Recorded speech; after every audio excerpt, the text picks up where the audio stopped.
Hey, good morning, everybody, and welcome out to day 3 of the SLO Cal Open at Morro Bay, this QS 1000. We're just about ready to get underway here, a couple minutes away from the start.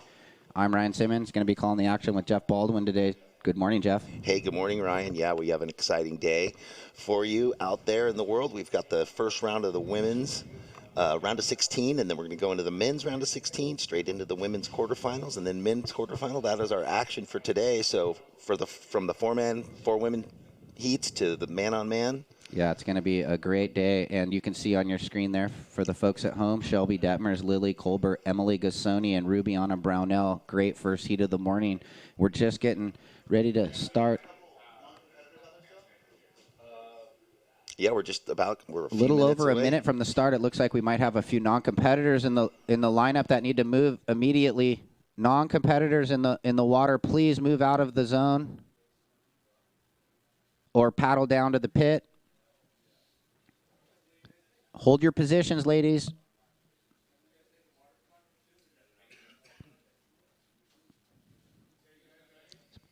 All right, sounds like we're just waiting for the call.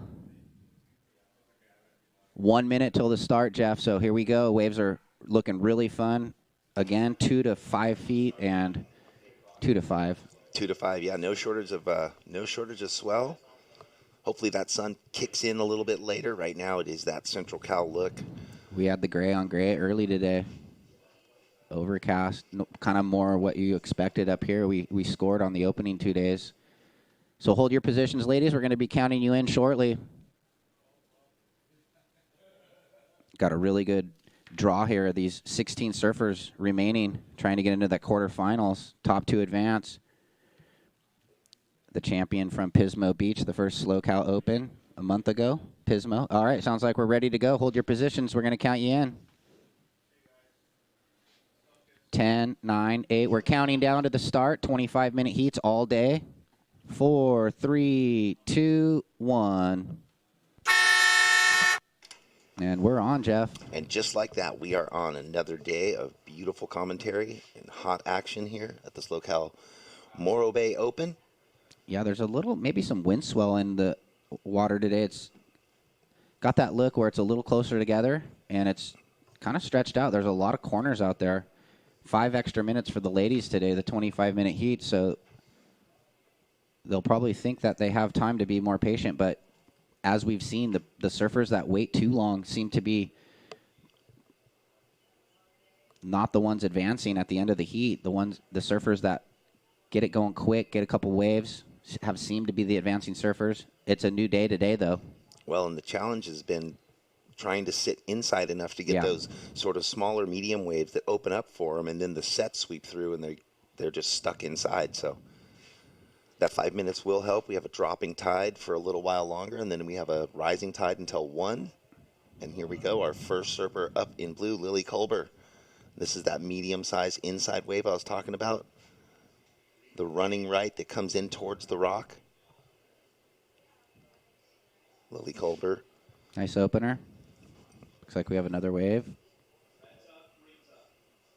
Split peak. You could see on the drone angle, red comes unstuck there on the backside float. So Lily's going to get on the board with a decent little number there, a couple hooks.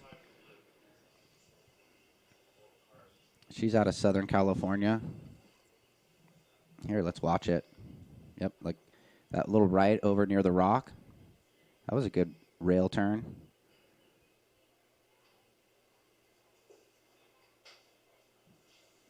Two nice turns there.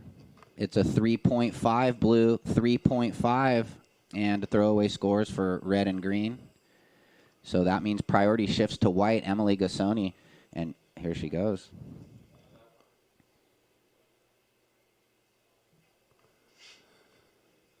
Just that quick up and down for her. So everyone gets back out in the lineup and resets for the second exchange now that priority will be established. Yeah, so good wave for Lily there, getting the best of the 4 waves ridden. Check in, heat 2, Ella, Ashley, Sawyer, Serena.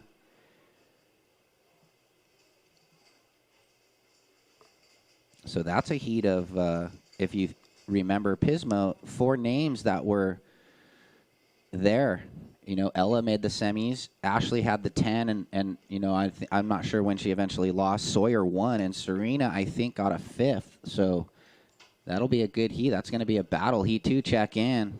Yeah, and we were in that last event when Ella was in the semifinal. We were thinking, oh, this could be, you know, if she had made it to the final, right, it would have been the 14-year-old versus the 15-year-old. Yeah, exactly.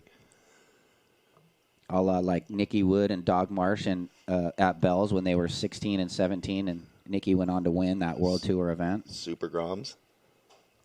So priority as they paddle back out. Green, red.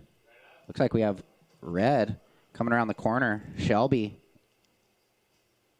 just floats it there. Just had a little bit of a struggle picking the right line to get up high enough into that corner section. And here we go. White coming across on this right-hander. Emily carves it down, draws out the cutty, and looking for the reform. And gets out of that wave, so she'll get on the board with a little score there. Well, now as the heat kind of is getting underway, they're moving down the beach. That's that other right that's been into play, the one that's about 100 yards off the rock. Yeah, and I guess, you know, on the first 2 days, let's watch what happened here with Shelby. You know, she had this section, and it looks like she just drew the line a little low. If she had been a bit in the corner there. And it's a 2.0 for red. Blue has that 3.5. Blue, your second priority right now. Okay, white just got a 2.73, and green holding priority, young Ruby Anna out of Costa Rica, the goofy footer who is just ready to get a good result. She's been doing a lot of these events and the junior QS events, and just expecting her. This is that replay of the 2.73 for Gassoni.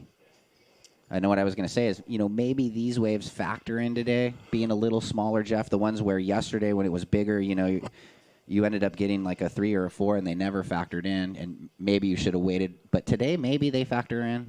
Yeah, well, and also just that fact of the first heat, the judges setting their scale. Yeah. I mean, you base that right of Emily's against Lily's opening 3.5, where she got more full rail wraparound and a little more. Yep, even though it's marginal, the 3.5 to the 2.73. Overhead drone view. It's really cool to have the drone out there. And so priority green, blue, red. Checking in Ella McCaffrey, Ashley Held, Sawyer Lindblad, Serena Nava. Whoa, look at this. Good waves approaching. And priority green, blue. So Ruby Anna sitting out the back. Kind of a closed out set here.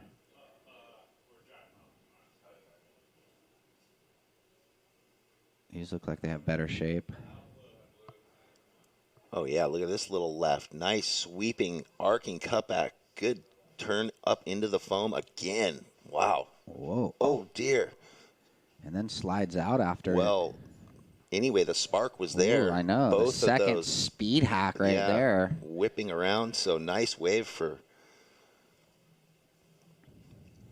Right here, let's watch it from the front angle. Comes around the corner, has a bit of wall to work with, turns the rail around, gets a rebound too, and then right here just zips this snap. Woof. And then slides out. It was the case of when she got into the foam, the fins just got caught in the foam. Cavitating. Well, anyway, it's still going to be a fairly good score for her. A 4.17, Shelby. Nice wave. A 4.17. Puts her in the lead with a 4.17 and a 2.0. White, your second with that 2.73 and a 1.07. Blue, your third. You have the 3.5 opener. You need a 0.3. Looks like we have a paddle again. Okay, no rider. You just got to say, Ryan, when she came around as a surfer, when you get that little click off the whitewash and you just vibe right into it, like even though that's not the score of the wave so much, it just shows the sort of the electricity and the spark in your surfing, your timing's on, and it just sets you up for success. And it's a kind of a point of difference. The surfers that do the cutback and don't hit the whitewater, it's always tougher to hit the whitewater with timing and come around. So if you cut it short, you know, the degree of difficulty to hit the whitewater is a little more. And I always remembered Parka would always do really long cutbacks and hit the corner of the whitewater and almost do like a backside turn. And just snap so into it. I would always cut them short, and I had to learn, I got to learn how to hit the whitewater. But here we go. It looks like we have Shelby being aggressive. Big section. There we go. More in the corner and hitting the lip, bringing it down, float, climb, kick out. So, now she's looking to throw away at 2. So wise decision, Shelby. She was down in Mexico recently training with the Mexican team at their training facility. I think getting ready for the ISA Worlds there in May. I think it's in El Salvador this year. Wow, how quick was that? A 5.67. There you go. And there's that commitment. The difference of, where the timing was from the first wave that was almost a mirror image, although a little soupier with getting the 2. Yeah. Completes the turn. Shelby, your last wave, a 5.67. So you're out in the lead with a 4.17 and a 5.67. Priorities green, blue, white. How cool is it just to be surfing a heat and have that view of the rock right there, like seeing this for the folks at home? Yeah, it's a pristine, magical setting, that's for sure. All right, well, priority green, blue, white. This is Lily up and riding. She's going to look for the 1 front side float. And with 16 minutes remaining, a lot of lines approaching. So that's it. Yeah, we were talking about the rock. So this is either one of the 9 Morros or the second one, because there might be one down we don't know if they in the water. Yeah, we don't know if it counts from the ocean inland or from inland down to the beach, but we were looking up the Native American symbol of it all. All right, look at this. Rubiana, young Rubiana snaps it. Oh, what a bummer there. She had it. And it looks like out the back, you can see on the pulled back angle, White might have some open wall. Nice snap, and kind of drifted the fins, and maybe too much. It slowed the progression, so really good turn, but a little wobbly coming out of it. Here's Rubiana on the one before, and you could see just setting up the feet, backside hook, all systems go, and on the crash back of the whitewater, it bumps the board, and if you don't have everything set with your feet and your weight transfer, that'll happen. We saw that a lot on the opening 2 days. I like that all systems go, and this, she had it, and then it looked like just pushed that tail a little hard, lost the speed, lost the rail line. And yeah, because there might have been a little ability to get the second float finish, but stand by for scores. Last of green, 1.4. Last of blue, 2.23. So that factors in, and red first, blue second. White, your third. You now require a 3.01, and green, a 4.33. So this heat's settling in now. We'll give them some leniency because it is cold. The water's 54 or 56 or what, maybe 54. Yeah, the air is cold. They've been out free surfing before. They were sitting in the water for quite a while before the heat started, since they are that first heat of the day. Yeah. And it appears none of them have booties either. So, it's a shock to the system. Yeah. Well, and we were talking about equipment too, There's a lot of power in the waves out here. There's a lot of ocean moving, although it doesn't look like it when you're out there. Oh, it looks like White is raising her hand. Emily, you are in second place. You have a 2.7 a 2.73, and your last wave was a 3.60. There's 14 minutes left in the heat. Priority is red, white, green. Yeah, so actually that last wave, 3.6, pushes her into second. Blue, you're down to third. You need a 2.84, and green, you need a 4.93. Yeah, that score had just dropped in. I know, while she was asking. So we're always looking at the surfers, making sure when they ask for whatever they need, they're raising their hands, they're hitting their wrist for time. What are the scores? Trying to keep them up to date. No, I don't know. That might have been a glitch. Well, we'll see if she raises her hands again. So she's holding on to that 2.73, that first right we were talking about, and now she can work on replacing that, sitting in second for White. Big set here, you can see there. And Blue pushed down to third, was in second, now needs a 2.84, and Green needs the 4.93. Small margins. Yeah. And Shelby with the 5.67, looking strong in this heat. Wants to build on her 4.17. Looks like she's ready. Just going back to the 2 waves, the wave that she, unfortunately, the fin slid out with the 2 really fast, quick, tight arcs back into the corner of the foam.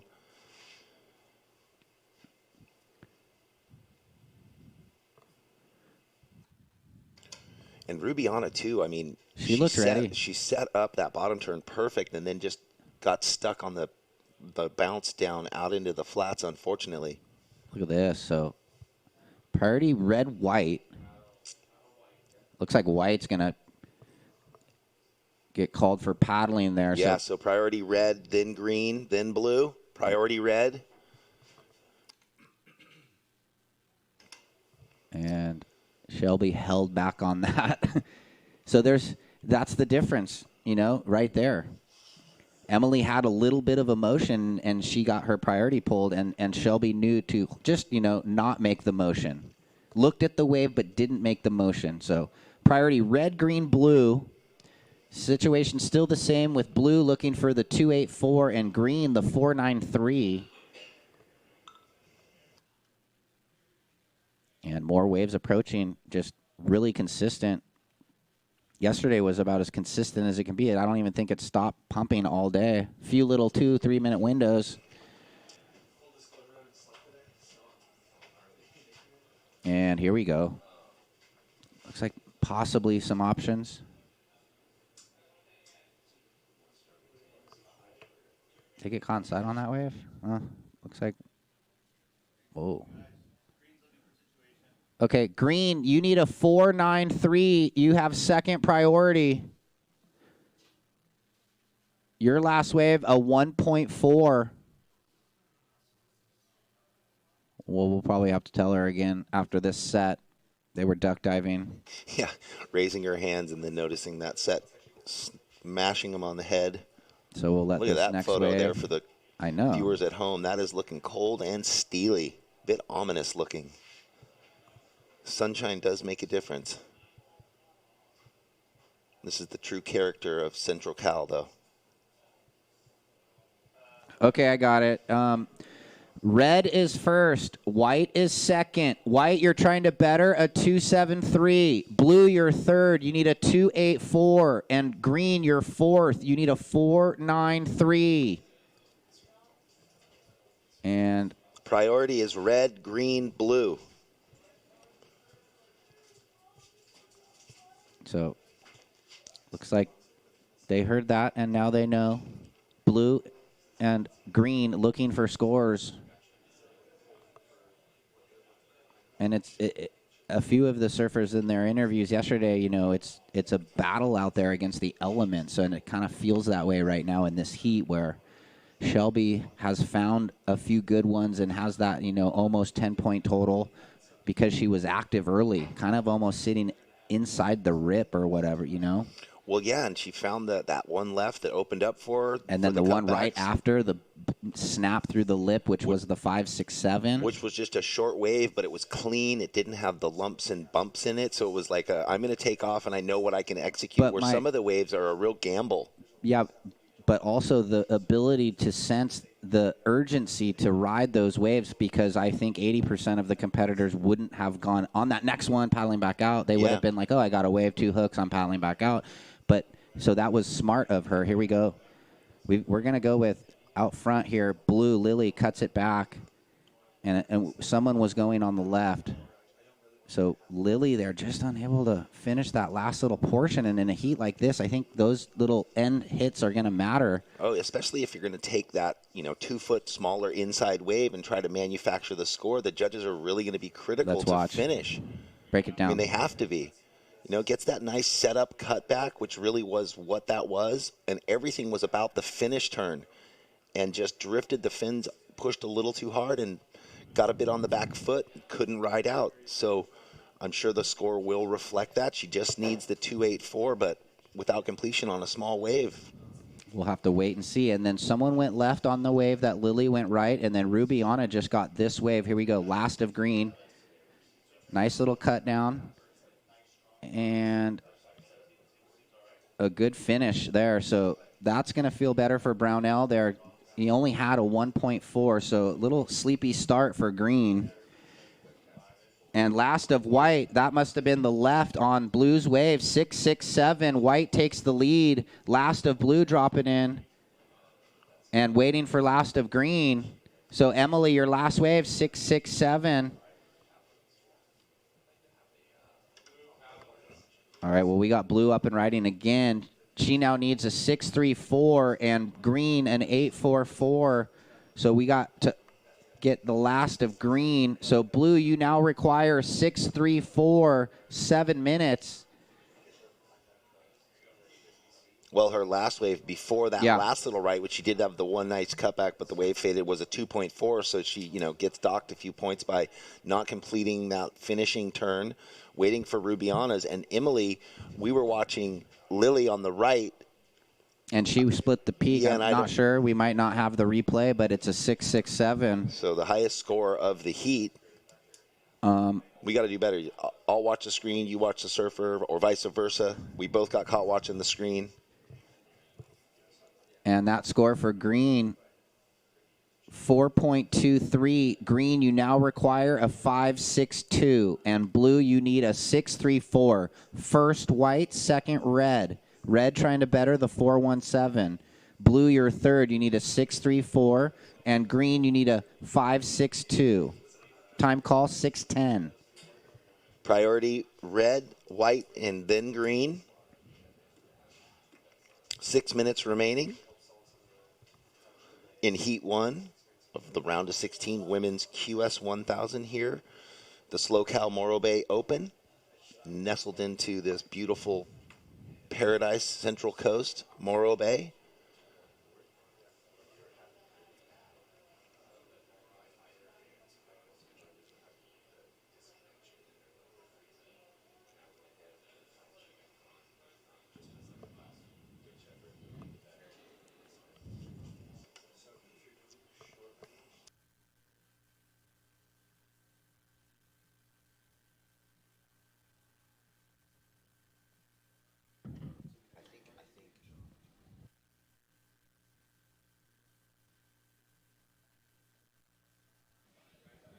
Looks like red having a look here. Using priority.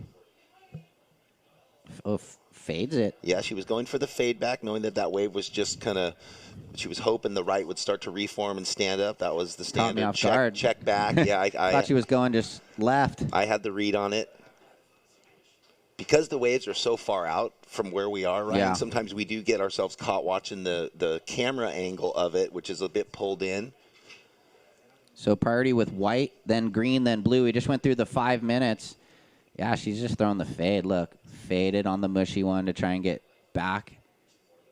And then the wave just never really doubled up, since she didn't want to deal with the low road there. Well, she was comfortable. She's in second with 2 good scores, but up and riding. Rubiana, a little check down, trying to position herself for that next section, and ran out of speed there. So that's not going to factor in for Rubiana, who's looking for a 5.62 with 4 minutes left. We see our next heat paddling out. I noticed that it's at a good Ashley heat. Held had booties, so electing Santa to go. Cruz. Yeah, she knows how to do it with booties. So Rubiana had a nice wave, it looked like, and then maybe that check down turn just slowed her up off a little bit.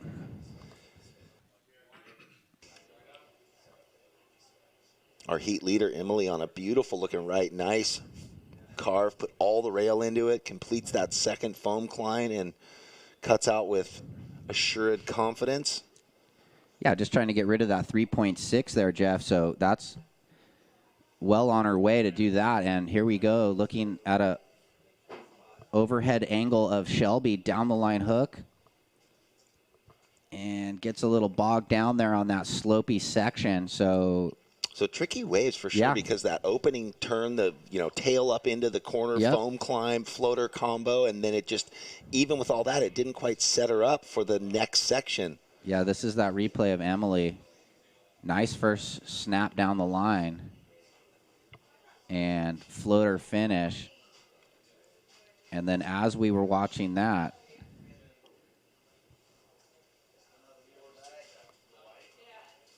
blue just got a wave. Maybe we'll get a replay. So Lily working. This was Shelby. So this is that setup turn, like just timed it so nice. Yeah, perfect.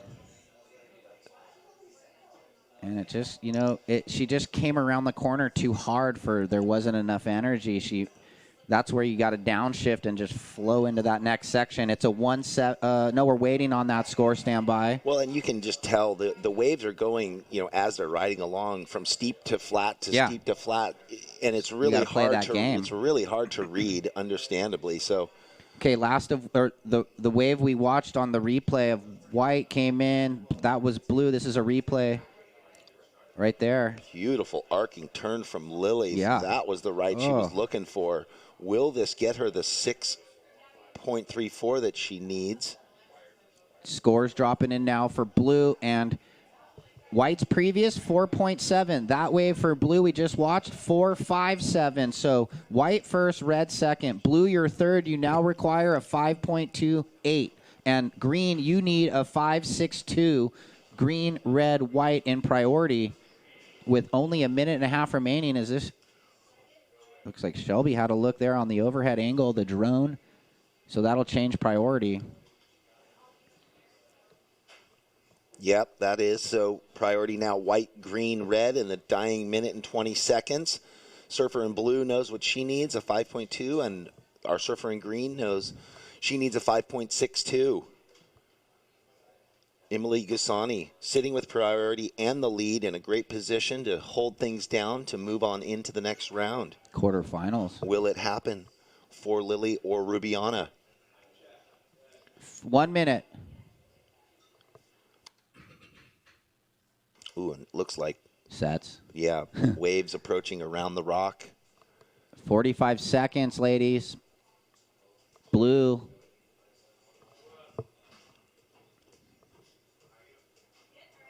Well, one big in-corner smash for Lily Kluber, looking for the 5.28 on that. I don't know if she'll have much time to get back out for any other opportunities with 30 seconds to go. Her last-ditch effort.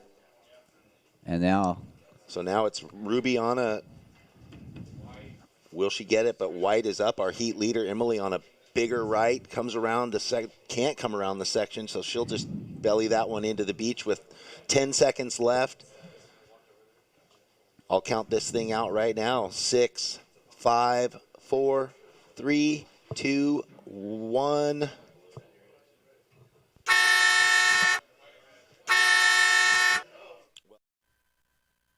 No offense to fast, but slow is good for the soul. While the rest of the world is busy racing to the end, slow gives your life the attention it deserves. Inhale. Exhale. Let us show you the world you've been too busy to see. Soon enough, you'll discover that slow cow is just your speed.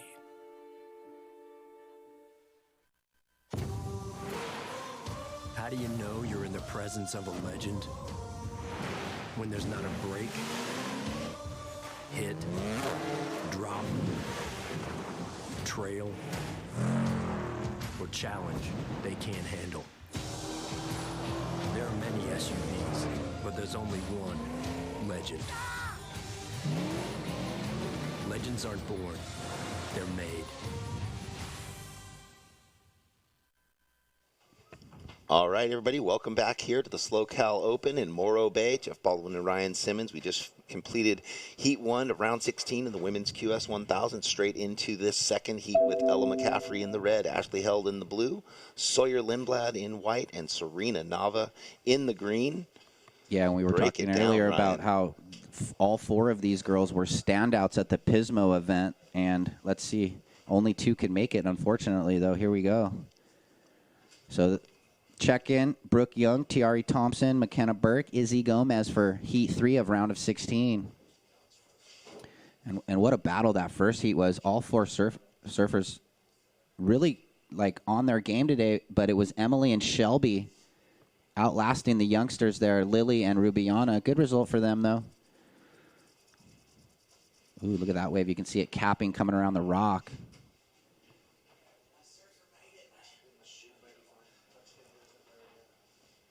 Spooky looking waves out there right now. Oh, look at this on the pulled back angle. Ella McCaffrey elects not to go, sees that wave isn't going to open up. How about the right that was unridden, that was a bit further up the beach, that kind of gray, soupy one? There's some good waves out there today, and a lot of them again. So that's what has been really good about this event. The consistency, I mean, you pretty much are going to get your opportunity. Yeah, how often are you at events where Ooh, the free surf before? Is there someone surfing? Look at this. Up and riding. Well, Ella smashes the end bit. And we got there at the end there of the turn. Oh, look at this left from the drone. Well, hopefully there's a full replay of that. So Ella McCaffrey, she had a quick up and out, but this was the one on her new JS's, looking like they're lightning under her feet. Nice. Blew the tail into the corner, and that's what we're looking for. Timed it right and rode down and out. Didn't slide the tail up over the lip. Yeah. I was saying how often do you come to an event, you start to talk, the free surf's going off, and the first heat paddles out, and there's like a 10 or 15-minute lull? Well, that has not been the case this entire event. We've never had a lull. I know. Maybe like 5 or 6 minutes. In between, in the middle of a heat, yeah, but... Okay, last of red, 383, 383. So, good opener there for Ella McCaffrey.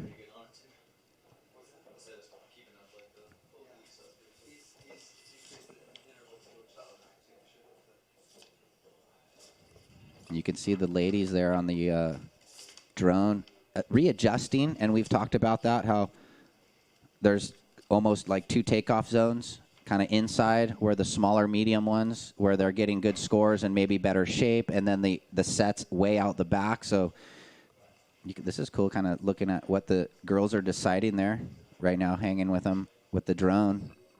No priority between blue, white, and green. So whoever has the inside position. Looks like blue late drop. Actually held up and down.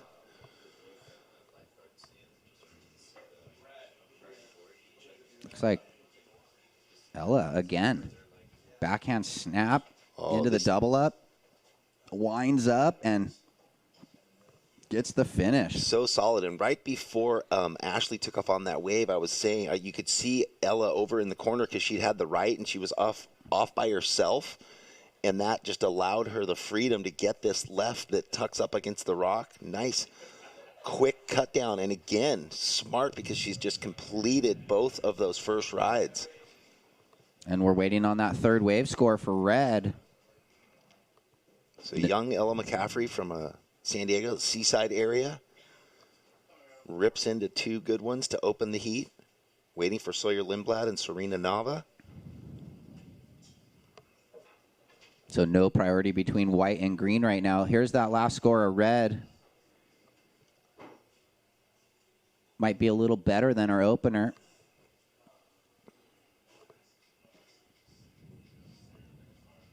.03 red. Looks like white up. Sawyer. She gets the down the line hit in the corner. Wow, carrying at so much speed on that left. Beautiful cutback.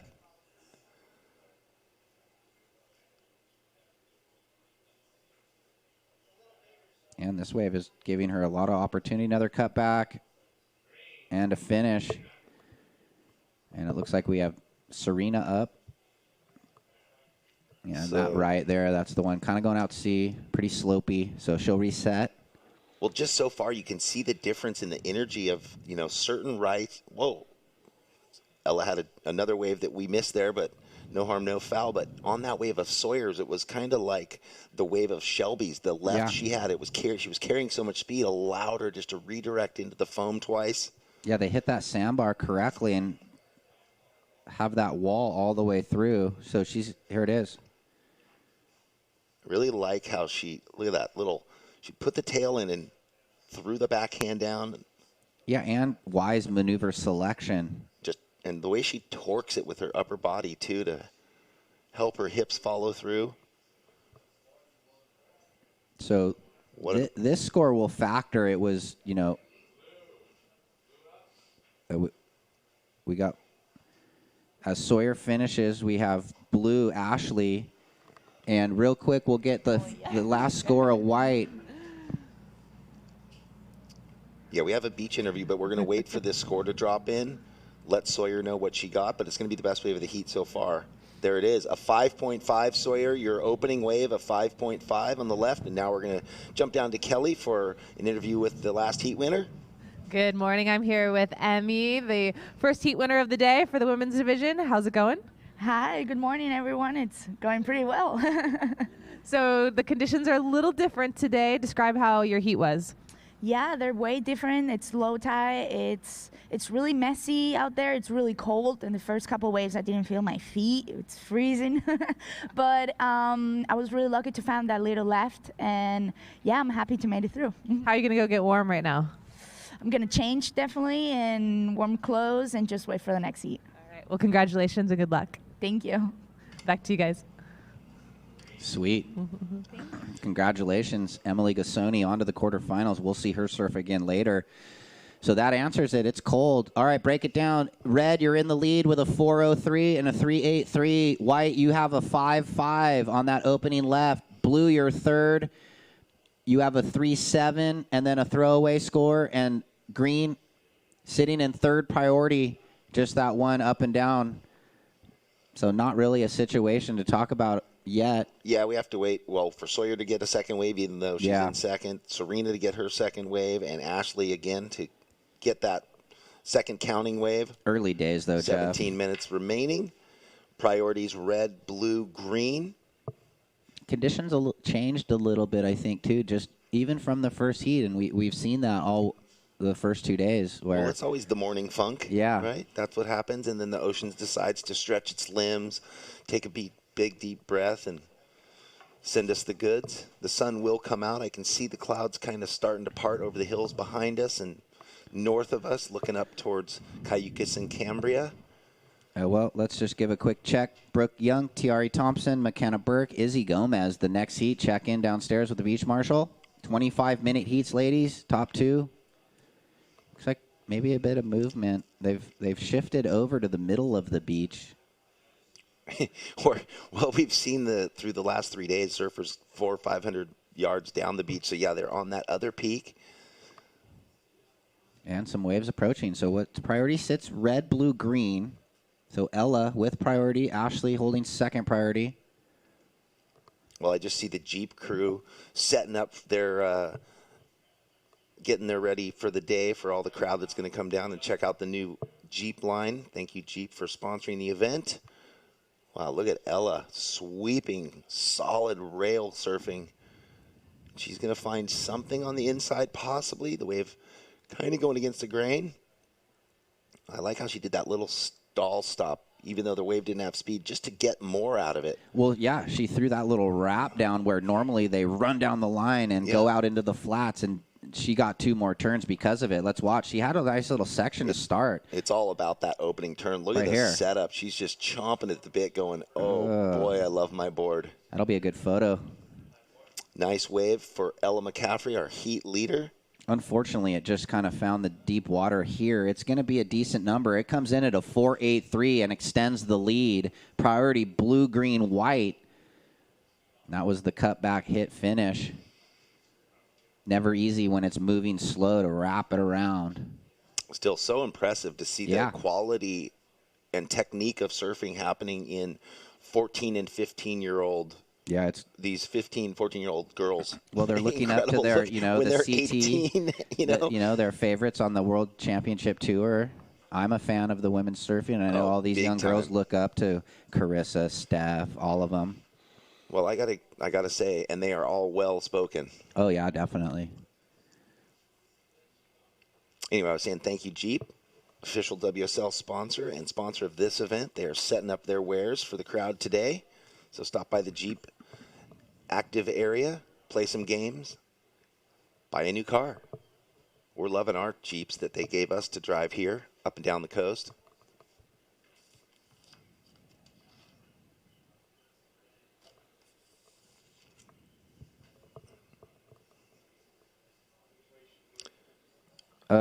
Green, you're in second priority. Time call 13:45.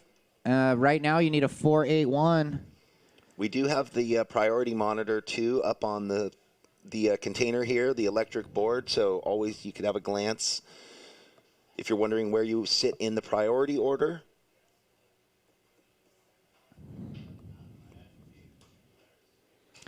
What direction's the wind today? I guess it's hard to tell because we're tucked under the rock, right? Use your compass. I didn't bring my phone today. I'm having a phone-free Well, we weekend. know that's northwest. So is it blowing out of the south?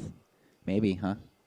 Yeah, I think it is. Yeah, it is. I think it is because it's not. North is right there where the sun is hitting on Cambria, and so it is a direct south wind. There we go. South wind, but it's protected by the rock where I'm from. It's just chunder. Yeah, no.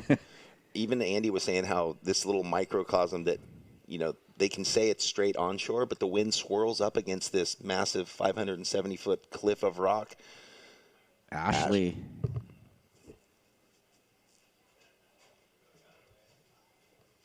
People like that layback snap finish.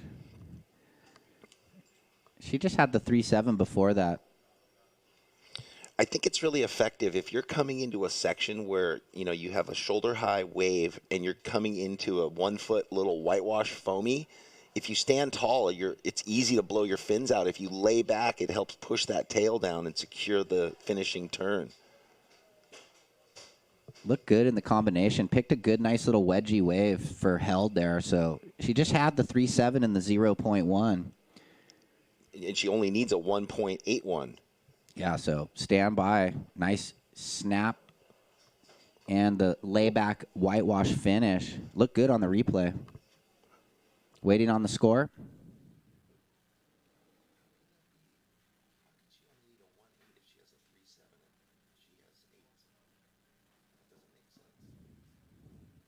Four, 5-3 blue.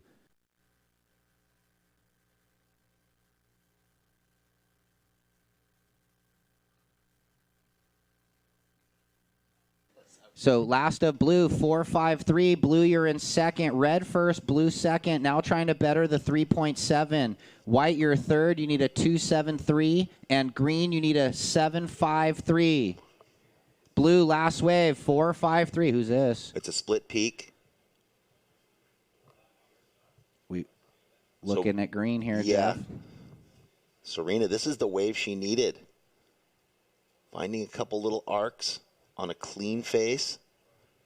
Yeah, it gave her that mid-zone section. And I don't know who went right, but they were up and out, so it doesn't matter. Or, left. So Serena, finally, she only had the 0.7 in her scoreline. Let's watch. There we go. It was Ella on the left. But little down the line snap. That's a good rail wrap there. And had this section through the mid zone where there was still wall.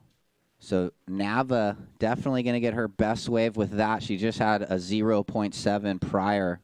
And with 10:20 remaining, we'll have now one piece of the puzzle. And here's Sawyer Lindblad on her second left. This one fades away for her. So waiting for green. That's white's second.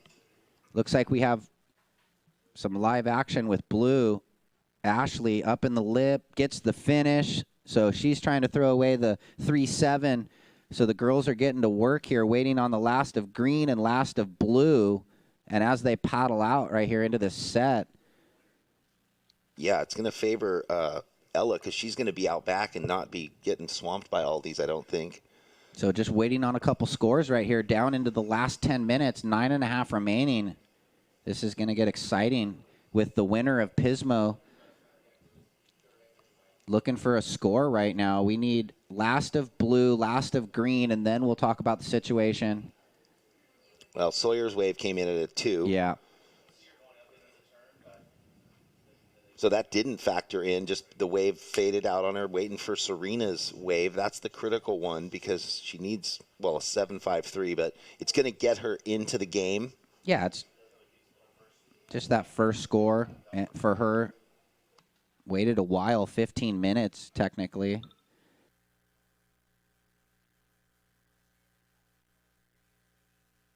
Scores dropping in for green. Couple good wraps down the line. Priority is with red, then green. So they're both out the back. Ella has first priority. First priority red, second priority green. You can see the drone overview. Yeah, Serena was giving that left a sniff. Okay, well, we're still waiting on blue and green. White, you need a 273 unless things change. Last of green, 373. Green, you now require a 451. Might have to say that again, seeing just where she was in the lineup. Last of green, 373. You now require a 451. White, you're third. You need a 273. So I think they heard that. Drone angle gives us that overview. And did you read Ashley's score? Oh, no, it just dropped. Yeah. That so changes everything. Ashley, your last wave, a 4.13. So Sawyer, you're in third, and now you need a 3.16. Priority is red, green, then white with 7 minutes and 40 seconds left. And green now needs a 4.99. So that changed for white and green. White, you need a 316. Green, you need a 493. With 7.5 remaining, priority is set. Red, green, white, blue.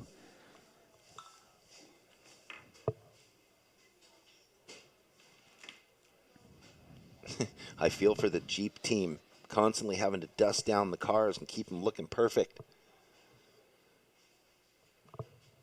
All right. Did we do a call? Did we check in that next heat? Yeah, we did earlier, but they should be checked in. I just saw some of the competitors running by. Okay. It's going to be another good heat with Brooke, Tiari, McKenna, and Izzy. Round of 16, heat 3. Here come some waves, maybe some scoreable corners. No, girls just caught a little inside. It's hollow out there today at the low tide. It's, there's some steepness to the wave, a bit different than the opening 2 days. Well, and the wind just shifted again, so it was just a direct south. Now it's gone to southeast. A southeast. Yep, we see that little offshore puff. Ooh. Just not 25 knots offshore like day one. That was brutal. Where you can't even turn. Fun to watch, but brutal. Guys were going straight, couldn't turn. It was the kind of offshore that when you duck dive through the wave and come up, it rains on you for 10 seconds. And you can't see anything. Looks like White on the corner needs a 316. Take it away, Sawyer. Big backside first jam. Unfortunately, that's all the wave offers her. She needs the 316. It was a committed, nice turn. I mean, the way she carries her speed, her technique, finished the wave. So will this be the 316 she needs? But she has lots of time to get out and find another one if not.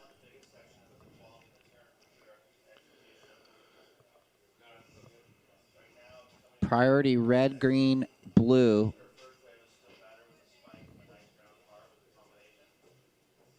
Let's watch this last one from the front on angle. Yeah, I mean, such a nice turn. So committed. Perfect transition from rail to rail. And then, she did the best she could with what that wave offered. Nice to carry the speed and get the little foam climb at the end. And is that what it is? Score in already?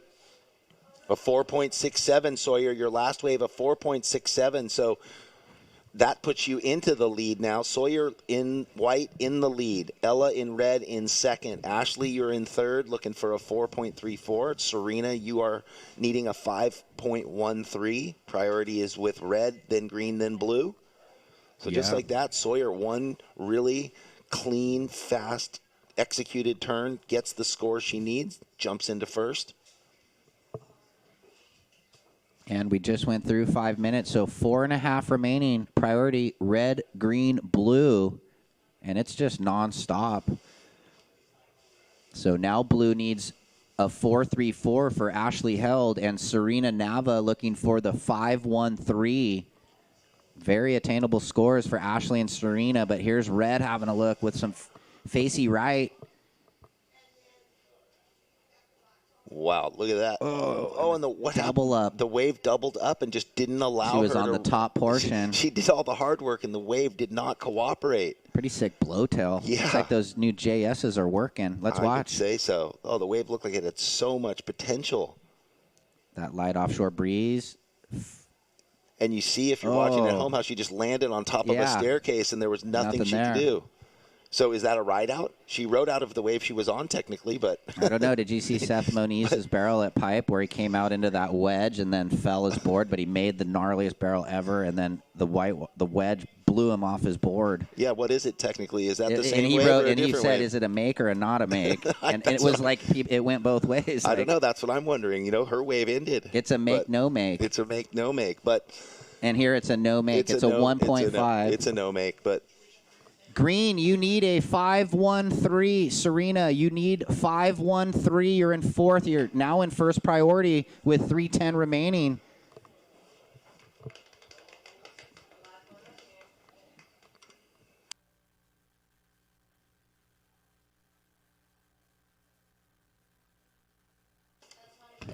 All right, here, look, Green. Maybe a split peak, but we're going with Green here. Nice carve. Is this wave going to give her more here down the line? Wraps it back. Nice smooth swoop. And so working on that one. Needs the 5-1-3. Might have that replay of the split peak too. So here it was. Sawyer late drop. Comes around the corner. Little setup slash. Finds more wall. Hits it. Well, you got to say that she could extend her position. We'll see. And now Ella is up. We'll probably get there. She had one down the line snap, and she's kicking out. So we're waiting on a couple numbers. Really looking at the green and the white.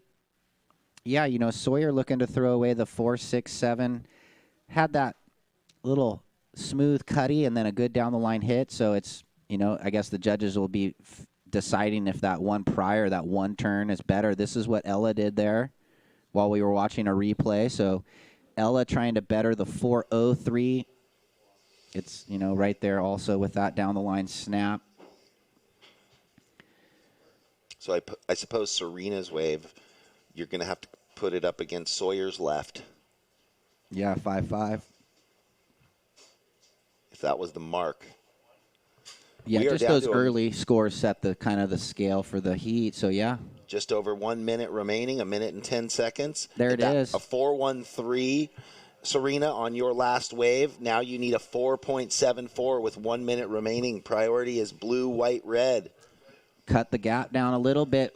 Green, you now need a 4.74, and blue, you need a 4.34. Blue holds priority with 1 minute. Can Ashley find a wave? Blue, you have priority. You need a 4.34. Okay. Well, red's last wave, I don't think will factor in. No, and Sawyer's wave yeah, definitely is going to factor in, but she's out in the lead, so it's going to just extend her lead. Yeah, won't change the requirement for blue or green, but will tell her the score. She's going to replace that 4, 6, 7 with a 5.4. White, you're in the lead. Red, you're second. 25 seconds. Blue needs the 4.34. Green needs the 4.74. Is there anything out there? Blue's got priority. White's second priority. You just keep on it, and I will count this down because we are at 10 seconds. 6, 5, 4, 3, 2, 1. Wow, so Sawyer Lindblad with a little comeback there, and Ella McCaffrey, the youngsters. Fast can wait. Slow will set you free. Because here in SLOCal, slow is not falling behind. It's the freedom to catch up with the things that matter most to you. Soon enough, you'll discover that SLOCal is just your speed.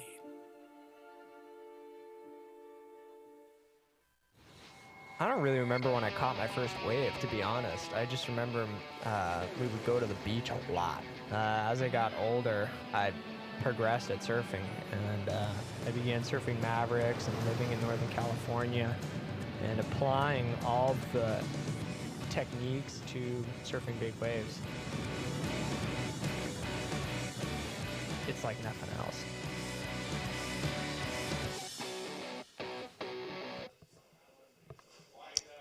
Oh, welcome back to a beautiful steely day here at the SLO Open in Morro Bay. Wonderful Morro Bay, nestled in the middle and the heart of Central California.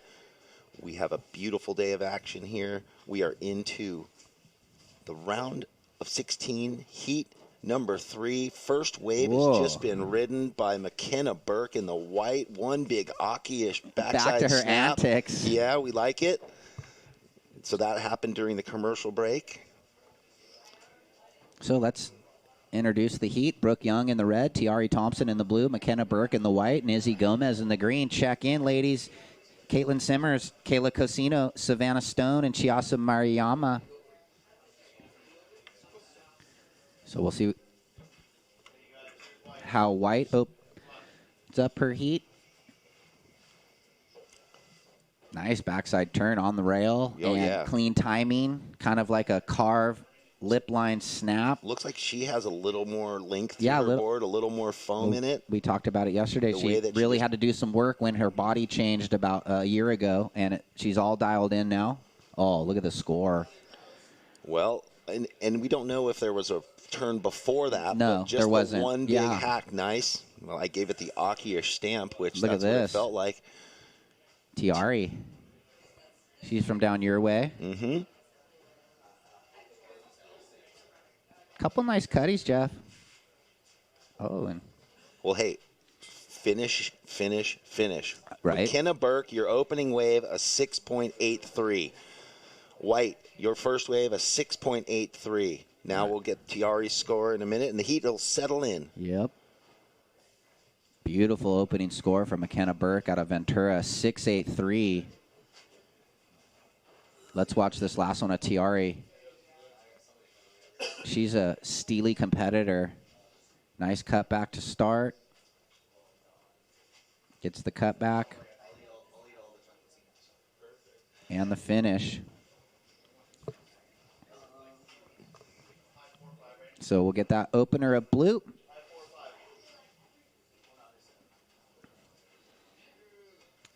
And it looks like it's going to be pretty good.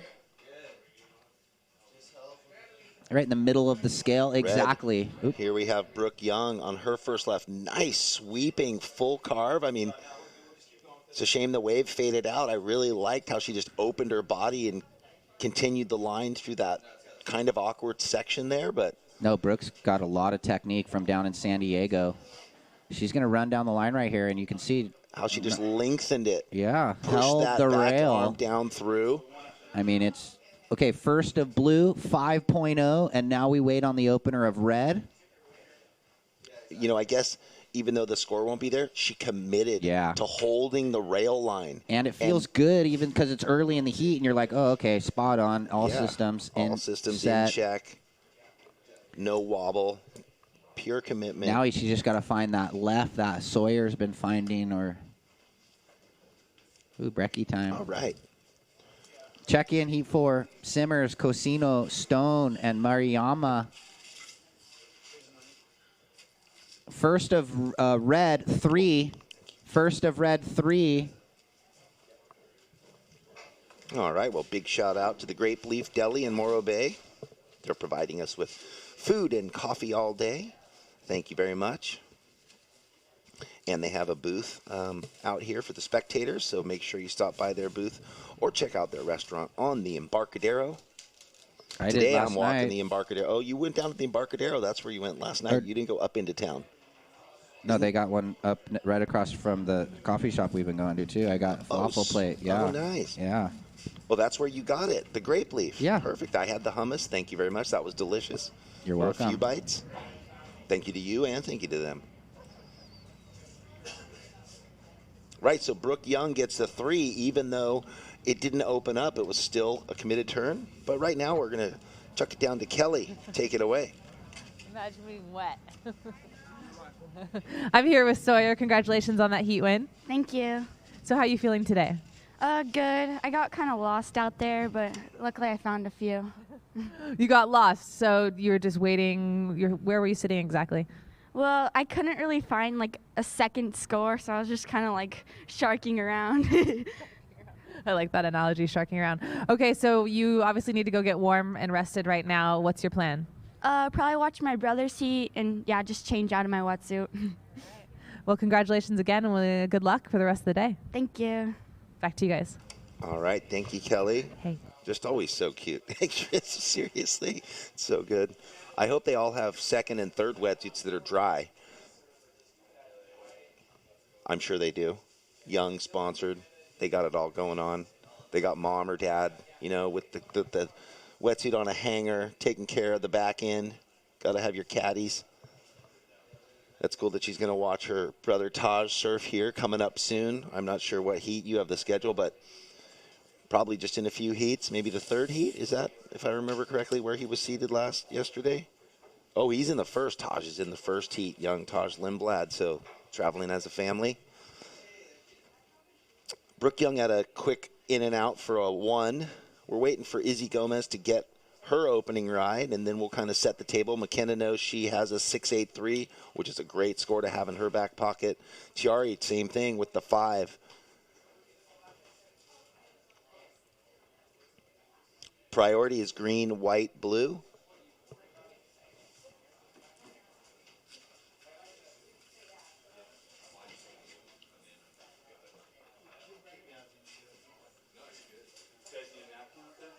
Yeah, that would be great. Yeah.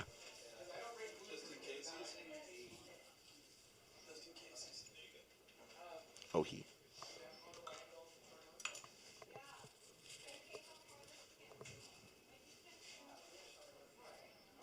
Here's that replay of Izzy.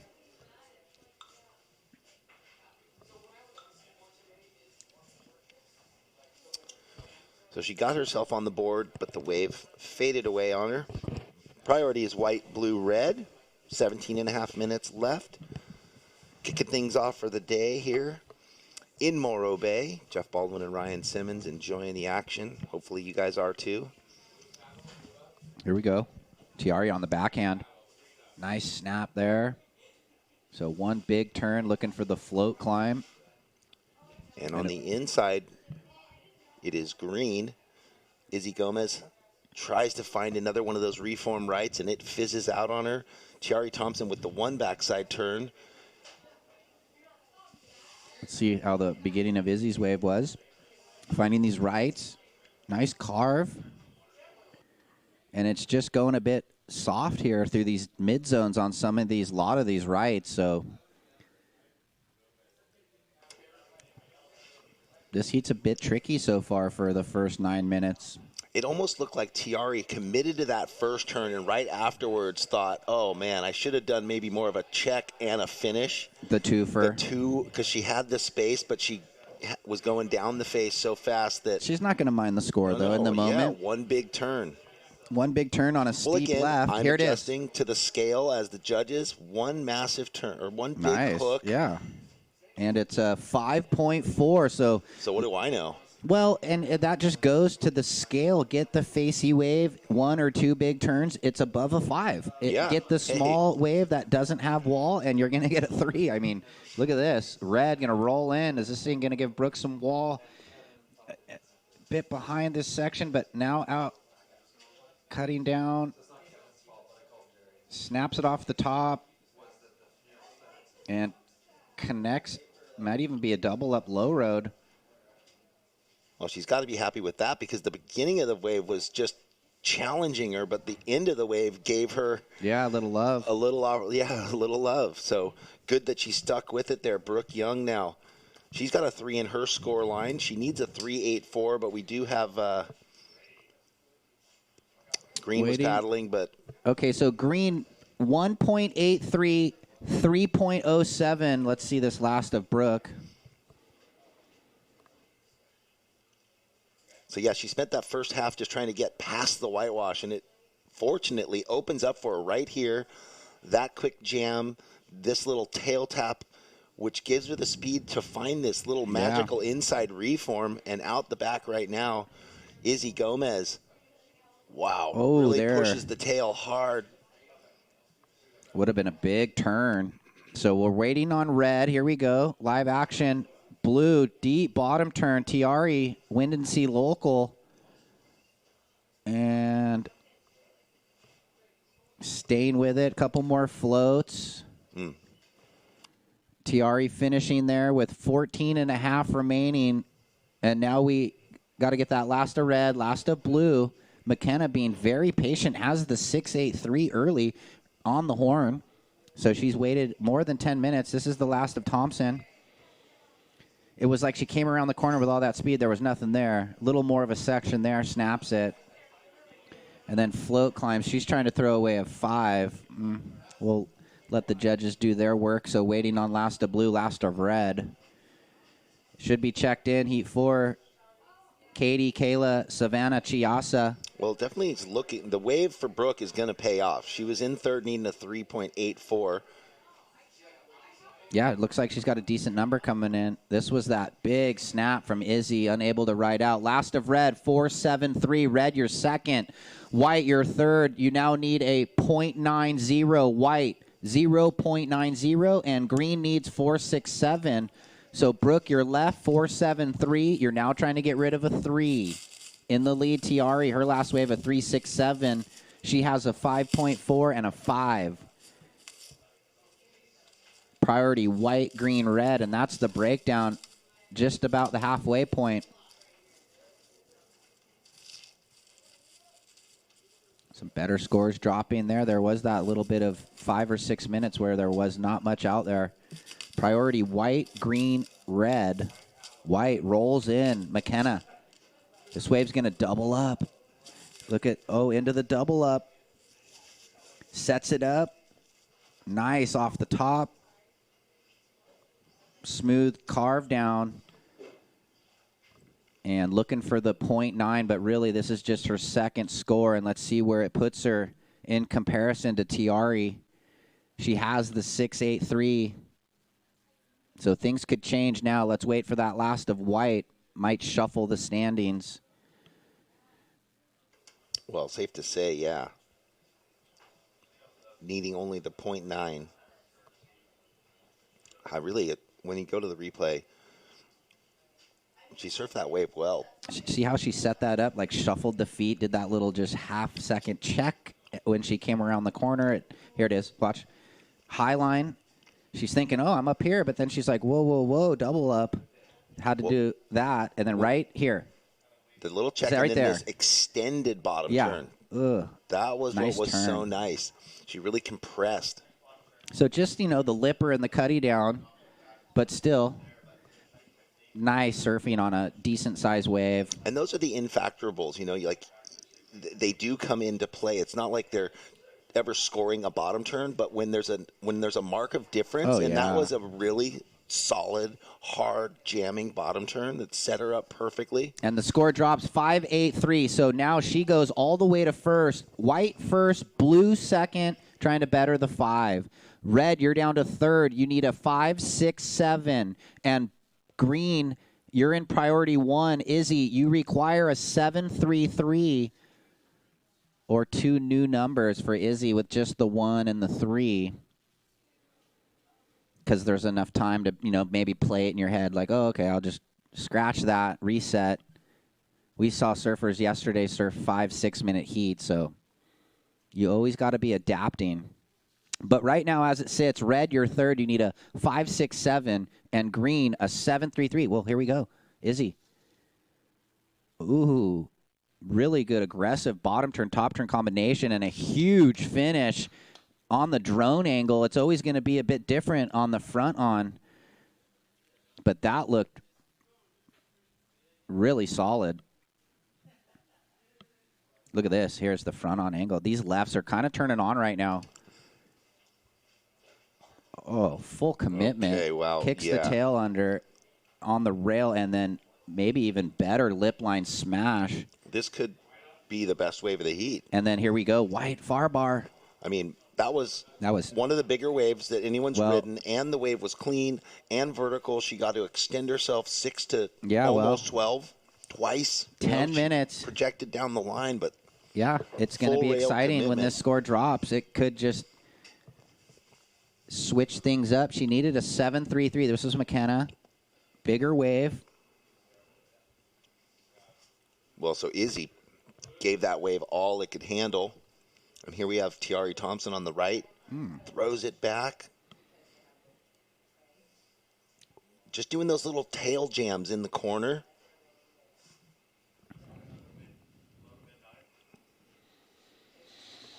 So stand by. looking Here's for the good score score, for yeah. Green. Izzy Gomez with 2 backhand hammers, and This is look gonna at blow this. the roof off. Could be the wave of the event. Score-wise, We have had the 9-1-7. and this is a 9-3-7. Izzy Gomez tackles that wave, gets a 9-3-7, blows the roof off. But with that, she's still in second because McKenna has the 6-8-3 and the 5-8-3. But so now Izzy looking to get rid of a 3-0-7 if, to throw that over scoreline, take first position. What a way to come back. So Green, you're now second. Blue, you're third. You need a 7-0-5. And red, you need a 7-7-2. Look at it. Went light offshore. The conditions just got better. Perfect example of the judges rewarding just not perfect surfing, right? Because it's not a Almost. 10, but Almost. the highest level right there. Everything came into play. The wave selection, the turn selection, the criticalness of each turn, the speed, power, flow carried through from beginning to end. Yeah, she was a little lost at sea before that, too, so that's going to feel real good. 9-3-7, Green. Knowing that you have it in you and you just can't get the wave, and that's the psychology of it all, right? It happens for everyone. But, not calling her out on being lost at sea because Sawyer won the last heat and said the exact same thing. So sometimes it's hard to find him. And then, like you said, whoa, look at this little dream comes up right in front of you. And that's where all the training, all the thousands of hours of repetition come in. And it's like she can just sit back, turn her brain off, and do the surfing. Well, and Izzy, she's a decorated SUP champion, maybe like multiple-time world champion. And so she knows how to get the job done. Once a champion, always a champion. And now out here on the QS trying to get it done in the shortboard. And obviously looks like she's put in the good work recently. It looks really good. Got to love the SUP. Good cross-training if you're doing it the right way. Look at the set coming around the corner. Priority red, white, green in this heat. Everyone has been ripping. But it really put Tiari and Brooke in a situation. A little bit tougher. They needed 5s. Now they need mid-7s. Yeah. And which is what Izzy needed, and she went out and found the 9-3-7, which obviously aren't coming around too often, as we've only had one other 9 in the event in 2 days so far. Look at this. It's kind of wedgy. Look at someone's paddling. Red, Brooke, comes around the corner. Nice rail down, and it's going to be a big section. Float climb, and got to get down in front of the lip. That was an awkward one. She was like, fell onto her rail almost. Oh, that really? was weird. I hope yeah, she's like okay. She jumped into the board. Let's watch. Really nice hold the rail on this first car for Brooke. And then setting up into this double up. Oh, the board went over the Yeah, back. she's I thought the okay. board went down with her. She probably popped right up in that little reverb. Smash and bounce. Priority white, green, blue. 6 minutes.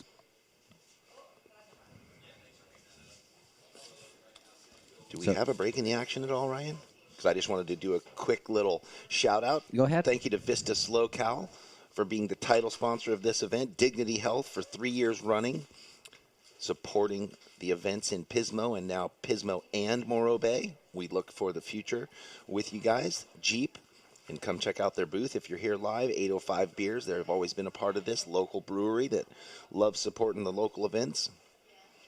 La Serena Hotel, where we are. Thank you very much. Masterpiece Hotel, Best Western. San Marcos, just putting us all up. The judges, the staff, and the city of Morro Bay, who's a big participant in this. Love working with Andy and, advertising all the gloriousness that Morro Bay has to offer. But right now, look at that gloriousness that Brooke Young has to offer. This wave taking a lashing again. But, she needed a 7.72. Or anything better than that 4.73 with just under 5 minutes. And that first lashing Mean of the snap. lip, and then the follow-up turn, and again that finish. Wow. I'm just like, I just have PT in my head, or I like know, I Ian know. Cairns, from like 3 to the beach, Jeff. so long ago. 3 to the beach. Yeah. Don't fall. Yeah, to the sand, grind your fins. Or was it fin? Has it been that long? I don't know. But we'll wait on that Was last it of red. 1 fin, 2 fins, or 3 fins? Here's it. She found the good left. Deep off the bottom. Click. Beautiful snap. Nice swoop. And it looks a 7-1-7. Brooke Young now only needs a 5-2-8. So Izzy in second, looking to better the 3-0-7. Oh. McKenna in the lead. Brooke now only needs 5-2-8, and Blue needs 7-0-5. So Brooke Young now looking for the 5-2-8. I just got goosebumps because, oh, man. It's a fun heat right here. Well, This is Yeah, and competitive surfing at its best. Girls are ripping. you gotta think she What, lost a little bit by not completing the end? Is Yeah, that where you're she going? had a I mean, a 7-1 3/4 of a point, so it might be an 8. 7-1-7. What did she need before? She needed a Well, what does she have? She would have needed about a half a point more. I mean, so it could have been the difference between 7-3-7. Okay, well, Yeah, anyway, it she would've ripped been. it, and she needs a 5-2-8 now. 3:10 remaining. Priority white, green, blue. So we'll break it down. White first, green second, trying to better a 3:07. Red, you're now third. You need a 5-2-8. And blue, you need a 7:05. 3 minutes. And the next heat isn't going to stop. Caitlin Simmers, Kayla Cosino, Savannah Stone, and Chiasa Mariyama. Coming up next. Yep, in about 2:40 And we plus had the 30-second break. Have we even had 30-second break? It seems No. like it's like just start, stop. That's okay. But anyway, thanks. Yeah, City of Morro Bay, they love it. They know that this event brings the tourism. And these towns along here, Pismo and Morro, just the hotel tax, tourism is key. We were in the coffee shop, both of us today at different times, heard people, the locals, talking about the event, just kind of Yeah, there's a little eavesdropping. buzz around town. And that was at 7 in the morning. So the early 2 birds. minutes 10, 2:10 remaining. Red, did you get that? Your last wave, 7-1-7. You now only need a 5-2-8. And blue looking for the 7-0-5.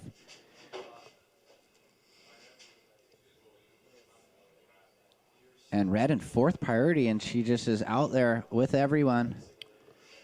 Well, we have to thank Peak Wi-Fi, too, for keeping us, dialed in, being able to do the broadcast here. The Natural Healing Center, who has a booth down on the beach with us. The Cool Cat Cafe, Hubble Real Estate Group, Mechanics Bank, Pack Design Group, Sunrun Solar. And you see their ads running on the commercial breaks. Aqua Systems, Mosh Pit Digital, who does all the media bursts for Instagram and everything. They're doing a great job. I keep seeing the posts during and after the event. Down to 1:10.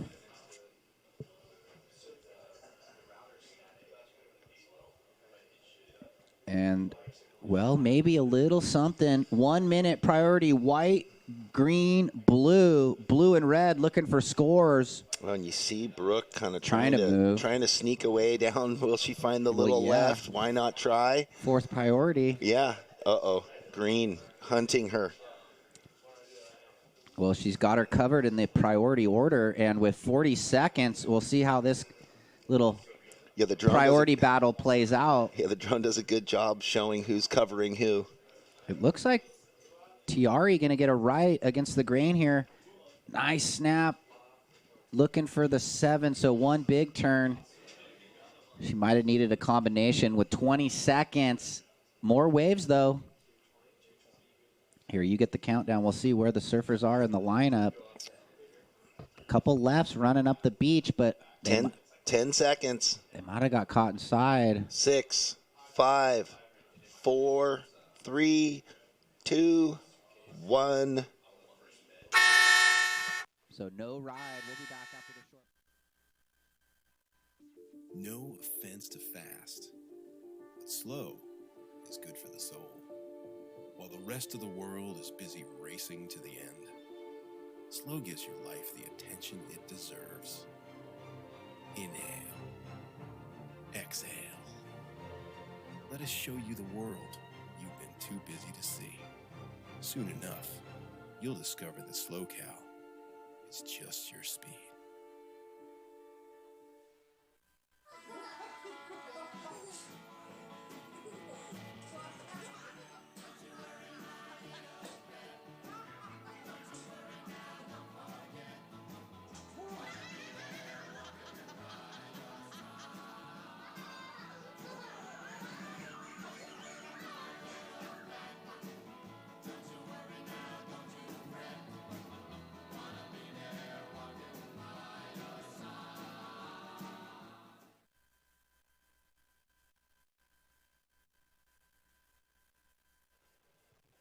Slow Cal Open here at Morro Bay, straight into heat number 4.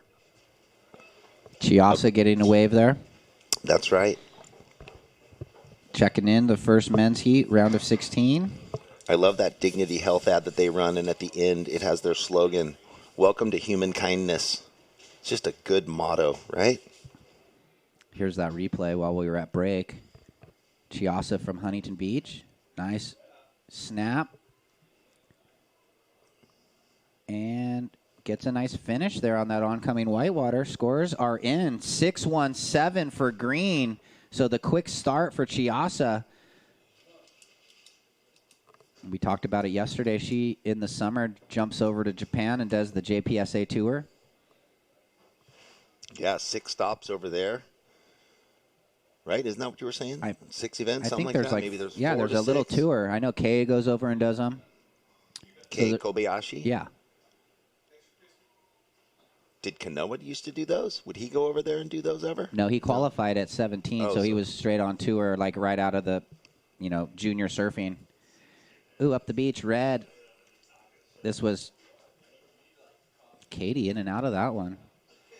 She had a really good wave yesterday. I think it was a 917, the two-turn right. That big right, yeah. So she is the one, yeah. She's the other one with the 9 Ranger. Excellent, beyond, or right there, high excellent. So checking in, Taj Lindblad, Nico Coley, Leon De La Torre, Taro Watanabe. Ooh. Did we give Chiasa her score? Yeah, 617.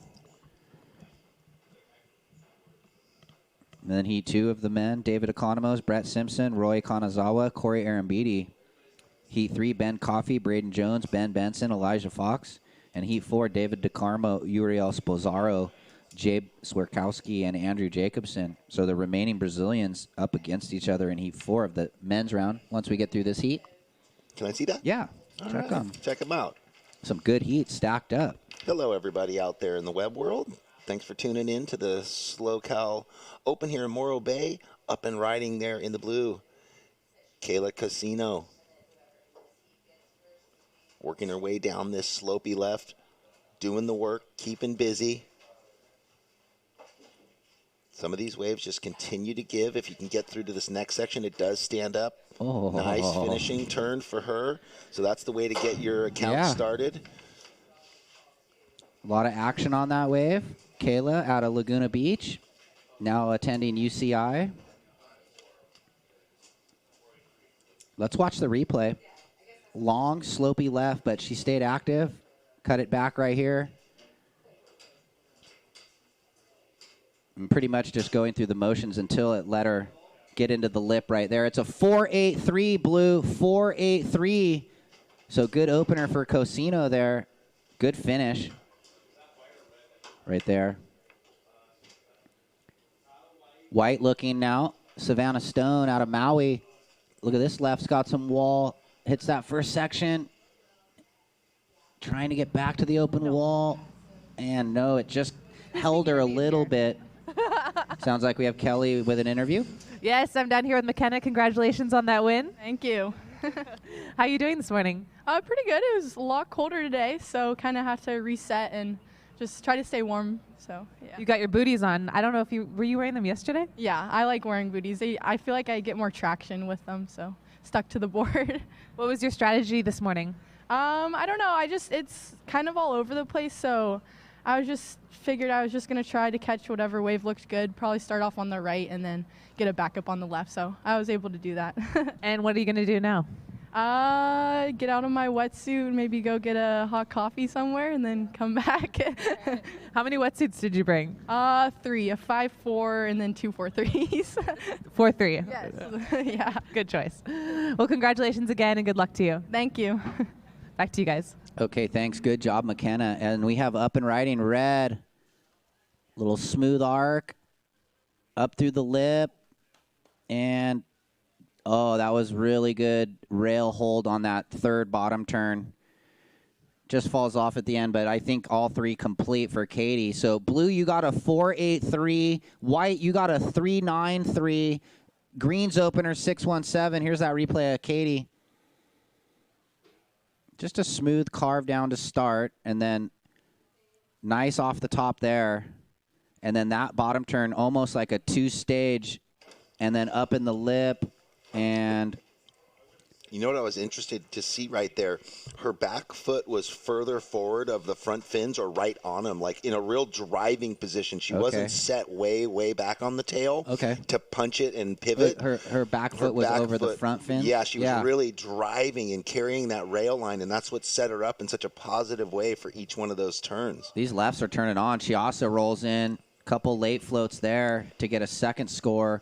We're going to get, there's red's opener, 7.17. So red gets a good one, 7.17. Blue had the 4.83. White, the 3.93. And now we're waiting for the backup score to green, 6.17. And this heat coming out of the gates quicker. But yeah, you can see where different waves, if you're in the foam and your foot's too far back, you end up kind of wheeling in the foam and stopping. She was driving.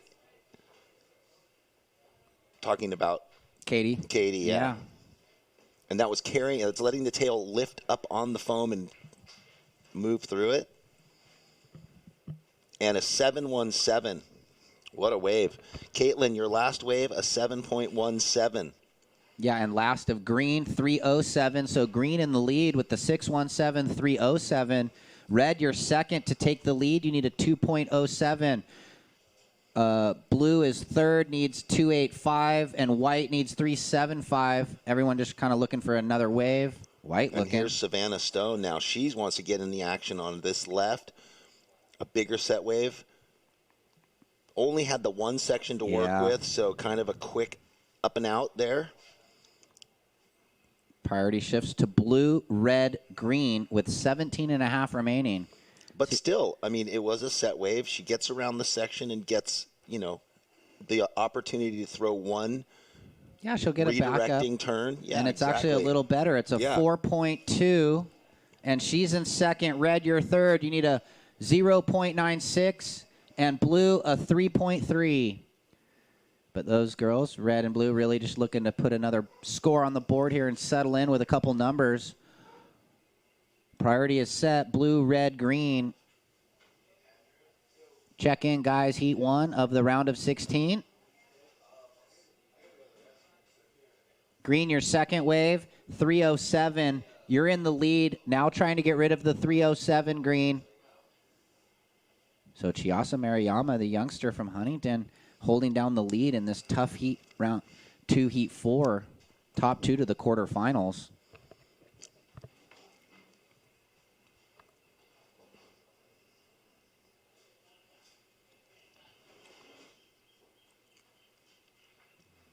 And the consistent conditions continue. Priority blue, red, green.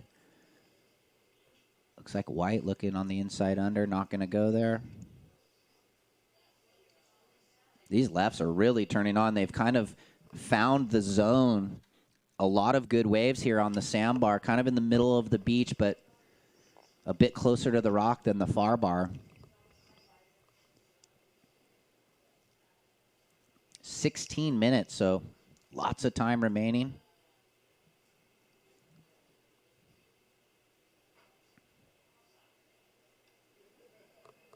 So checking in, Taj Lindblad, Nico Coley, 2 surfers from San Clemente, Leon De La Torre from Chile, and Taro Watanabe from the LA area. Recently was in Hawaii, surfing longer boards and getting adept to the conditions over there. Yeah, what a heat of Style Masters that's going to be. That's Yeah. Between our Chilean surfer who we've just been introduced to and loving, right? Leon. Yep. Leon. Who else is in the heat? He's the older brother, right? He's the older brother, the old one at 16. 16. Yep. Taro and his style. Taj and his style. All right, well, priority blue, red, green. Looks like we have some waves.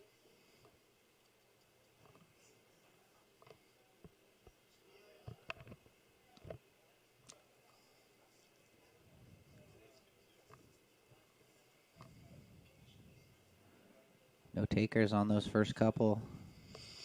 Being pretty patient here.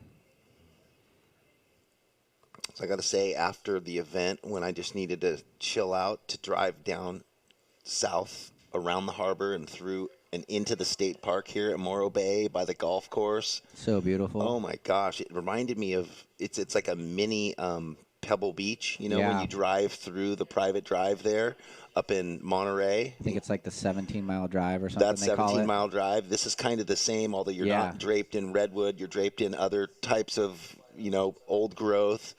And actually there, if you're on the webcast, it's panning back across the harbor towards that. The national park's on the south end if you're looking on the cam there. And there are the line of the Morros, the legendary volcanic plugs that have been here for who knows how many thousands or millions of years. All right. We got some waves coming in. Thank you to our production crew for always showing these overviews from the drone. Up and riding right now. Ooh. Oh, tucks under that. Not sure if she was going for the barrel or what, but in and out quickly there for Savannah Stone. Currently in second, trying to better a 3.93 for Savannah.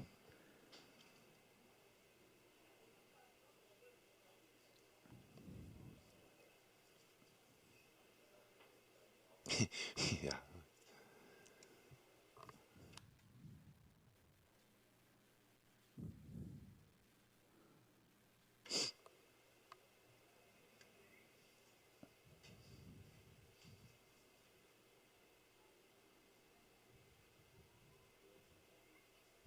Looks like we got a replay of last of Savannah. See what happened here. Kind of a hollow one over near the rock. Air drops in. And just... she was going for the barrel, just got her legs extended on the late drop and couldn't set the front nose rail in tightly. A la Killian, he got that kind of the same drop behind the bull yesterday, but made it. Man, wasn't that a cool highlight? Yeah. Hopefully today, if we do the highlight too, we can get that backside barrel of Tex because you missed it, but you got to see the replay. And I'm still claiming if he would have made that second big backside arc or 10. Vertical, 10. It was a 10. So time call 12 minutes under the halfway point.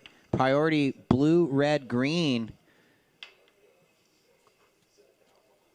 So everyone got busy early. Yeah, and where that last heat was really frenetic, there was a lot of waves going down. This has been a little slower, so they're being selective, or maybe with the mini moods of the ocean, right? Just nothing's kind of shown up for them for the opportunities, although, was it Kayla? Kayla had that. No. Sorry, it was Savannah on that last one, that late drop, potential barrel. Yeah. Got to risk it. Risks for the reward. Here we are. Priority is blue, red, then green, with 11 and a half minutes left.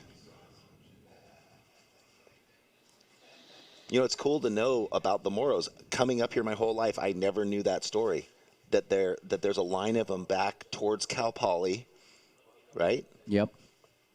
Look at this, red and green, but red's got higher priority, so here goes Katie. Ooh. Wicked little jam, and completes that with a lot of gumption and a lot of speed. You know when they cut out and jump over the whitewash like that? Flying. A nice finishing turn there for Chiasa. So a few waves ridden there quickly. Priority is blue, then white. Well, let's see this last of red here. She's just trying to throw away a half a point, little styly carve, and then connects. She's definitely throwing away the .5. She'll get a second score, and see where she ends up in the heat. I thought she did that finishing turn. There was a lot of weird lump coming at her, that we've seen all the last 2 days, people losing their fins on that oncoming section. So she did really good to stay low enough to let it hit her down into the flats with speed instead of didn't oversurf pushing it too high, which Yeah. we have repeatedly seen. So waiting for the last of green and red. They're both trying to throw away low scores. Here's green, little smooth slash, and then styly cutty. Well, so Caitlin, a 5.73. Nice. A 5.73 for red in the lead. Chiasa's score about to drop. Oh, wait, where did it go? Well, there might have been a mistype. So stand by on red's score. Yeah. It's a 5.73, and then last of green will change the situation. 4.2, red first, green second, white your third. You need a 6.17, and blue you need a 5.55. Priority blue, white, green. That stylish first down carve of Caitlin was very Stephanie Gilmore. Yeah. The way the hands moved, like with perfect intention but grace. Yeah. How good is Stephanie Gilmore? She surfs really good. Oh, my goodness gracious. So fun to watch. So beautiful to watch. So down to 9 minutes. White needs the 6.17. Blue, a 5.55. Do you follow Andy Davis, the artist? Do you know Andy Davis? So. Oh, down south. He does all these like really groovy motion pictures of surfers, these characters that are always like just flowing so much. And that's what Stephanie Gilmore is. And then she comes and just gives you the meanest rail gouges and beautiful freaking arcs and everything. But in between that, it's like she's just this painting of perfect flowing motion. Big ups to 7-time world champion. Yeah. Unbelievable. Look at that. And that's what all these young ladies are aspiring to get to, right? Yeah, her and Lane, 7 world titles. Lane Beachley. And then Lisa and Frida have 4. And I think Wendy both the 2. Same deal. Red first, green second, white third. Looking for the 6.17, Savannah. And Kayla needs a 5.55. So how is that on the women's side of thing that all the other athletes in those eras, you're like, okay, Stephanie has 7, Lisa had 4, Wendy had 4, Frida had 4, like Lane had 7. Yeah, like how do you? Who else was? Where at least on the men's side, I mean, Kelly has his 11, but then there's 2 here, 2 3 and 3, there. yeah. Curran had 3. Tom Carroll had 2. Did Duma had 2? Andy had 3. Andy Mick had has 3. Mick had 3. 7 minutes 30. Time winding down. It's red and green. Yeah, and then in between it's like Sonny has 1, Yeah, Darko has 1, Aki has 1. Aki has 1, and Potter has 1. CJ Hobgood has 1. Everyone else was just scrapping for the 1. Ooh, it's hard enough. White had a paddle. That's going to change priority. Yes, we are. Blue, now. green, red. Blue, green, red. 7 minutes remaining, surfers. Savannah Stone looking for the 6.17, and Kayla looking for the 5.5. Kayla sitting in first priority, so ready to turn it if she gets the wave. She only has the 1 wave in her scoreline, the 4.83, so she's been really patient. 25 minutes heats and almost 24 minutes gone. Hard to stay warm. Oh, my gosh, here she goes. So Kayla utilizing the priority. Will she get in on this wave?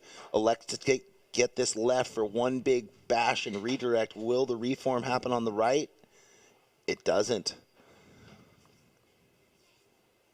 Well, so Kayla looking for the 5.5.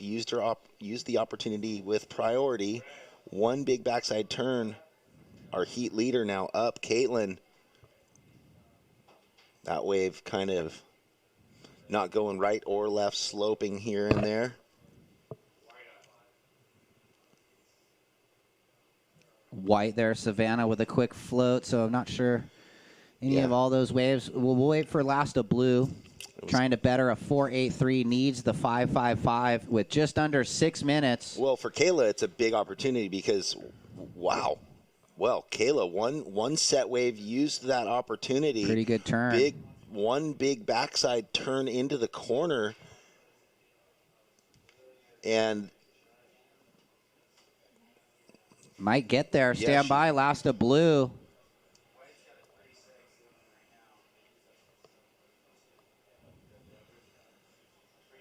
Wow.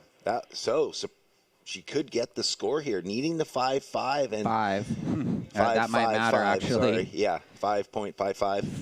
5 minutes remaining. And we're just waiting on last of white, blue, priority with green. 5 minutes remaining. Well, we'll get that score when it punches in, but right now priority is green, red, white.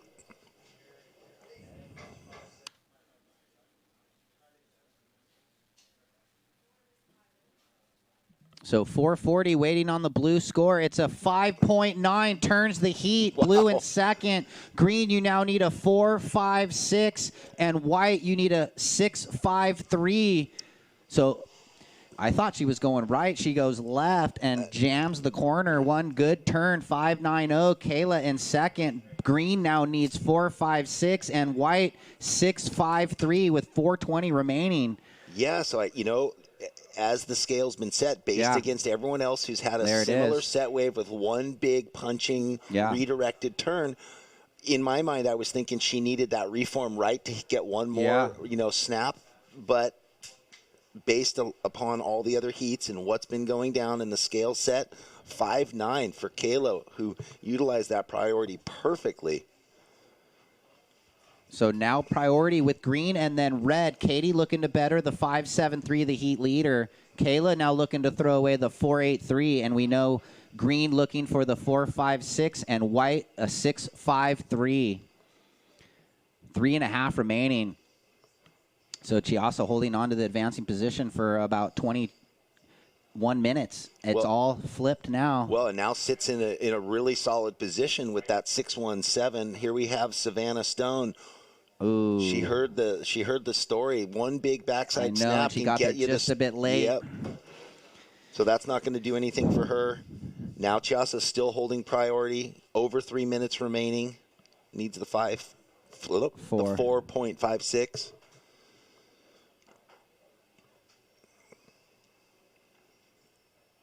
Saw a whale a couple minutes ago. Oh, you did? Where? Yeah. Straight off the rock? Yeah, just out about a mile. Was it breaching? It spouted. It spouted? Caught the mist of the spray there. Remember those? Not this year at Pismo, but the year before. It was like whales. The first year. Oh my gosh! Pelicans, bait balls, and the whales were literally. It felt like 30 yards off the end of the pier that wasn't finished yet. It was really cool. That was. Down to 2.5. We had ospreys sitting on the phone post right in front, or the light post in front of us. The seagulls, the pigeons, whales, dolphins, seals. Looks like red kind of looking like she wants to go. Katie, up and out. Priority still green, then blue.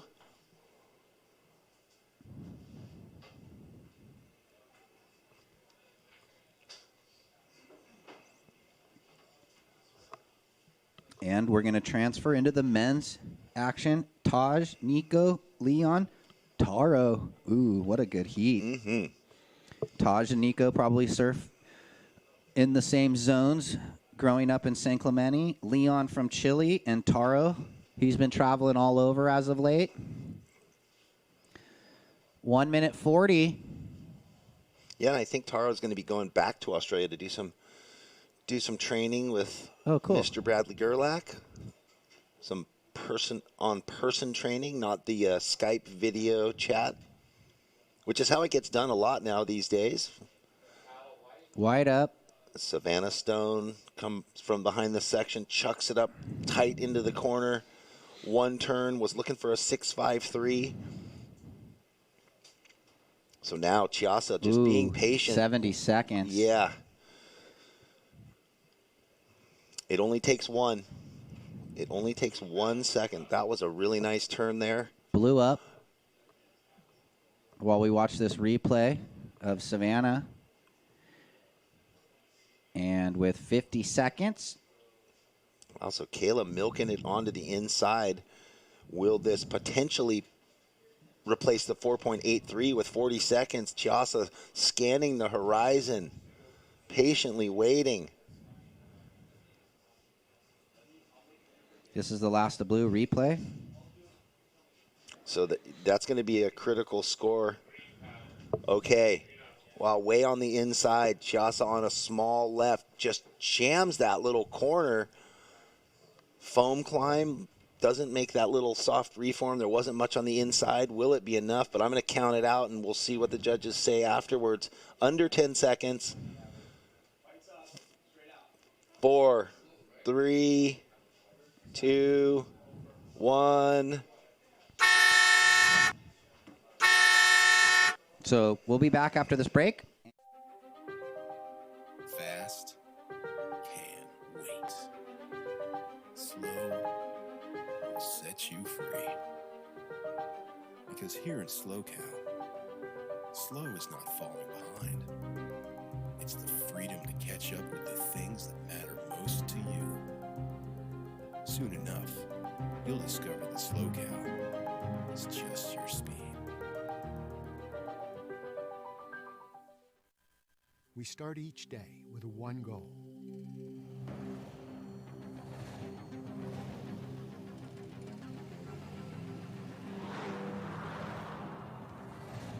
With our state-of-the-art network, we provide reliable, high-speed internet to the Central Coast with no contracts and no limits. Visit peakwifi.com for plans and coverage of our rapidly expanding network. We're going to be counting down shortly. So good job to Chiasa. Oh, hey, we're back.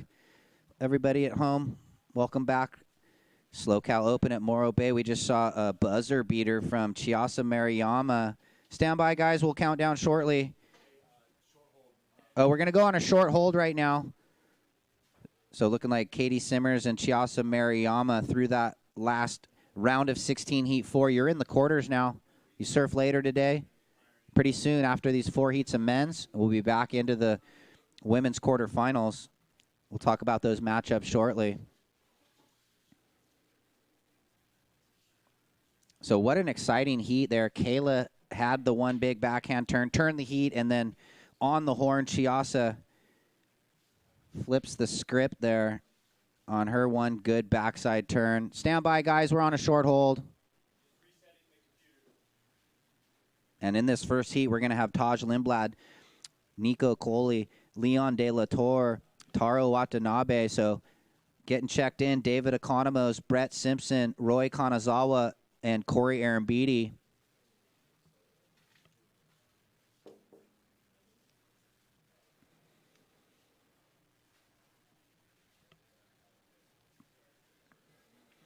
So just hold positions, guys.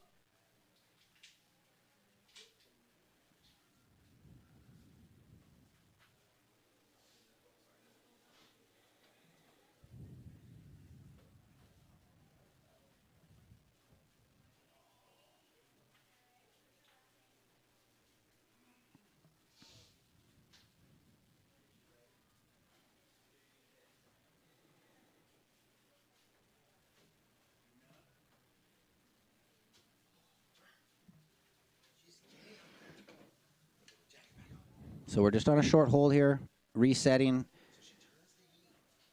before we get into this men's round of 16. So we know Taj, Nico, and Leon and Taro are out there. We're going to be getting underway here shortly. Sounds like we're almost ready to go. So bear with us, everyone at home. We're getting ready to kick this thing off. And we're going to count it down from 8, 7, 6, 5, and we're going to count in this heat. 3, 2, and 1. So there you go. Taj in the red, Nico in the blue, Leon in the white, and Taro in the green. How about that, though? Chiasa at the end of the heat got that inside wave, but did such a quick electric snap. Smaller wave, but did enough. Yeah. And realizing there was a lot of good scores from one big turn in that heat, so just needed the opportunity and got it. But what a fun heat, though, from start to finish from all 4 surfers. Well, it was interesting. I was looking outside. I couldn't find her, and literally she was 70 yards in from everybody. Yeah, it was, luck of the draw. Sounds like we have last seat's winner down with Kelly. Okay. Yes, here with the heat winner. Congratulations. Thanks. Okay, conditions definitely changing a little bit out there. How was it for you?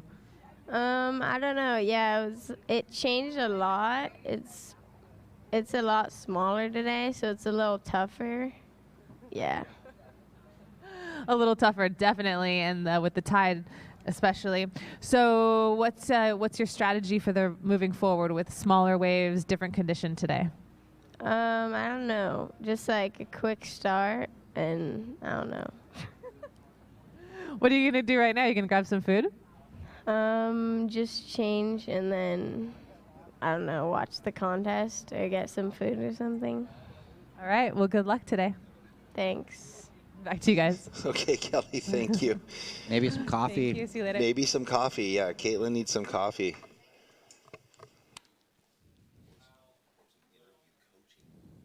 Look at this.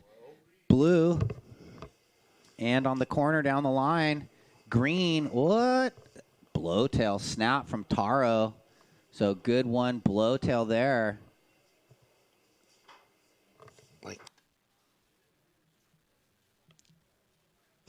Nico here on that replay. Nice first turn, and just something happened off the bottom there.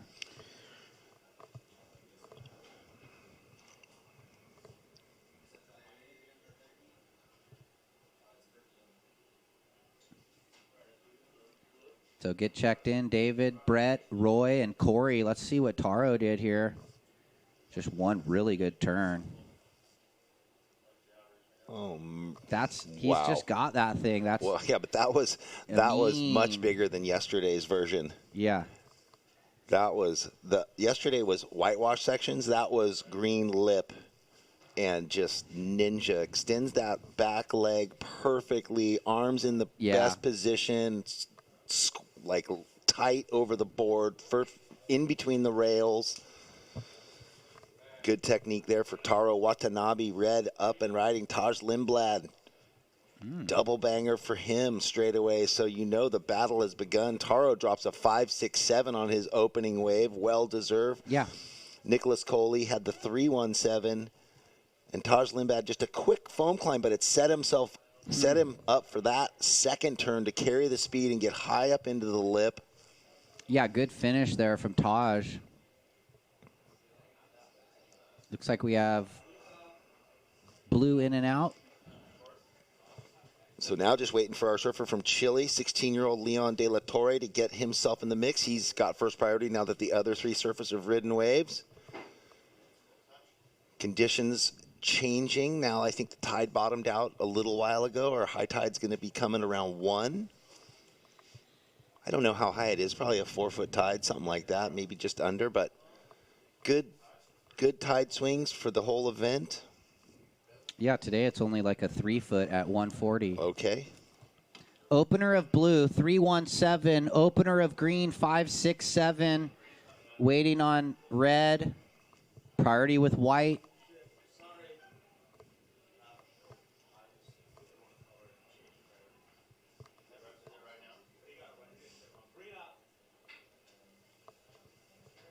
Looks like we have Ryder. Yeah, Taro, he got this speedy right. He was behind the flag for us live, but he is continuing on towards the rocks. Beautiful sweeping arc. So we're going to have to get that replay quickly because 3 or 4 turns. He was tucked behind a flag, which blocked out about 20 yards of our view here. So there it is. Already. Wow, a 3.60? No. Oh. That was the one before. I was going to read it out, but there's the drone angle of the last wave. Good first turn. Draws out that rail gouge there. I think he got up into the lip again. Wow, and this is and when I think he gets another cutback. Yeah, so those were all the turns we missed. Beautiful. So Taro snuck up, or did he have the right that was the 3.60 and he was paddling back out and got that one away from everyone? No, I think a left, but his second wave came in at a 3.6, and now we're waiting for his third wave. So Taro getting busy just 5 minutes into the heat, basically, and one solid score, and now and an okay backup, and this one's going to trump the 360 definitely. Red, you got a 4.03. Red, your opener that left, 4.03. And now we're going to get Green's last score. And there it is, 4.8. So Green in the quick lead, 4.8, 5, 6, 7. And priority is white, blue, red.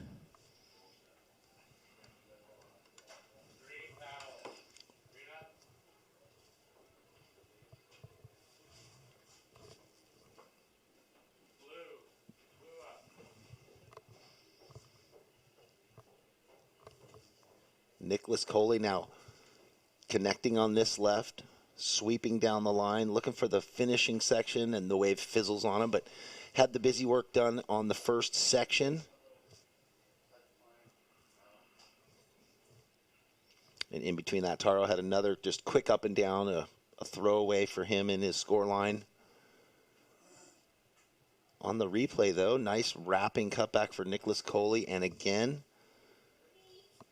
it's going to be a mid-range 3 or a low 3. Here we have white. Leon on his first wave. One vertical attack there for our goofy foot from Chile. So now all 4 surfers will be on the board. Priority is red, then green.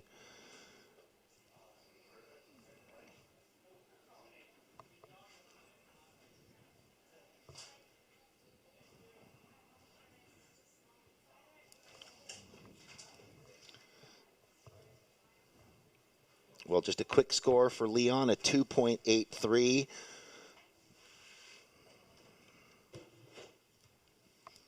Nicholas, your last wave, a 3.27. So now that everybody's got a wave, Taro out in front. Nicholas in second.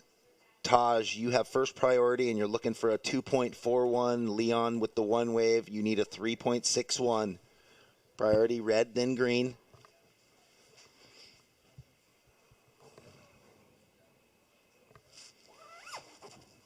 Well, it's a little bit chillier than it's been up here the last few days. We lucked out with 70-plus degree weather, Santa Ana conditions. It's still a nice day up here in the Central Coast. Morro Bay, tucked up against the Morro Bay rock. We have firing action all day today. We just completed the round of 16, 4 heats of the women's QS 1000. We'll be going into their quarterfinals after we go through these 4 heats of men's round of 16. Those quarterfinals will be man-on-man, woman-on-woman, 25-minute heats. So if you're down here on the beach, stick around or go back, get some breakfast, warm up, and come back for the heats you want to watch. We'll be here all day. If you're watching online, there's another beautiful overview of where we are, the parking lot, where our container is, where we're watching from. The surfers are tucked up against that giant rock there, standing 576 feet, covered in thousands of birds.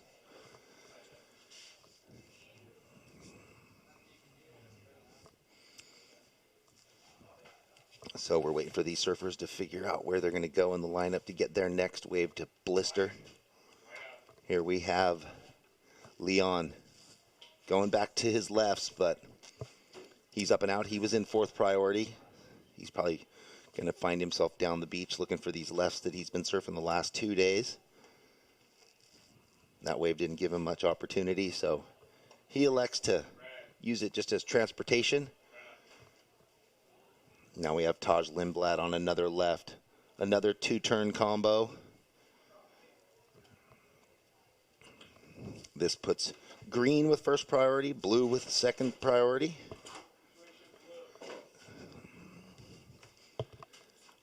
Nicholas, you have a 3.17 and a 3.27. You're in second place, and you are with second priority. Taro, you are in first with a 5.67 and a 4.80. You are in first priority. There's 15 minutes remaining.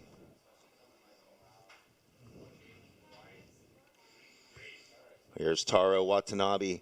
Deep off the bottom, sweeping, searing arc. Wow, look at this. Goes to that turn again, compresses and rides out clean there. Another beautiful wave, and behind him, our surfer from Chile, Leon. Oh, unfortunately, just gets bounced off there. He might have had a turn before it came into view on the camera.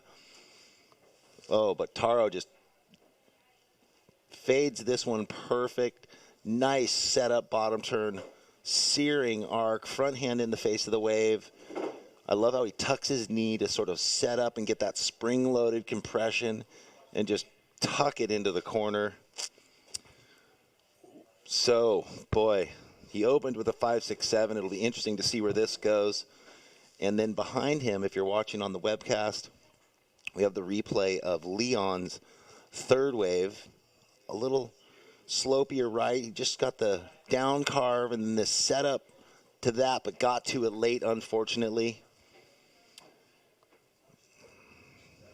Well, priority now, blue, red, white. Waiting on that score for Taro.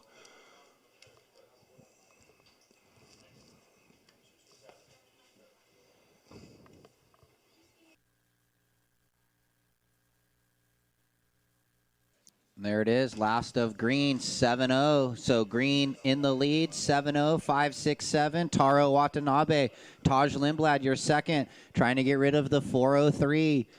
Nico, you have priority 1 in the blue. You need a 6-6-9, and white needs a 7-1-3. I don't get that.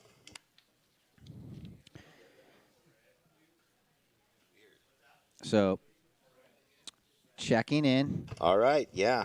Heat 2, David, Brett, Roy, Corey. Those guys, I stepped down for a couple minutes. They were all getting ready down there. Well, yeah, Taj, your second wave, a 5.93. You're in second place after that wave. You have a 4.03 and a 5.93. That score had just dropped in. So let me break it down. Green is in first. Red is in second. Blue, you're in third. You need a 6.69. White, you need a 7.13. Taro, your last wave was a 7, and Taj, your last wave was a 5.93. And with 12 minutes remaining, looks like those guys in that next heat heading out.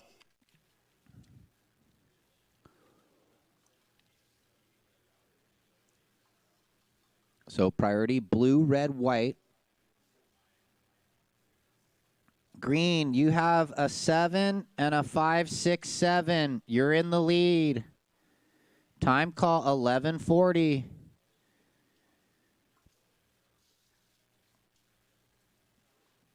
And that just proves the point that you can say it multiple times, and then Green didn't hear all of those times paddling back out. But he knows now. Yeah, well, what it is when one athlete raises their hand, they're the one focused on listening. Yeah. You know? And so that's okay. That's why we're here. Look at white. Here we go. This thing's got some wall. De La Torre just set it up. Deep bottom turn and a nice vertical hit. Their technique is spot on. Well, they probably surf really good waves, so that'll train technique surfing powerful hollow waves. Just that second bottom turn, really good into that projection and extension. Let's watch.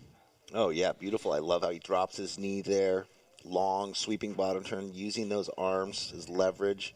And look at how those arms were so quiet until right there. Yeah. And so that's going to get him in the game. He needs a 7.3, but he just has 2s in his score line. So expect himself to get into this. We're going to go with Nico here.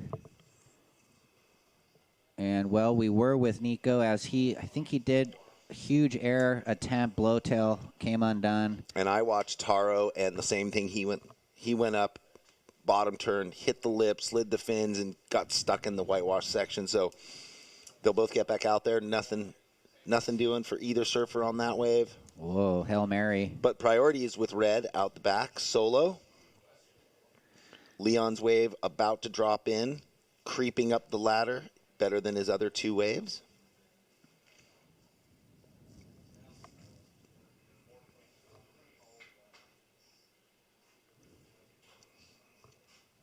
Yeah, White score drops in 4.33. Leon 4.33. Now needing a 5.64 to turn the heat. And Blue needs the 6.69 for Nico at about 9:20 remaining.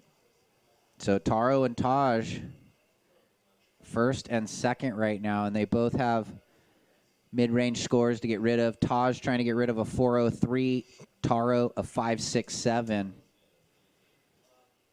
Really clean conditions you can see on that drone view. Staying glassy. Oh, yeah.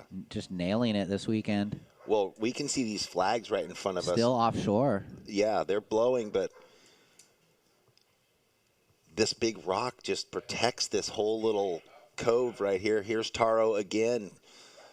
Another sweeping, stylish forehand roundhouse. Throws the tail and, wow, look at this. He does ride out, goes backwards, foot on the nose, and then somehow engages the fins again with enough speed to swing around. I guess you could say he's kind of playing with it right now. He comes around the corner right here. Nice. Good arm placement through the whole cutty. And just toying with it.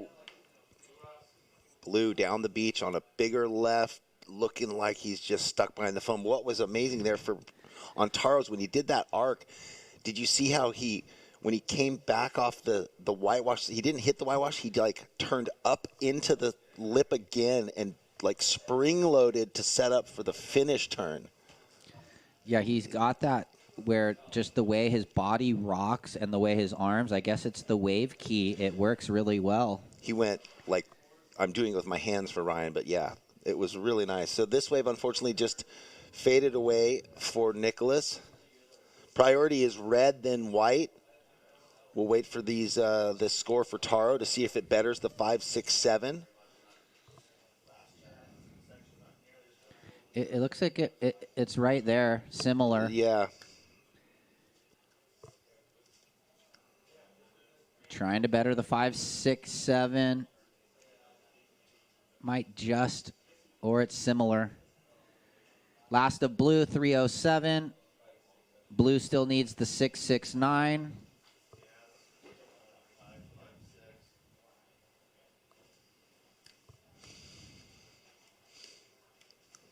Anyway, it's going to be right around the same, just below or just about, just below. So that last wave of Taro, a 5 point, where did it go? It was there. Someone maybe going to stand by.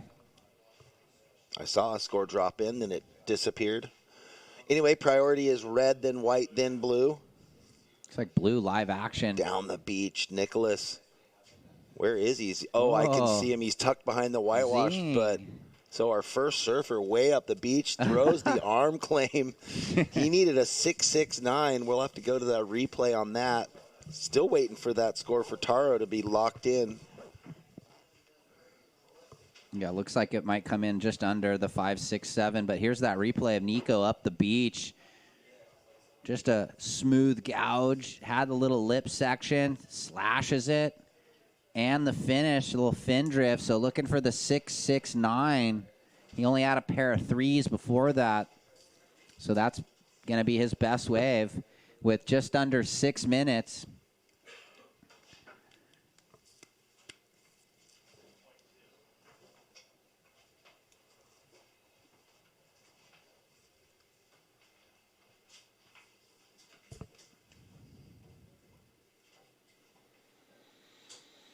Priority, red, white, green. Last of Blue, 6.2. Blue, your third. You now require a 3.76.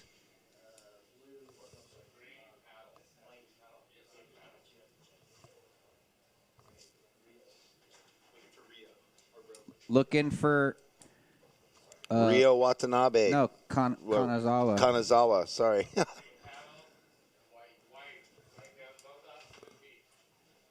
So we have two surfers up, and we're going with white here on the drone, and we'll switch back to green, and he's got the huge finish. Taro. We still don't have his score from before. So, well, yeah, they just got to button up that one prior. Yeah, one judge needs to type it in. So checking in, David, Brett, Roy, and Corey. Roy, where are you? So Taro, this is that replay, had the one kind of clean setup up and over for the big finish. Well, again, will that take care of the 5.67? Will that increase his score line? Leon had a wave down the beach, needed a 5.67. Nicholas got the long left, a 6.2. Yeah, and he now only needs a 3.76. So Taj Lindblad second in jeopardy, trying to better the 4.03. Well, there's 4 minutes left. No, he knows.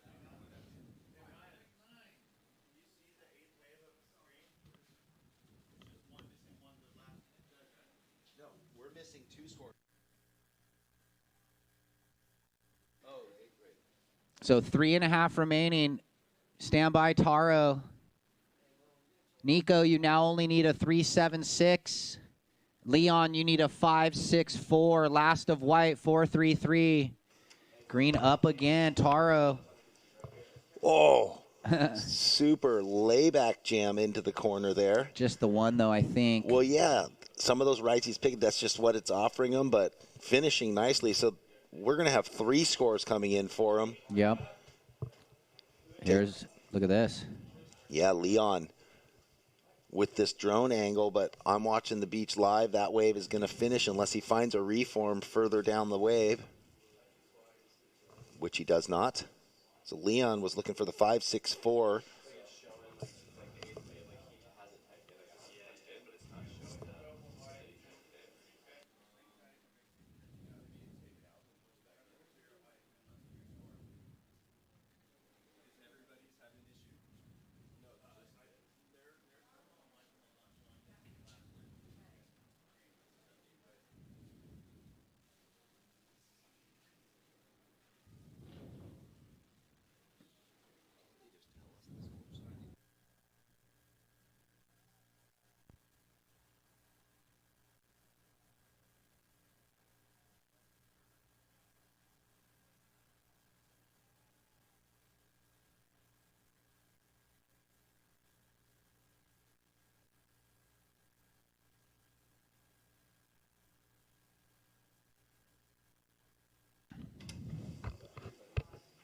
Here's that replay of Okay, Last of well, White. Go ahead, Jeff. We still didn't get the. Oh, what? White is up. Leon. Nothing going. So Taro, we had a few waves we were waiting to score. You had 3 waves we were waiting to score. Your first right, we still don't have that locked in. It looked like it was similar to your 5.6 around there. Your second right that we were waiting for was an 8.5. So now you've just blown the lid off with a 7 and an 8.5, and we have one more score to lock in for you. In second, Taj with the 4.03 and a 5.93. Nicholas in third with a 3.27 and a 6.20. Nicholas, you need a 3.76, and Leon still needing the 5.64. And we're down to 1 minute, 5 seconds. So Taro extends the lead. We knew the good one at 8.5. And really, blue in priority just needs the 3.76. And red trying to better the 4.03. 55 seconds. See if Nico or Leon can find a buzzer beater here. Looks like white looking at a peak.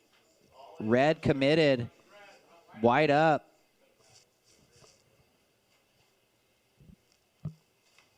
Wraps it. Cuts it back again. And what does he need? Oh, look at the 5.64, and this one could find its way down in there. We know that these lefts, that's kind of in the scoring area. So Leon needing the 5.64, finds that left. Obviously can't make it out for another wave. Here's Nicholas looking for the 3.67, and this is a foamy one. Whoa. Still finding space to get the tail up into it and doing the busy work to connect the dots. And the double up. And we and finishes for blue on the horn. So we'll be back after the short break. I think red was up too, and so didn't catch that. So we'll get all these scores. Gonna be on No offense to fast, but slow is good for the soul. While the rest of the world is busy racing to the end, slow gives your life the attention it deserves. Inhale. Exhale. Let us show you the world you've been too busy to see. Soon enough, you'll discover the slow cow. It's just your speed.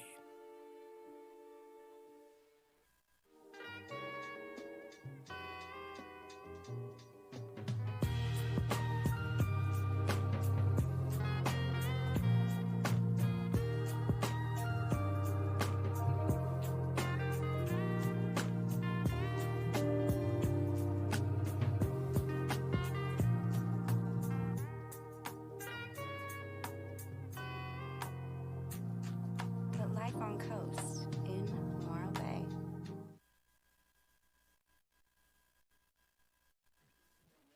We're here waiting on these last couple scores of round 5, heat 1.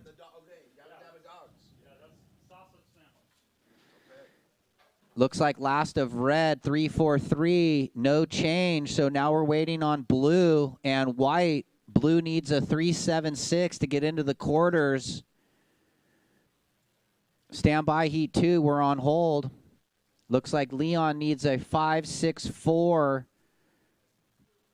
I don't think his score is going to get there. So we're just really going to look at Nico.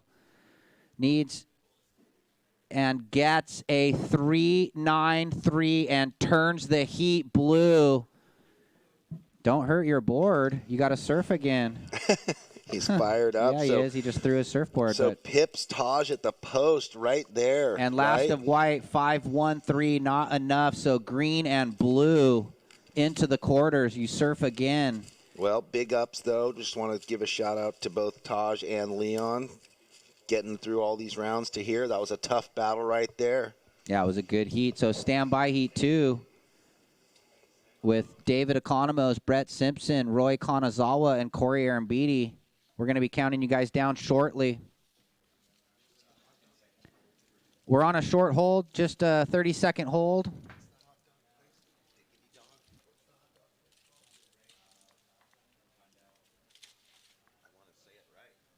So we're going to be counting down shortly.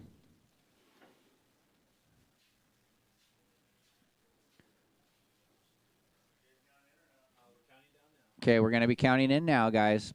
10, 9, 8. Here we go with heat 2, round of 16 in 4, 3, 2, 1.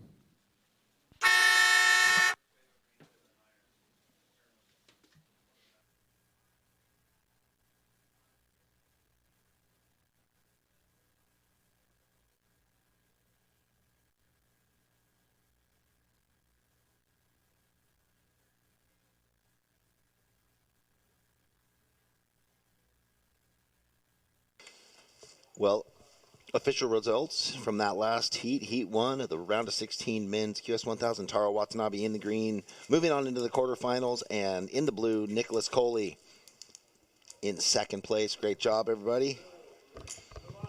And here we have Brett Simpson up on his first wave. We see that orange board contrasting against the foam. We'll have to go to the replay. I think there was 3 turns, just the two big turns. One big turn and a finish turn. Here we go. So Brett carves back into the section and then finished up right under the lip. Still a good first wave for Brett. We'll wait for that score. It's going to drop in that medium range, but we're going to throw it down to Kelly for an interview with Yes, I'm here with heat winner Taro. Congratulations. Thanks so much. How was it? It's pretty tricky, but it's really fun too. Tricky but fun, okay. And what were you thinking about out there today? Just trying to get as many waves as I can and just surf them as good as I can. Yeah. And what are you going to do now? Probably just get warm, eat a little, and then just get ready again. Get mentally psyched for the next heat. Good luck to you and get warm. Yeah, thank you. Back to you guys. All right, I think he's going to go do some wave key warm-up. That's what he's going to do between this heat and the next. Come on now, man.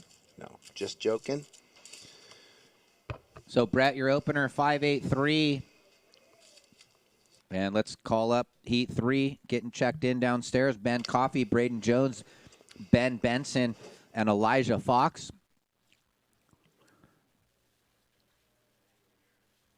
Looks like some waves moving through here. Looks like white having a look. Roy. He gets that one backhand turn there on that closeout.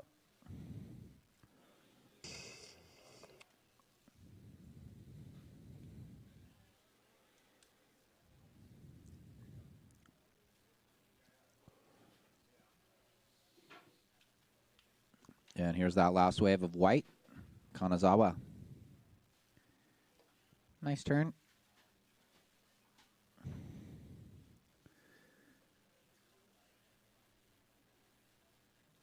And the priority is set. Red, green, blue.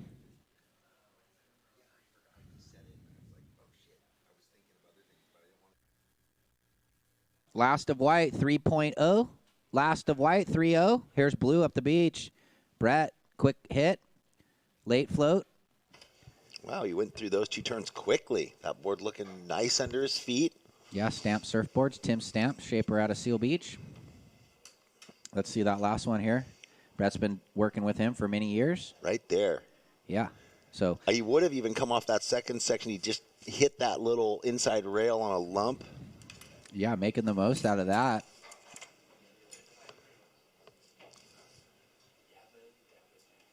Yabba Dabba Doo.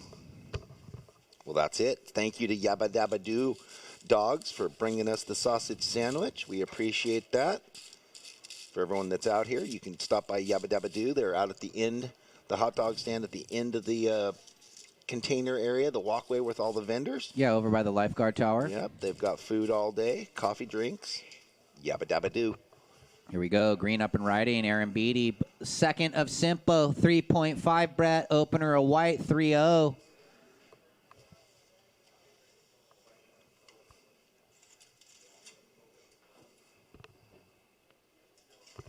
I don't know about you, Ryan, but that last wave of Brett's, even though just the 3-5, looked like he put himself into another gear.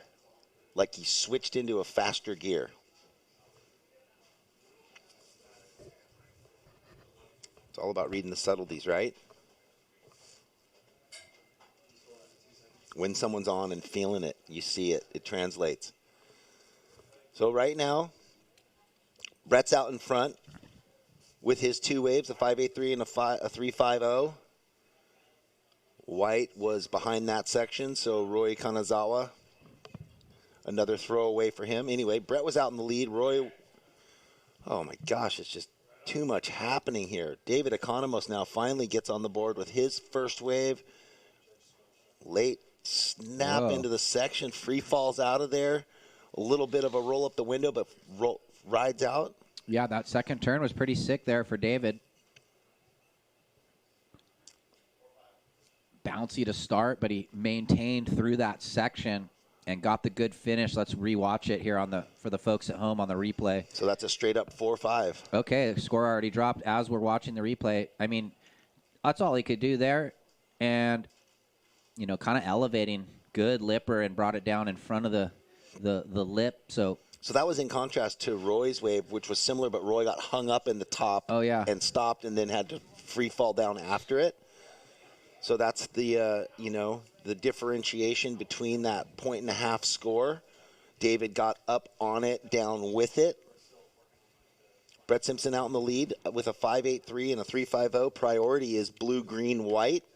Just under 19 minutes to go. Yeah, and should be getting checked in. Ben Coffey, Braden Jones, Ben Benson, Elijah Fox. More waves. Look at this set just stacking on the horizon. Solid one. Everyone's going to probably get cleaned up. This wave already breaking. You can see on your screen there. Oh, yeah, that's 60 yards outside of everybody. It's deceiving because from here, when you're looking along the cliff, that other rock that's out there looks compressed against it, but there's like a 40-yard gap between the cliff, the headland, and that rock, and these waves are coming outside of the secondary rock. Breaking pretty far out. Yes. And those waves, even if you sat out there, I don't know if you could even get one or if anything would happen. Today, anyway. The other days there was, but we're here today in the moment. Let's live in the moment of today. There's the view of the rock. So there's that gap I'm talking about, and the waves are breaking 30 yards off the outside of the rocks there. Look at this. Yeah. So just for the viewers at home. Look at blue. And blue. takes off on this soupy racing left. Will he make it around this long section? Big sweeping bottom turn. Brett throws the haymaker into the lip. I don't know what he did there. What was he doing with the binos? He did some sort of claim. Okay. Like I thought he was camera reel claim or something. No, he knew you were commentating with me, and he's doing a fishing rod, dude. Okay. Hook up. Let's watch it. Big turn, Brett. Well, it's great that the speed carried him up into that. Wow. That's probably the best turn of the whole contest so far. Okay. Here we have White behind him flying down the line on his left. We have the drone angle if you're watching online. And he gets his tail up in there. Okay. Brett Simpson about to drop a good score, high, good, excellent. We don't know. Well, look at that, right on the excellent mark. An 8.0 for Brett Simpson. One giant turn on a set left. So Brett with a 5.83 and 8 is out in the lead handily. So he's probably stoked he made the decision to come up here and surf the event. He was iffy at the beginning of the week. Look how much fun he's having. Last of Blue, 8.0. Now trying to better a 5.83, Brett. Ooh, good one's coming around the corner. Priority with green, red, blue. Look at this left. Anyone going to get there? That is a beauty. Someone's there. Green on the corner. Corey Aaron Beatty, he wants to get himself into this. Tacks it straight up. Just let the lip bring his board around. Again, so quick and agile, isn't he? And so deep on those bottom turns, so committed and a big finish. So that's going to feel good for Corey. Wow. He had nothing. Yeah, he had nothing. So he's in this. I mean, he only needed a 6.3, so he could jump. We'll just have to wait and see. David gets it down the line, and this left, if you find it on the bar, it's turning on. A couple more gouges for David E. Going to Cuesta. Just real close to here. So he's kind of a local now. Oh, my goodness. There's all kinds of action. We'll have to go. I know you were watching that. Yeah, I know. I was watching Blue on the live, straight in front. We'll get a replay of that. So a lot of moving parts with the commentary to the beach and the web. Well, yeah. Because Brett did something huge while we were watching David live. Yeah. Maybe we'll have the replay. I hope we do. All I saw was water go blasting to the sky, and then he went frontside hammer to backside bottom turn reverse, I think. This is it. Yeah, so Brett is looking like he's really fired up. It was that turn that I was talking about. And then, did he make this? Oh, my gosh, he's just getting fantabulous here. Right out. Oh, was that? Maybe. Are you willing him to ride out? Anyway, That was incredible. Brett Simpson, after the 8, is all fired up. That was a spine cruncher. The way he threw himself into that oncoming left. Still going to be a big score. Last of White, 3.8. Last of Green, 5.5, Corey. Now we're waiting on Red's last, and then we'll break down the situation. White, your last wave. Sorry, we owe you one more. The one before was a 3.8. Waiting for the last of White, Red, and Blue. And then we'll talk about the situation with 14 minutes. But Brett Simpson is the story right now, former tour veteran, just exploding into the lip multiple times there on that left, one time for the 8. Here's David on that replay, his last. Well. We're going to have to see where we go with Brett. I mean, well, look, he's bettering the 5.8. Scores are in. Couldn't make the reverse on the left. I think he just came at the thing with so much speed. A 7.0 for the big forehand electro jam. I mean, huge old school hammer. Just who doesn't like that? Yeah, well, I mean, God, he's probably checking his board. Like, are you alive? For Buckles. Last of Red, 4.73, and now we just got to get one more for White, and then we'll talk about who's in the lead and who needs what. So, Roy, stand by, Jeff. Oh, I was going to say, you know what was so cool about that? Obviously, every wave's unique, but you see a lot of waves that kind of break similar, ride similar. You have to ride them similar. That was a completely brand new situation. The way that left came at him allowed him to do that type of turn, which you don't get to always do. It's like a dream section. Bill. Mistype on White. Okay, here we have Corey Arambidi. Well, he's up on the right. I guess I'm going with the left, Roy, and he fades out. So Corey still on that right there. You caught the end of it on the split peak. So white, your previous was the 3-8, so we can break it down. Blue in the lead, red in second, trying to better a 4-5. White needs 5-4-3, and green needs 3-7-3. This is the last of white, the split peak with green.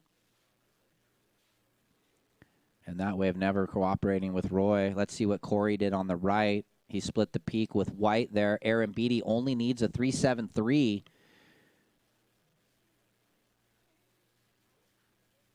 And I think we're queuing up the green. Stand by for the folks at home. Brett in the lead, red in second.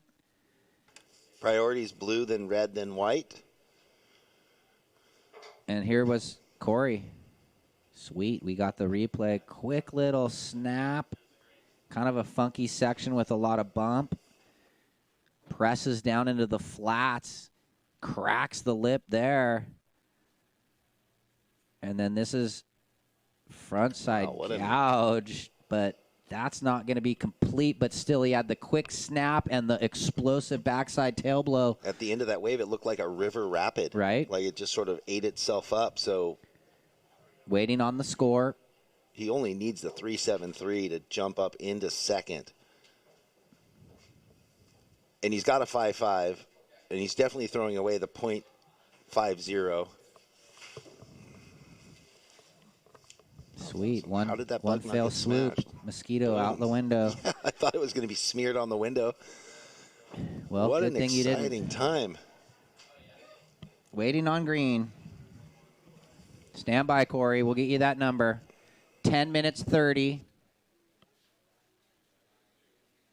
Check in. Ben, Braden, Ben, Elijah. It's in. 4.4. Green takes second. Red, you now require a 5.18. And white, a 6.1.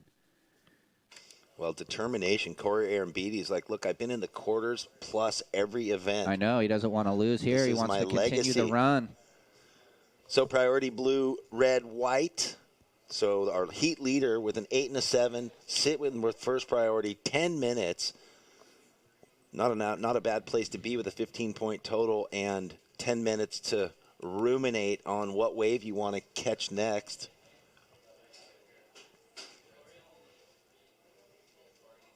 So here we have Roy on the inside, on his backhand, comes around the section for one big hook, gets himself up and under it, somehow didn't ride out. I don't landed at the bottom, and then there was so much turbulence, exploded off his board. Okay.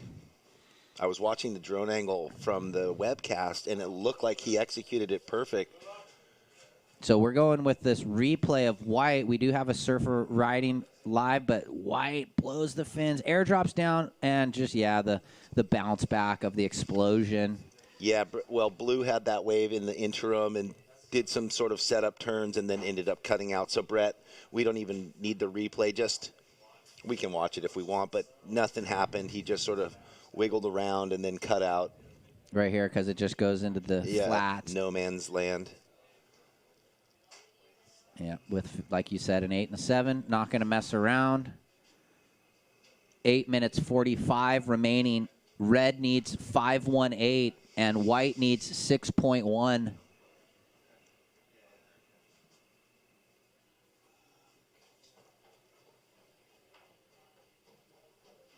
Just white out. I hope someone has a picture of that oncoming forehand speed jam that Brett did into the section, because oh yeah, I'm going to talk to him afterwards. I have a feeling that was a turn he hasn't done in a long time, because the wave often just you get that section. yeah, complete. It's like the Hot Wheels track where the thing just goes flying around the berm. That's what that was. Speed berm.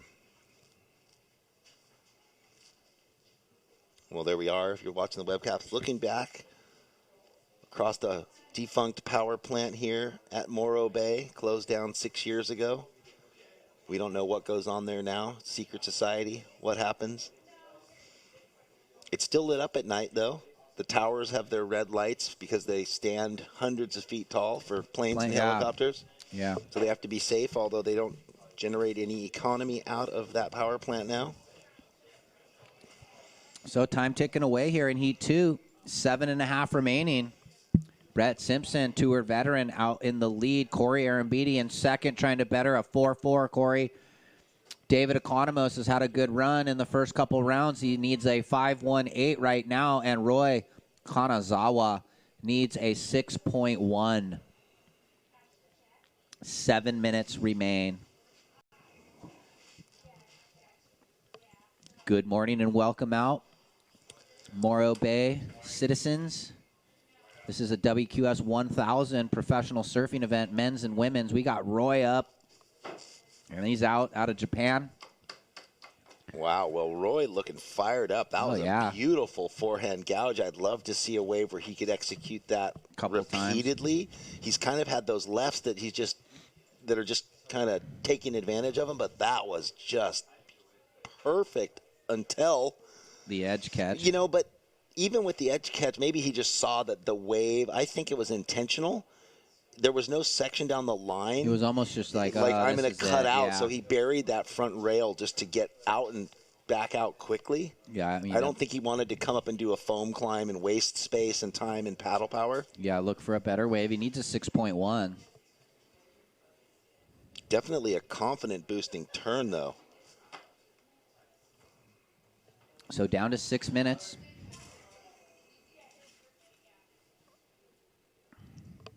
So we know what SLO-Cal's about. It's about outdoor activity. SLO-Cal's known for slowing down and appreciating the beauty in life.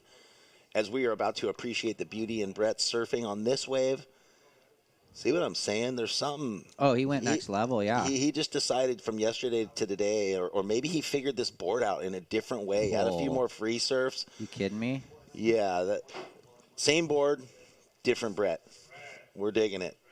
Here he is, right behind David. So he needs the 5.18.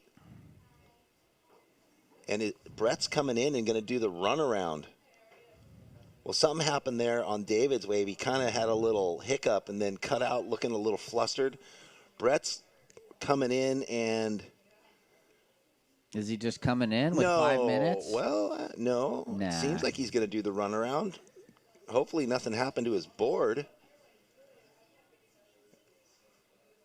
He doesn't look like he's in a hurry. 5 minutes. 5 minutes remain. So Brett's out in the lead with a two-wave total He's waiting of 15. for that last score. Yeah, we're going to see where it comes in. 6.47. So it didn't better the 7, but regardless, it was some spicy surfing. Here we have Corey Arambidi. Ooh. This could set him apart. Wow, look at that. Classic up in the lip surfing. Where does he get these, like, the speed and the lip every time? Yeah, he liked it. Yeah, big wave. So that could be a real separator for Corey, who could drop the 4-4, extend his lead in second, and really put the pressure on red and white. Yeah, well, Brett's got his family up here, so he might be running around the hotel room after the little buddy, so he's tired. Well, he might not have got any sleep last night. He's like, I got a quarterfinal. It's all good. Well, and he's way out in front, so let's just see where that last score Corey goes. He's trying to improve on the 4.4. Brett's probably just calling it. Look at this. This is Roy. Nice turn in the froth, and whoa. Well, I've got pushes the eject button. I don't want to get in his head, but I got a question, a coach question. Is this what you teach your students? Get way out and come in with 5 minutes? Yeah, well, he wouldn't do it if there wasn't some reason behind it. I know. It's all good. 325. All I know is that he's psyching on that big left backside hook, but he gets to do that turn more often than that forehand one. Here's the replay of Aaron Beatty. Score drop, Jeff, 5.7. So red, you now need a 6.47, and white a 7.4. 3 minutes remaining. Wow. Yeah, well, Corey needs a 9.3 for reference to get into the lead. So Brett breathing a sigh of relief right there. We've only seen one score all 3 of the first days over that. You know, and Brett knows he has to surf again today, and there's a lot of elements. So He's like, I'm petting this board. I'm putting it on ice. Well, and he rode that all the way in. So let's just say he tried to get back out there. He's maybe getting back out there right now, and he might not even have bettered a wave. So why not just use that energy in the quarters? If he maintains the first, still 2.5 minutes, anything can happen. Has it ever happened? Has anyone ever gotten 2 10s in like the first 10 minutes of a heat and just come in? Oh, I don't know about that. I wonder. Because really, what would be the point? You don't even need to sit next to your competitor. It's like, if you can get 2 10s, cool. I got 20. We're done. Anyway, SLO is known for slow living, for slowing down and appreciating the beauty in life. One way locals enjoy the SLO way of life is through outdoor activity, which we are watching here with all these amazing surfers in the water all day long, which are aplenty throughout the destinations here. Head to the hills for a hike to catch panoramic views or grab a kayak and find a peaceful spot on the water. Take out a sup on the bay, rent a boat, go fishing, go to the wineries, just breathe the fresh air and slow down. Live the SLO life. If you want to know more about this area, you can discover the path by visiting slocal.com.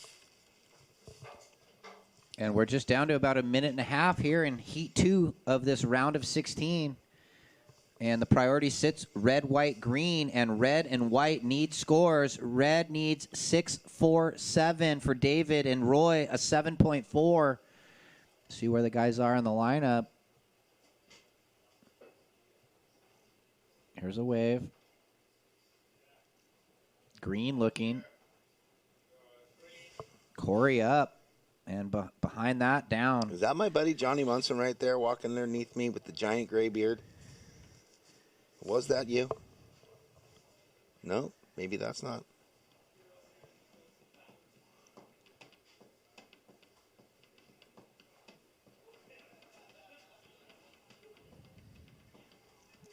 Time call, 35 seconds.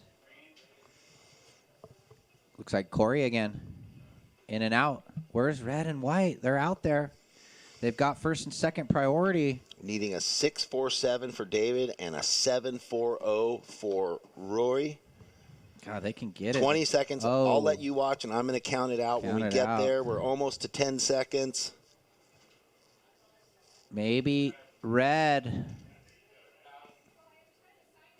Oh, and he's just a bit out the back. 5, 4, 3, 2, 1. And no rides. That's after for White up the beach, so we'll be back. Fast can wait.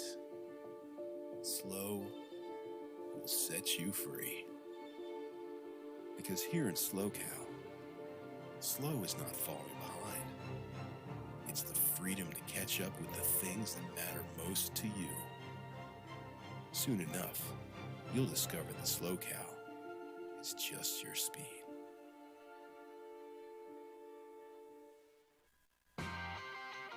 Take a trip back in time to the best American food around. Colecat serves 14 different burgers, all with the traditional fixings and some with a unique flair. Check out our Burger of the Month, which is always changing. All Colecat Cafe sauces and dressings are made in-house with the finest ingredients. And don't forget about the incredible milkshakes and adult shakes that are fully customizable. Come give us a try. We are open 7 days a week at 10:30 a.m.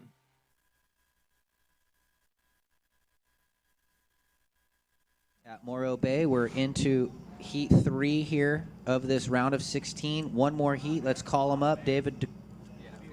Oh, let's watch a little quick replay of that first wave. Braden Jones. And sounds like we have Brett Simpson down with Kelly. Take it away, Kelly. All right, I'm here with Brett. Congratulations on that win. Thank you. And you were just saying you're having a lot of fun.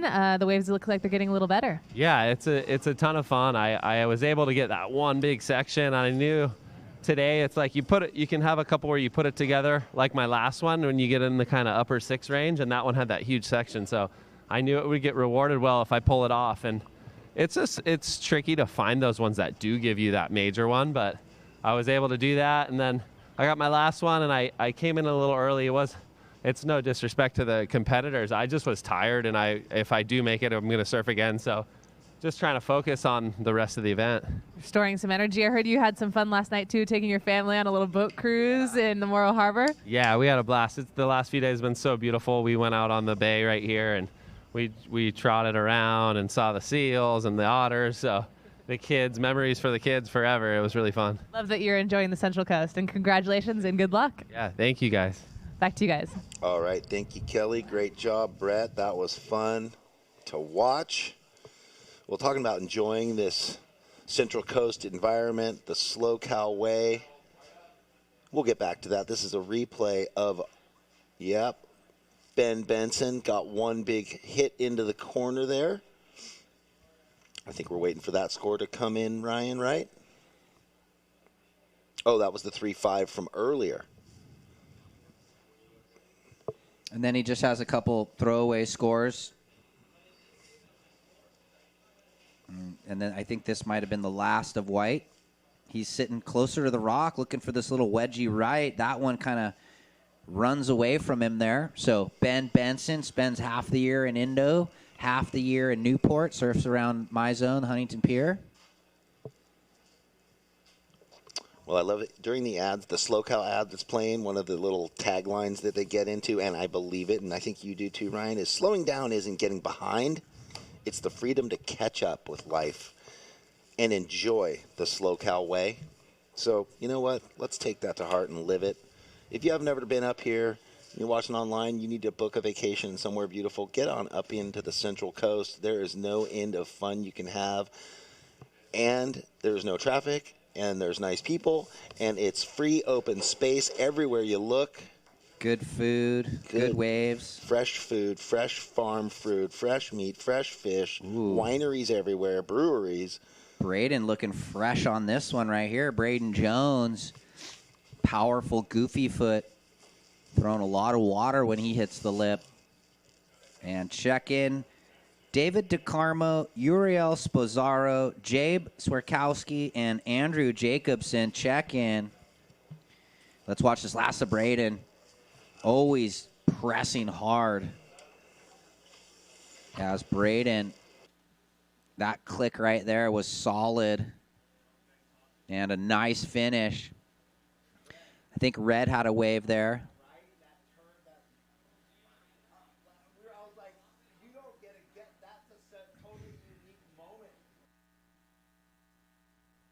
So we're going to get that last of Braden, 4.83, and that opener of Red, Ben Coffee. Let's watch it. This is Ben. This is that score we're waiting on. Nice two-turn combo. It's a 5.83 for Ben Coffee. Braden got a 4.83. Priority sits with green. Elijah now. Busy times, hot action everywhere. Yeah, the boys are going off out there. Wave's super rippable today. This is fun. QS 1000. Yeah, I just got to open the window and have a quick chat with Brett about that one turn that I was so fired up. The front side turn or the backside turn? The front side turn, because I know he gets the car backside. crash into the oncoming left. And he's like, oh my gosh, that was so fun, so unique. I love that. Reminds me of like Justin Poston or something from back in the day. And he said, too, he's like, yeah, you don't get that turn that often. Yeah, right? So anyway, talking about all the great stuff you can do up here in Adventureland of Central Cal, SLO Cal, you can go to the morrobay.org website to find out more information. You can go to the slocal.com website. I think we have a rider up. White. Ben Benson. Carve. Hit. Floats that section. Ben Benson from Bali. Well, not Bali, Indo. I wonder if he lives in Bali or where in Indo. That's what he said. In Bali, I think so. Indonesia's a bigger place than just Bali, but you know, we assume Bali, but yeah, going with no booties, Ben with no booties. Yeah, he says he adjusted quick though. He's been down surfing Huntington. He's been here for a while. Yeah. I think he spends the summer months in Indo and the winter in Cali. Well, you know how it is. Some people that live in the tropics just hold on to that tropic thing forever, and they're like, it's always so cold. Other people are like, whatever. This is that last of White. Scores still to drop. Smaller inside wave, but getting some nice work. That was pretty cool. Fin drift to the Head flick. Well, like I always, we've talked about it before at the U.S. Open. There's some of the Brazilians that are in full suits all the time. Yeah. And Jadson's out for like 10 hours a day trunking it. Yeah, he's like, what? Cold? Who cares? Last of white, 5:03. 5:03. Good score there on an inside runner right. Very nice. He's in the lead with a 5:03 and a 3.5. Holy cow, we're already into Heat 3. How the day flies. Yeah, we're almost going to be going into the women's quarterfinals. White, you have a 3.5 and a 5.03 on your last right. You're in first place. There's just under 18 minutes remaining. Oh, look at that big back. Braden Jones, big boy from Pismo Beach. Oh. Every time his tail gets near the lip, it's like explosive. Birds need to go over there for a little shower. Little morning rinse. Braden hammering the lip again. So waiting on that third wave of blue. Green looking, seeing the drone angle. Elijah. First wave. Ooh. Cat-like on that first turn. Making the most of working through this flat section. Yeah, and Blue's score drop wall. Elijah was riding the wave. 6.67 for Blue. Braden, you're in the lead. White in second. Let's watch the 6.67 on the replay. Oh, meaty section. Nice backhand jam. And this turn was good, too, right here. Throwing a lot of water. That's when you know the timing and the rail is engaged. Well, I wonder what the width of his board, like. Braden? Yeah, you can just tell that he has enough foam under his feet. Right around 19, probably. 19. 2 3/8. Yeah. 2 3/8, maybe. Yep. He's got foam, and you can tell it's that's pushing what I ride. back. Yeah. That's my 19. And Elijah, your opener, 4.83. Here's White. Cutting back. And gets the fin drift snap. So we're waiting on that score. A lot of action nonstop.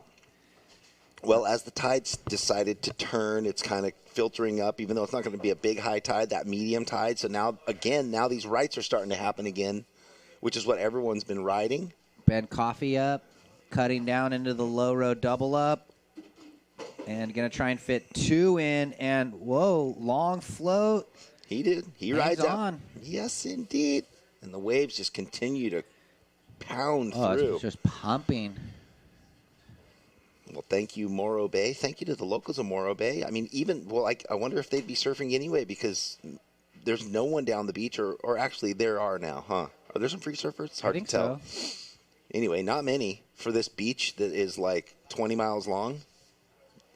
Or, well, it looks like it from here, but it's a good 2 miles, and it doesn't seem like there's anyone out. So last of white, 4.53. Waiting on the last of red. Stand by, Ben, for your second score. First blue, second white. Third red needs 3.73. Green looking for the 4.74. Still waiting on red, so stand by, Ben Coffee. With 14:40 on the clock.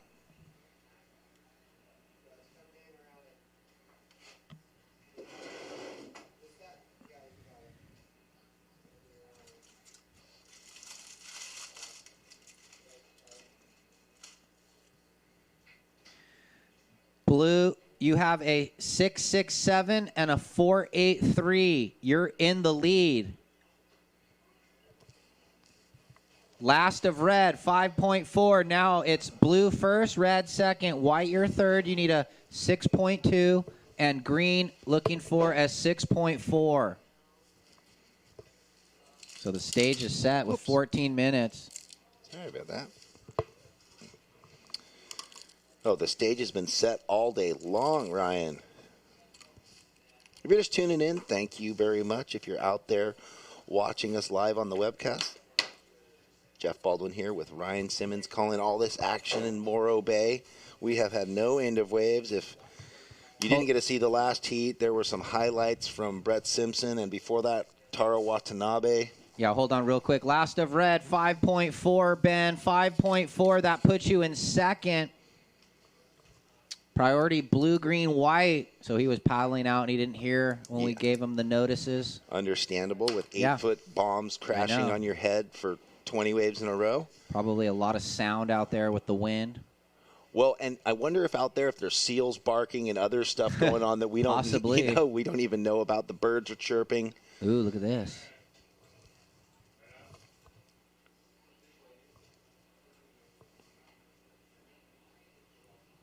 Oh, that was sick. Red made it through that.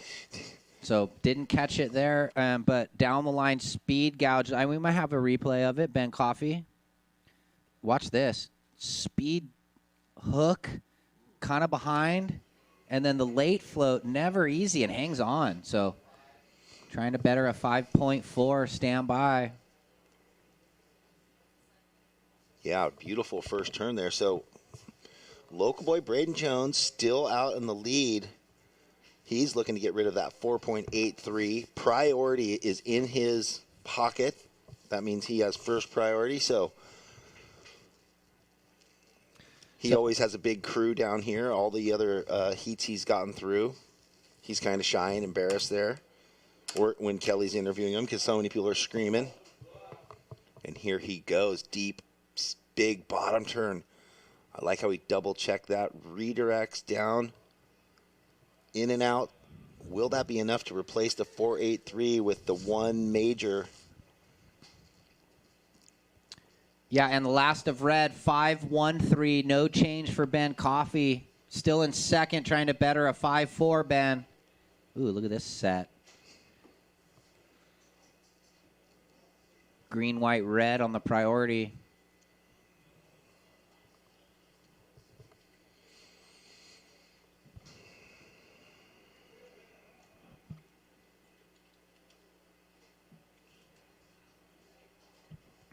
And just one more heat here of 4-man, and then we're going to get into the man-on-man action.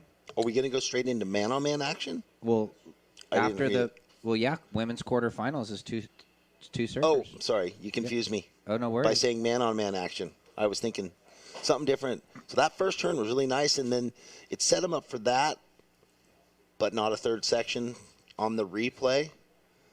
So it ends up a 3. Just the one big turn, not going to factor in. Looks like we have a wind switch again back on shore. So 3 different directions of wind by, what time is it? 11 a.m.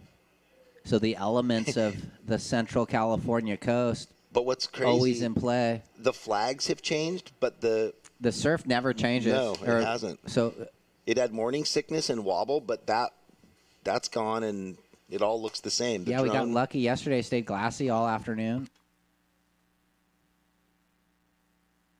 So priority with green, and Elijah needs now a 6.4, and Ben Benson needs a 6.2. So the boys need mid-6s to turn the heat for white and green.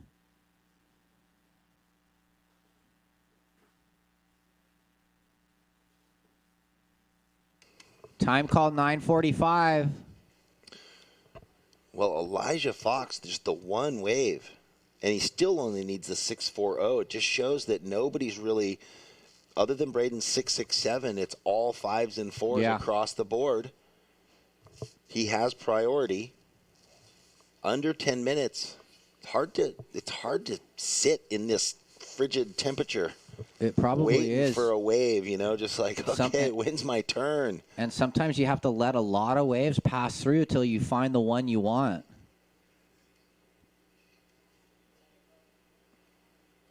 I remember questioning Jordy on that one day. I think it was with you at one of the lowers events where they had to start the heat over twice or something crazy. So they sat there for 10 minutes and then they sat there for 10 minutes and, it was like a double restart. Yeah. And then there was a lull, and it almost became the 30-minute wait. But then a wave came, and Jordy got it and just went crazy and got an 8. And you're like, how did he sit so long? And then first wave go, bam, straight into the 8.5 or whatever he got.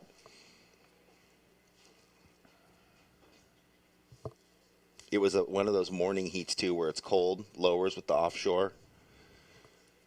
Yeah, never easy when you sit for over 20 minutes. Yeah. Or even 7 minutes when you sit. So these guys have been sitting for a while, a few of them. Looks like we have a paddle blue. He's been active the whole heat, though. Well, he knows he's in fourth priority, so why not just play with it? Gamble on extending the lead. Big, arcing, sweeping cutback. And he'll finish with a layback jam. He is liking that. 3 different clean turns, all committed on rail, carried the speed from beginning to end. Trying to better the 4.83. And that's that advantage. You get the lead and you go into fourth priority. You can hunt around, play with it, and build. Well, here's the replay. I like how he did the slow check back, set himself up into that first, down the line, ton of check carve. This was the big open sweeping turn. And a super nice finish. And we're going to have to go to a replay of Ben Coffey's last wave, which will be posted up here shortly because it was a set wave, and I think he got 2 pretty big dynamic turns while we were watching Braden's replay. Yeah, so waiting on the last of blue, and then this was red while we watched. Ooh, good turn in the pocket. And, whoa, airdrop float. Okay. From far away, I thought he got more of a big smash on that one. He had to ride the lip line, which is really difficult, and airdrop down. Beautiful opening turn. Well, there it is. 7-3-3. Red takes the lead. Now waiting on last of blue. So before blue's wave drops, Ben Benson, you need a 6-4-8, and Elijah a 6-6-8. Waiting on blue's last. He's trying to better a 4.83. And he may have done it. It's a 5.47. Which is so consistent along the average of what those lefts offer yesterday, today, and the day before. So a good score. And white now needs a 7-1-1. He's up and riding. And green a 7-3-1. So he gets a little top turn, slashes, and a nice finish. So Ben Benson looking for a 7-1-1, and Elijah Fox requires a 7-3-1. And we're nearing the 5-minute warning with 5.5 remaining.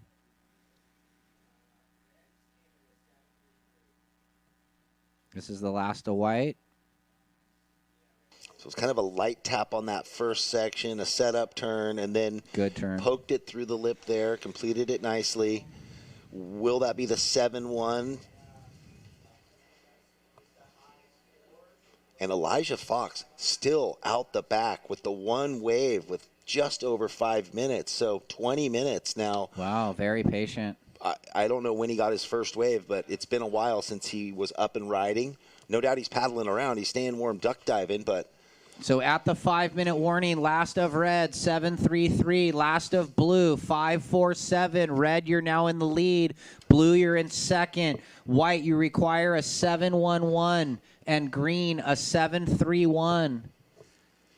Under 5 minutes with 4:45 remaining. Priority green, red, blue.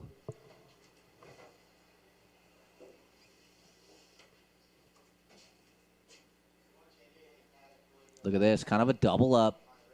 No one going.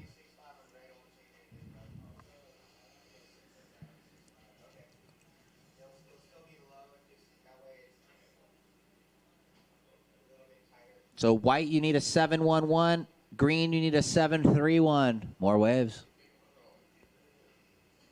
Kind of a ride against the grain. No one just looking. There was a left up the beach. No takers. Not easy to, although we're getting so many good waves, there's a luck factor of being in the right place. Well, I mean, the lineup is so massive, and, you know, a lot of times we see the guys get their best wave kind of after they've ridden a weird one and they paddle out on the way back out. Pops up in front of them. Yeah. That's exactly what I look thought at Elijah. when I was. He's like, yeah, well, where am I? What's happening out here? when I was talking about, oh, you have to go through a lot of waves to find the wave you want, but also that's the flip side of the coin is sometimes you can just be paddling out kind of on the inside under and find a nugget wide up. He's up through the lip. Nice tail release. Oh, and unfortunately, if he had a second and a third turn right there, he's on his way to the 7. If only. Yeah. So something hit him there. It looked like he got bucked over the front of his board. Ooh. Ben Coffey with the big drawn-out gouge, the lipper, another cutty, and for the Santa Cruz surfer, beautiful surfing. Yeah, that was really nice. Ben Coffey. So when you can get up into the lip and tag it on that left, that's when a wave potentially goes beyond that 5.5 point mark. And what is he trying to better? A 5.83, so right in that upper 5 range. And yes, that is the type of wave you want to find. Here's the good first turn for Ben Benson. He's fin drift disaster slide, and unfortunately, that's all it was. Here we go, live action. Green, Elijah on only his second wave. He had a down-the-line snap. Look He's going to go for the full rotation. He says what? While he's riding. And nice cutback carve. And, well, Elijah knows. He's like, is this my 7-3-1? That wave was setting itself up perfect for that reverse to continue down the line.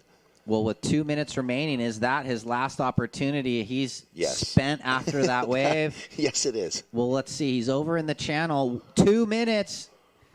Let's watch the replay. See how this thing sets up? Yeah. Look at the bottom dropping out, and it's just a perfect ramp. Nearly complete Almost rotation. Full rotation, just under 360. Yeah, that was the claim while he's on the wave. Quick claim. So waiting on that score of green and red, the long left.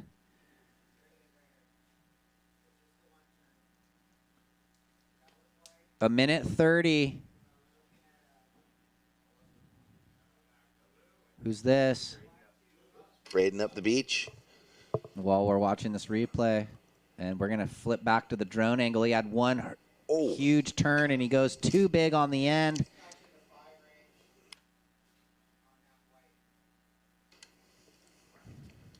Yeah, so we'll catch you up if you're on the replay or on the webcast. If they have that replay, Braden had one big turn. He's in second Here it currently is. with under a minute, but then just overcommitted and went down hard on the second.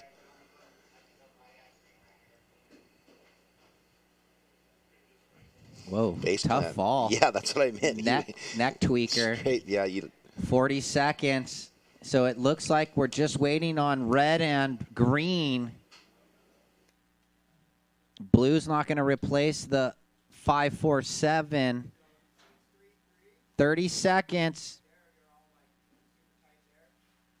Waiting on green. Is he out the back in time? 20 seconds. He might need another wave. It's a 6.33 green. You now need a 5.82. Well, he committed and made the paddle out. He's got just 10 seconds. I'm going to count it down, and we'll see if there's anything else that's going to be put on the books at 7, 6, 5, 4, 3, 2, 1. Wow, a photo finish here. Ben Benson on the outside, and that wave fizzled for Ben, so that's not going to be the 6.97 he needed. We'll be right back after a quick commercial break and break down this heat on the backside.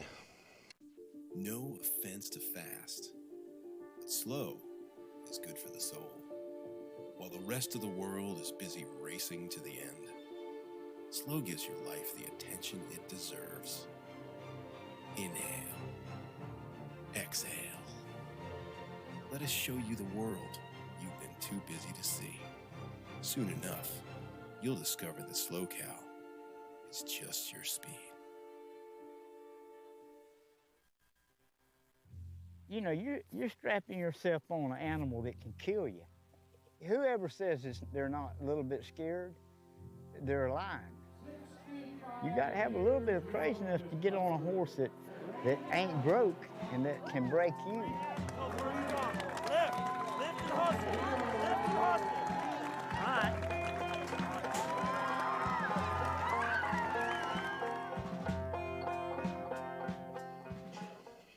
And hey, welcome back, everybody. We're counting in this 3, heat. 2, 1. And we're on with round 5, heat 4. David DeCarmo, Uriel Sposaro. David in the red, Uriel in the blue. Out of Brazil, Jabe in the white, and Andrew in the green.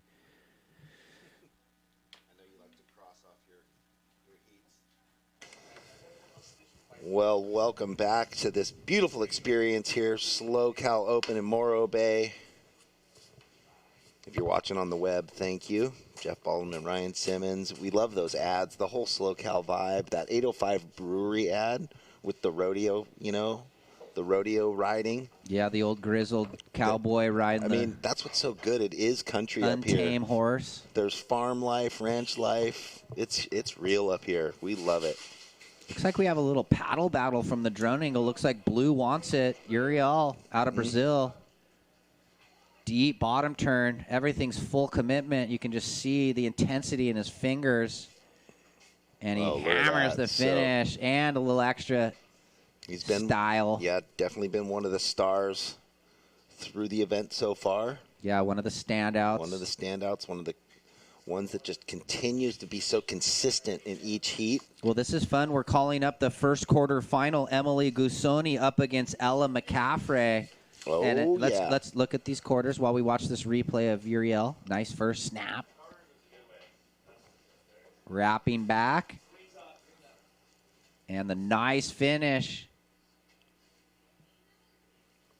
And he jumps off as we flip to live action. Andrew Jacobson finishing a ride with a couple nice turns out the back for Andrew.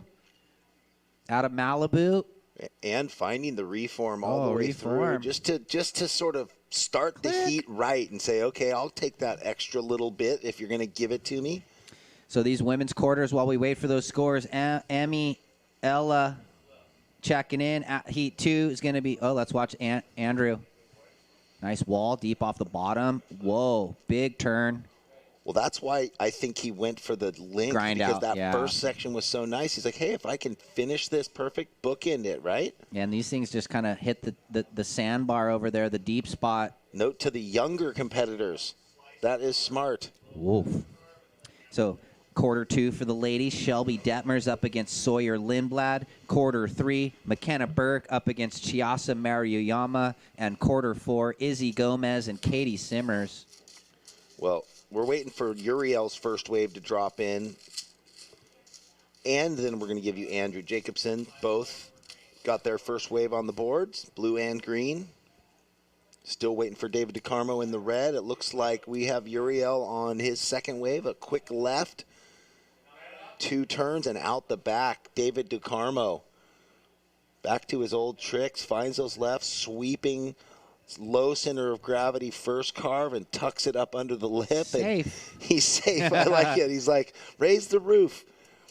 All right, so we're going to wait for his score. Maybe I'll wait for Uriel to get under this whitewash and I can read out his score. And his second score might come in by then, and Andrew might be out back by then too. So the action does not stop here, Ryan. Thank you for all the locals for coming out and enjoying us, enjoying the action, enjoying the surfing. Like Ryan was saying, we have the women's quarterfinals about to start right after this heat, so that's going to be woman on woman. So green, your first wave, 4.83, and the backup for blue, 2.9. He didn't even know his first score yet. Oh. 7.33, Uriel. Your first right was a 7.33. That score dropped in as he was riding the left. That's why I was waiting, because he finished and was underwater. So Uriel out to a quick lead with a hammer of a score and a 7.33.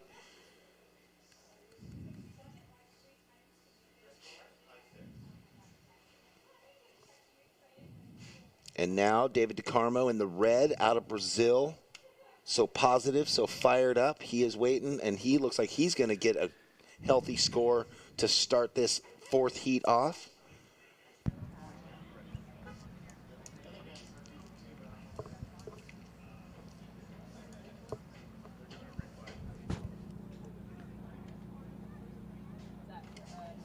Okay, there we go. David DeCarmo, your last wave, a 6.93. A 6.93 for the surfer in red. There it was. Yeah, there was the replay. Sorry about that, Ryan. We have a lot going on. We got scores, we got replays, and we have an interview downstairs with Kelly and our last heat winner. Yes, I'm here with Ben. Congratulations. Thanks. And we were just talking a little bit about not being able to hear so well today, so it kind of changes the dynamics when you're out there. Can you describe that?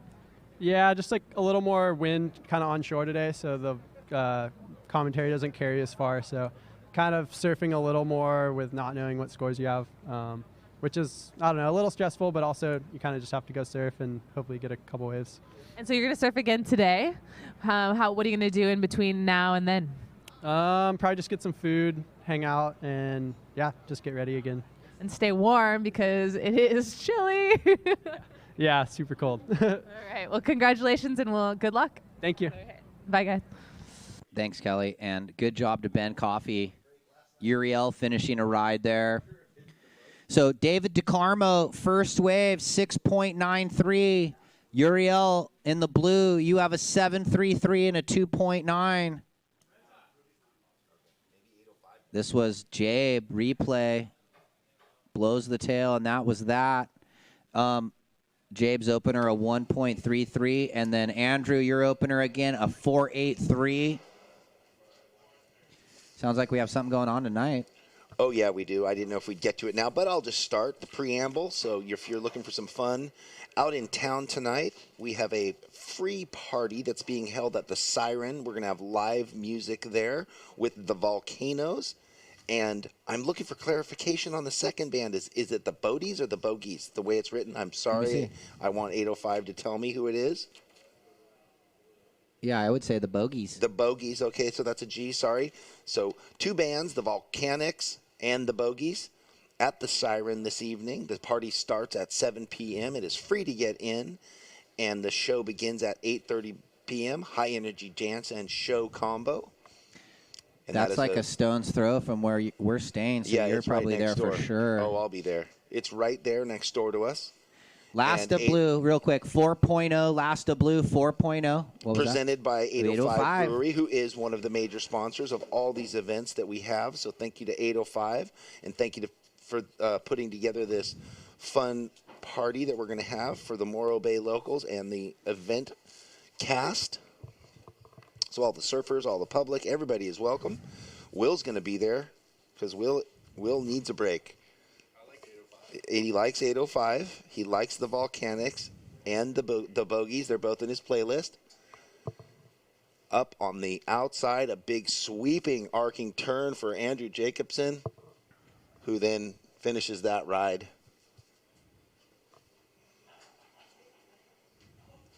Yeah, not much on offer down the line for Big Andy there. Look at that thing out the back, capping with actually a perfect left and a perfect right. Look, you can see it just peeling off. Someone's trying to get to the corner. Will they make it? Maybe. Is that David DeCarmo? Probably. Who just lives over there? That's where he built his hut, put his flag in the sand. Oh, yes, David DeCarmo again finding it. Oh, that was sick. Extending his legs on that one, makes it, cuts out. So 2 big hammers for David DeCarmo, who sits in second place. Does he ride a wave and not claim it? Every way. Joy to God. No, it was No, sick. it's epic. Was that a claim, or did he No, before he kicked out. You'll see on the replay. Okay, I thought he was just looking. Look at. He gave just like the little. It was on. I know. Chip in way out the back. Hey, man, I'm all for it. The Brazos changed the whole landscape. Everyone's allowed to claim everything. I'm into it. Claim it all. Did you it's see the one created claim video from the 1 year? Oh, who's this? Rolling in. Big double up. Deep bottom turn, blue up and under. Stuck under it there for Uriel. Yeah, he's probably. I don't know. He's got a 4. Yeah, so he's. Okay. Let's watch. Here it is. DeCarmo's down the beach. He rolls in. This thing peeled from way out the back, off the bottom. Layback jam. Watch the claim after this. Click, hits it. He was stoked, and then right there. It's okay. Hey, I'm vibing on the enthusiasm. You know what? That's just stoke. You talked about it, how positive the vibe is in his post-heat interviews, and he's sitting up on that left, and he's just been scoring all event. He's like free surfing up there. Scores yet to drop. Yeah, they're internal claims. They're not turn around to the beach. No, like, no, look no. at me, Yeah. Superman claims. It's like, I'm stoked. This is fun. Yeah, That's yeah. probably a good score. It's a 6.83. So he has he's got a 6.93 and a 6.83. So there you go. Way out in the lead for the Brazilian in red and the other Brazilian in blue in second, trying to better the 4. The last wave, 3.87, that backside hook up under. So green, Andrew, you now need a 6.51, and white needs a perfect 10.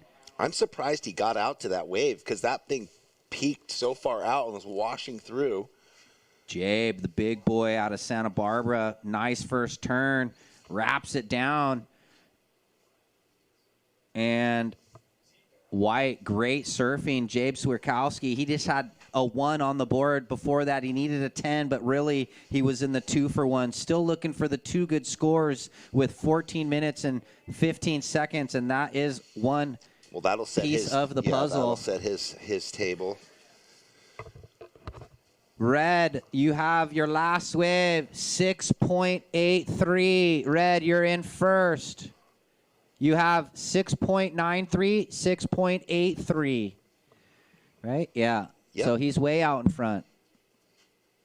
So he's got 2 set lefts with 2 turns on both of them, similar scores. So dial a bomb. Next one, he's like, I want 3 and 4 turns, just the same. Come on, man. We need someone to get past 9.5, don't we? Oh, on a one wave? Yeah. What is the highest score? 937? I think so, or somewhere in the 9.3. Yeah. White score is in, 6.9. Jabe, you're in third. You now only need a 4.44. What a beautiful day up here in Morro Bay. No free surfers messing with us. Perfect wind conditions. Swell is just pumping. You get that, White? He's looking at a wave on the way back out. Just like we talked about, he's not going to wait around, flipping around on this runner right. Snaps it there. And that wave chases off down the line for Jabe. Ben said it was hard in his interview to hear, so we'll maybe do a couple checkups out there. Just make sure the boys know what they need. Well, especially with the wind blowing that's what he at said. us now. Yeah, where before onshore. Yep. So they're surfing a little bit by braille, but they're always allowed to raise their hands. Give us a shout. We're looking. We got spotters telling us if you guys are needing information, even when we don't. Way out the back. I know. Balmy. Look at this. So that must be due to the tide coming up. Those things are just starting to crumble now. that wind swell, too, will make the waves break a little sooner. Now, that was a foil wave. Yeah, that's a foil wave for you foilers. Look at Red. Where is he up again? Oh. Over here, David Rolling. DeCarmo. Which way is he going to? Of course he's going to go left. Ooh. Wow, super, super quick slap. Here's and your 3-turner. one. Yep, this is the one with 3 turns. And an even better claim. That was a double. No, and then you missed it. Then he did this. Oh, he He did? went fist down to the chest. Thank you, God. Yeah. Look at this out the That wave back. wasn't- White. Wow. Big Okay. drum. Here we go. Quick snap. We're watching Red's last. We got White live. Layback jam for David. And that lipper was sick, and he was able to get another one in. His timing, he stays so compressed, and then his transition from front rail to side Triple rail claim. pushes He was the tail. even claiming while he was kicking out the back. No, I know. Triple. All right, so with 11 minutes 20, waiting on that last wave of David DeCarmo. We love it. And I love it. Jabe's last. He only needed the 4.44. All right, and we're going to get that, no doubt, replay queued up for the viewers at home and for us, since we were talking it's a about mixed David's bag. wave. Yeah, We were watching the replay. 7-8-3 for David. Just as we said, he needed the 3-turn over the 2-turn. There Gets you go. a point better. Good Dave- luck, girls. Emmy and Ella. They're heading out there. So it's going to be a good battle. I'm going to have a look through the binoculars Okay, and go see for if it. DeCarmo is out enough to hear us. Looks like he's going to be duck diving. Is that him way up there? Yeah, he's right way up there. There he is. So Okay. all the scores are in. David, your last wave. Surfer in red, your last wave, a 7.83. You're out in the lead. Uriel, you're in second. You have first priority. Jabe, your last wave was a 3.07. You are now looking for a 4.44 to get into second. Andrew, you have second priority. You need a 6.51. 10 minutes remaining. And everything is just electric here in Morro Bay. I think they got it. I think the memo scores? was sent. Okay, good. Who's got priority? Blue, green, red. Sets approaching. Been a lot of waves in this heat. So blue trying to better his 4. Green, you need a 6.51. Who's this? White had a look, but he's 4th priority, so he'll stay 4th priority. So do we have a break in the action, or is there someone paddling? Can we breathe for a second? Well, go ahead and hit some sponsors talk or whatever, but we do have a surfer paddling on a double up. Yeah, I just see waves everywhere. Okay, go now. Okay, well, I was just going to say to everyone out here on the beach, if you're visiting Morro Bay right now from somewhere else, thank you for coming and hanging out with us. If you're online and want to come enjoy yourself in Morro Bay, you can go to morrobay.org and learn all about it. But if you are here live, Morro Bay's Embarcadero and downtown corridors are lined by locally owned and operated restaurants, funky art galleries, museum, and artisan shops that help round out a fantastic day in this culturally diverse destination. The Morro Bay Maritime Museum has a fleet of 4 historic vessels to tour. The Natural History Museum offers docent-led tours of the bay and interactive activities for the kids. Rent a surrey, buy a kite, and ride out to the beach for a great day of family fun. I guess there was a priority change while you were reading that. Blue, red, white. Blue, red, white.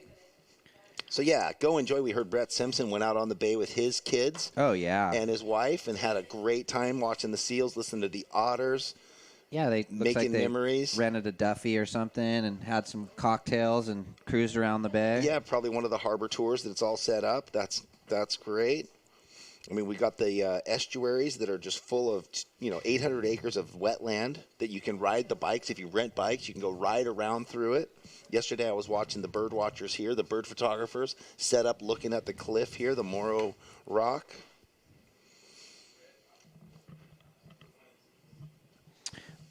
Red, your last wave, 7.83. You're in the lead still. Blue in second. Blue, your low score, 4.0. White, your third. You need a 4.44. And green, your 4th. You need a 6.51. And that is the situation with 7.5 remaining. Priority is set. Blue, red, white. Green and white need scores to get in an advancing position and into the quarterfinals. So, yeah, we already know kind of who. We got the results. We know who's in, but we'll wait for the official tally. But anyway, it's been After exciting. this heat, Brian will bring up the printout. So I think I don't think David made the quarterfinals last time. So DeCarmo? Yeah, I think he was one before. Yeah. So this would be a big breakthrough for him. Get on into the quarters. Right now, out with a pretty healthy lead, almost a 15-point total. Wow, yeah. Which is what Brett had. Feeling pretty safe. Because Brett had the 8 and the 7. David has the 7.83 and the 6.93. You just never know, though. Well, yeah. Well, you never know. He's safe. It's about the second place right now, yeah, right? It really is. He's got a good gap. Because even Uriel needs a 7.5 basically to take first. So the other third and fourth place surfers hunting for second. Blue with priority, red with first priority. So definitely the priority and definitely in the advantage of the 2 leading surfers. Oh, that's a cool view looking down for the viewers at home. The Morro Bay Rock. So should be checked in Emily Gassoni and Ella McCaffrey for quarterfinal number 1. We've got, is that red? Oh, yeah. He's over there surfing his own heat again. Way out the back. He's just secret squirrel up the beach at Huntington. Oh, that was giant, and he comes unglued.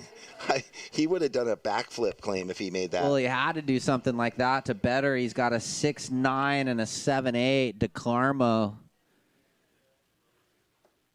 Or would you have gone for Geordie Wolverine claws? Yeah, I don't know. Where would it have gone? Nice. And it was good that he just relaxed through that flat, open face carve. Look at this, blue, wedgie right. He's found some open wall for Sposaro. Here we go, out on the open wall. Nice gouge. Wave softens up, but it does look like it's got one more cutty, and then the finishing maneuver, trying to better a 4. So good surfing right there. Yeah, so just for the viewers online, we're doing both the beach commentary and the web. So sometimes when there's a overlay of the replay happening on the web and live surfing, we're trying to mix it in both fluidly. Ryan was talking about this wave here that now is on the web for replay. Uriel, who's in second place. Will this better? Yes. Yes, it does. So Uriel, you bettered your 4.0. That was a 5.23, extending the lead, creating a situation where Jabe now needs a 5.67 and Andrew needs a 7.73 to go from third and fourth into second. It looks like Green is up and riding now on a right. Bad wave. Yeah, that was a bad wave. So the priority definitely didn't work out for him there. It's a throwaway. Maybe that'll get him like moving around. Sometimes you have first priority and you wait. You think you need to see something and you wait too long. Well, now White with first priority. So Yeah. that's crucial for him with 4 minutes. An attainable score needed, a 5.67. Yeah, White, it changed. You now need a 5.67, and Green a 7.73, as the last of Blue went 5.23. And looks like more waves out the back. Tons of opportunity. This was that wave for Andrew. And Oh, mercy. Look at this. Oh. Roll through. Priority white, red, green.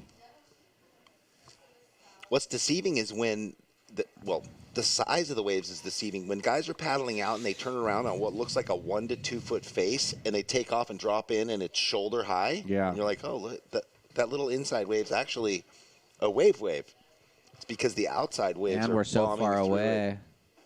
8 to 10 foot faces. No one can really sit way out there for the viewers at home. It's just too far out to see, and there'd just be no point.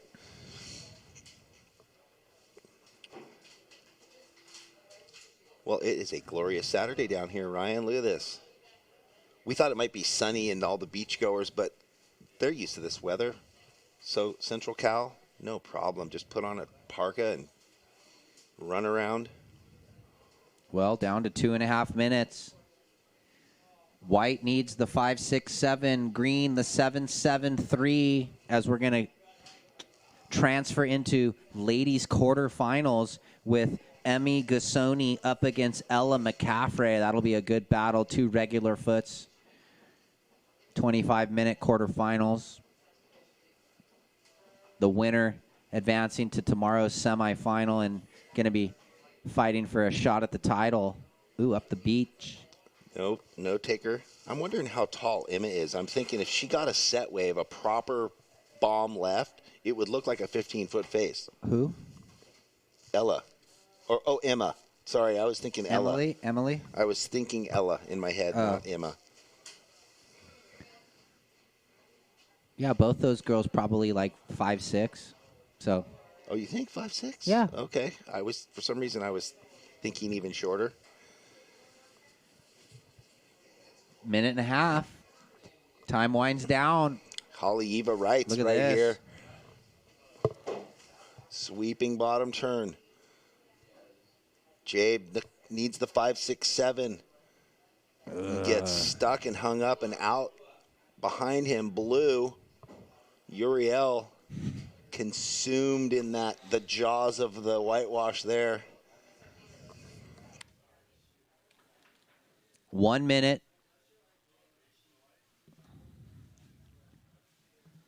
So priority shifts to red, your heat leader, and really looking to see if green can find the 7.73 for Andrew. 53 seconds. Well, we're watching this last to Jabe. We do have a surfer riding live, but we're going to stick with Jabe on the replay for the folks at home. We'll probably shift back to DeCarmo, finishing a long, good wave again. Wow. And then it looks like... Well, we definitely got to get these replays, but I'm going to count this thing out with just under 30 seconds. Andrew looking for the 7.73. I don't know if that was it. If he'd have gotten the wave that David DeCarmo, who's about to beach it, got... Well, hopefully he didn't use up all his mojo. I'm going to count this out, Ryan, and we can get that replay hopefully on the backside after the commercial break. Well, this wave will 6, count. 5, 4, 3, 2, 1.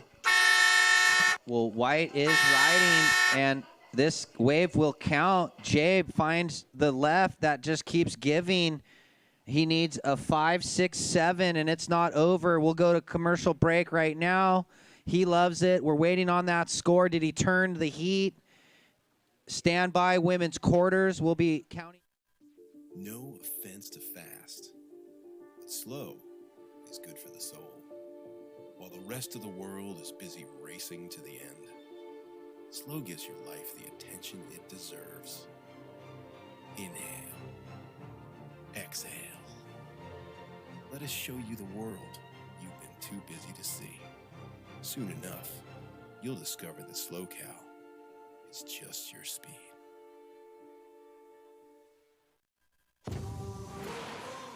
How do you know you're in the presence of a legend? When there's not a break, hit, drop, trail, or challenge they can't handle. There are many SUVs, but there's only one legend. Legends aren't born, they're made.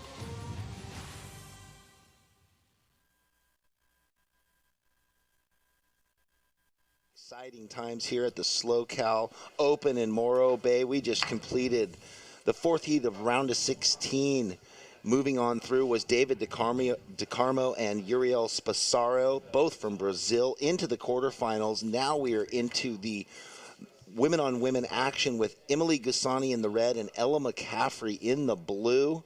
So we've got some exciting stuff on the books here for the rest of the day. Quarterfinals of women's and men's coming up. I'm hoping, Ryan, that we can get a replay of DeCarmo's last wave at the end of that heat because he got a great score, and it was the dream, right? So we're waiting to count down. Sounds like we're here to go. Here we go, ladies. 10, 9, 8, and we're going to count in this quarterfinal. 4, 3, 2, 1. And it's on. Emily Gusoni in the red. Ella McCaffrey in the blue. Check in Shelby and Sawyer. So here we go. Ladies quarterfinals. You're on.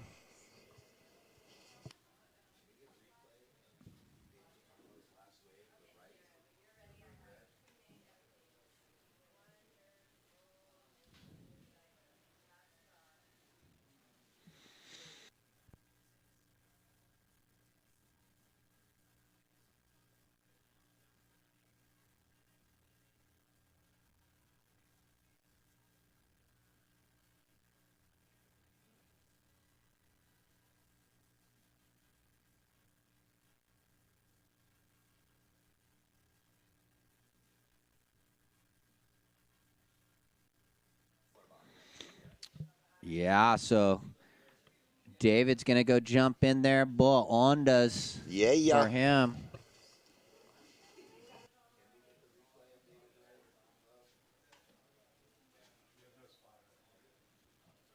So checking in, Shelby and Sawyer. Look at this.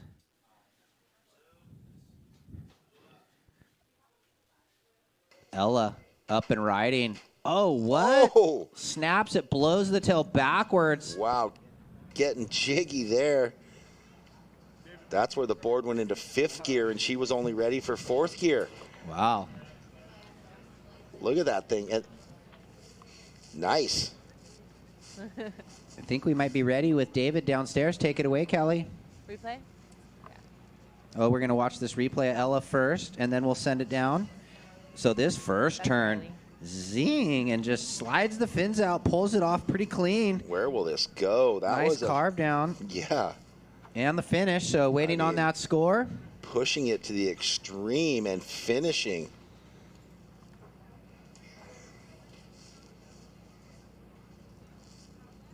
All right, we can send it down to Kelly with the interview.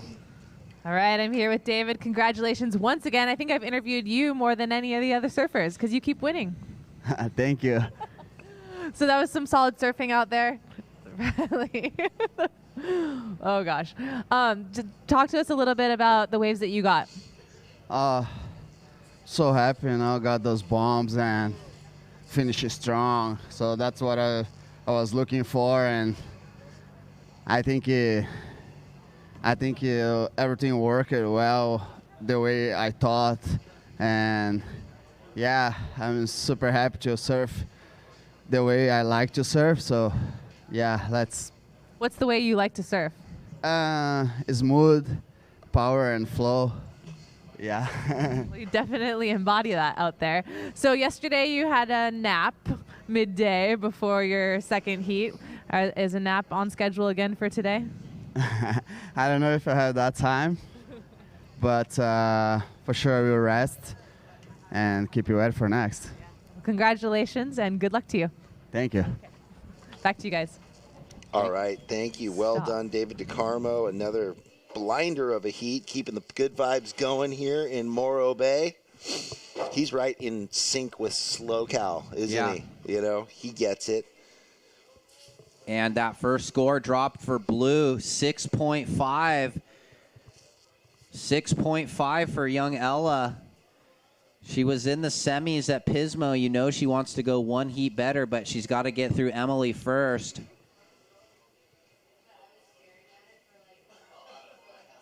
Checking in, Shelby Detmers, Sawyer Lindblad.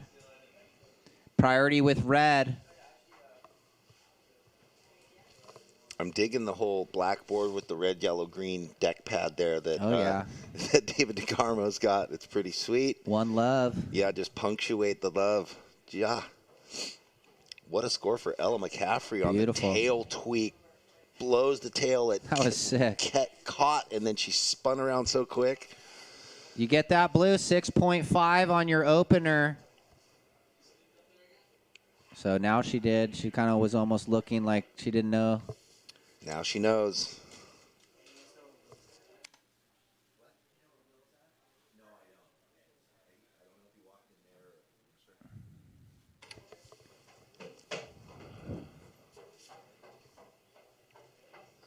Being up here makes me want to have another puppy, another dog. There's so many dogs up here. Yeah. Dog lover. Dog friendly. I was sitting out in the lobby reading this morning at, 5:45 or 5:30, and a woman came back from a walk already with her two dogs into the hotel. So many of the hotels are dog friendly. It's another great aspect of we have this two Morro rescues. Bay area.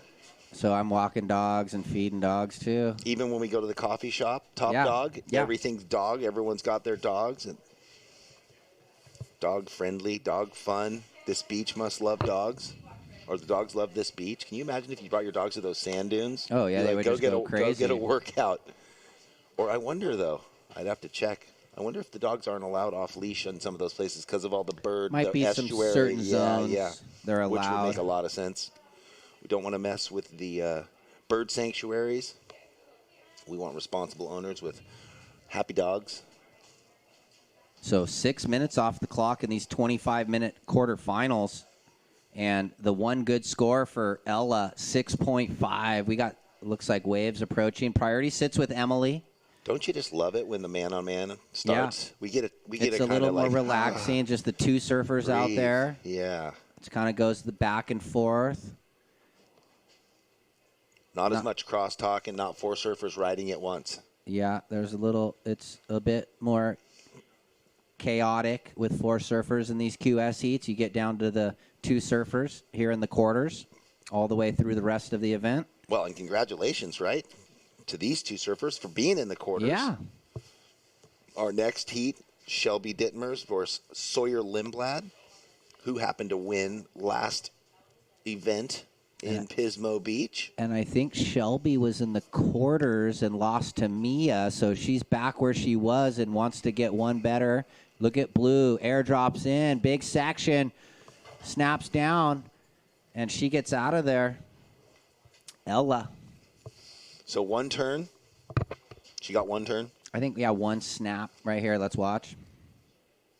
Well, look at, so this is what I was saying. If Ella gets a set, Overhead. And that wasn't even really a set. It got smaller, but just one cut down, just too much foam in the way. Red racing down the line on this left.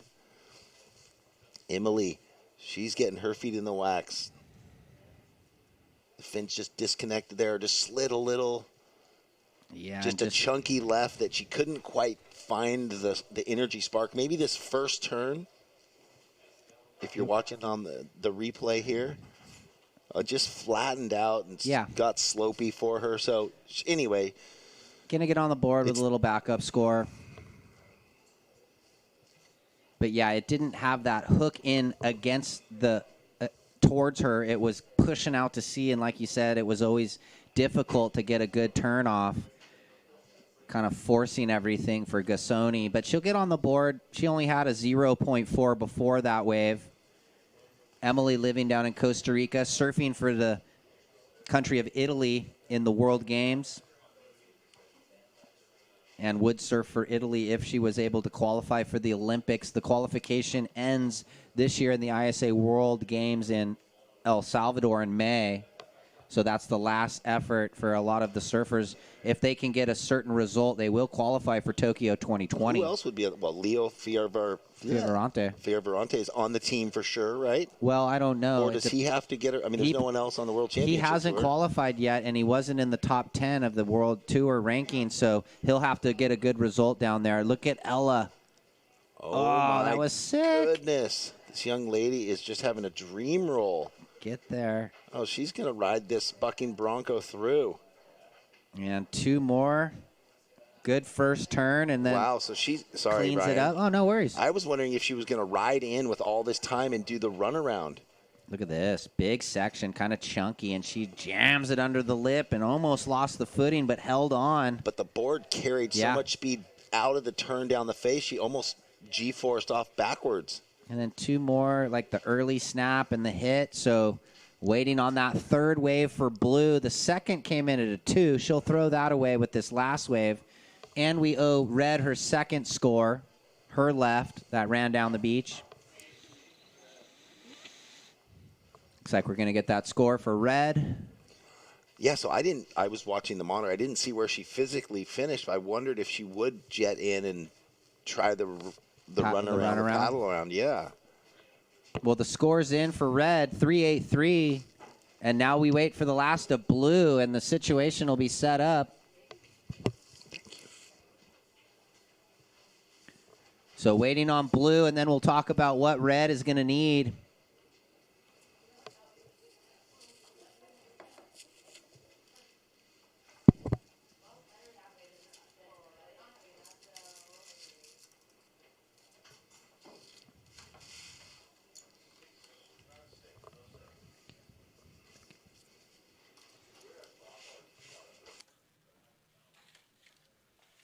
So score's starting to trickle into the computer for Blue. There it is, a 607.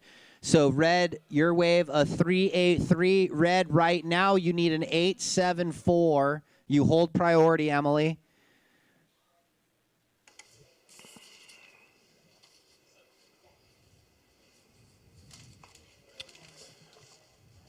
Nice start for Ella McCaffrey. 10 minutes in, and she's got a pair of 6s, so she's feeling comfortable with this long paddle out.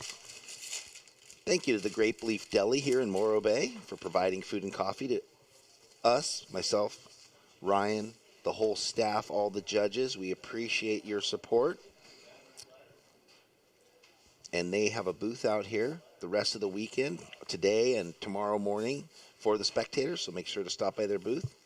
Check out their restaurant on the Embarcadero. Ryan, you went there last night and got some hummus. It was delicious.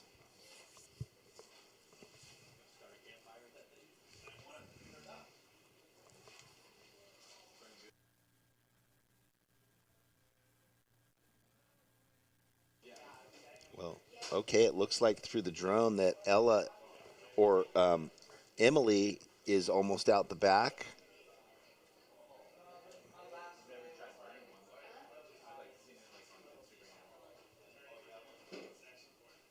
I need some of these binoculars. Bushnell, these are the ones.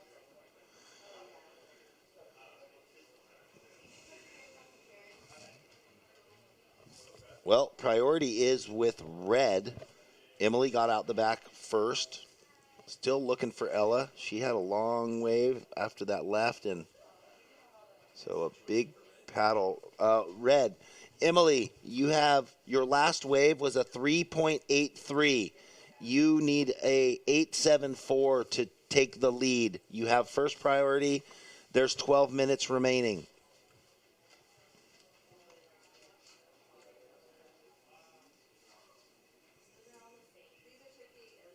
Oh, all right. Well, ladies and gentlemen, I do see Ella. She has finally crested one of the waves and has made her way out back after that left. So, geez, that was a 5-minute paddle. Long paddle after her last left.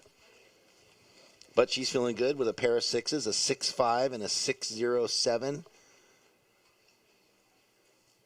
First priority red, second priority blue. There's about 30 yards of separation between the two surfers. So there's those two defined peaks where Emily's sitting. There's the right that comes to the rocks and that left that runs under. And then where Ella is, there's that sort of Haleiwa right, we're calling it, and the long running left.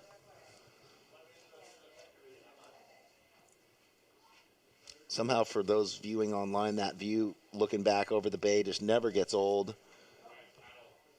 Okay. Here we go with Emily.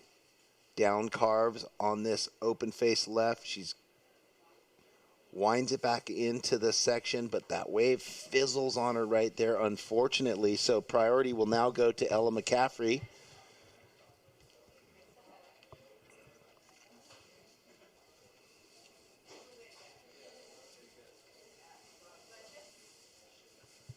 So big shout out to any of the boys watching back at Seaside. If you're cheering on Ella McCaffrey, she's out in the front at the moment. And to all the folks down in Costa Rica tuning in to watch Emily, thank you for joining us. This is what they are surfing up and against. If you're watching online, that sure is beautiful. It's like a pirate ship. Spooky pirate ship of rock. We've got just over 10 minutes now in this first quarterfinal Slow Cal Open here at Morro Bay Women's QS 1000. The winner of the event tomorrow will get 1,000 points in their tally to put together a total over the year and hopefully be able to get their seeding points up, getting into bigger and bigger events like we have happening in Australia, probably maybe starting here soon at Avoca Beach, the QS 3000. And then straight into Newcastle, which is a 5,000, and then straight to New Zealand, which is a 10,000. So that's what this is. This is the leapfrog event for these young athletes to come get experience, gain some points if they continue to make it through, and eventually be able to get seeded into bigger and higher rated events worth more money, worth more points.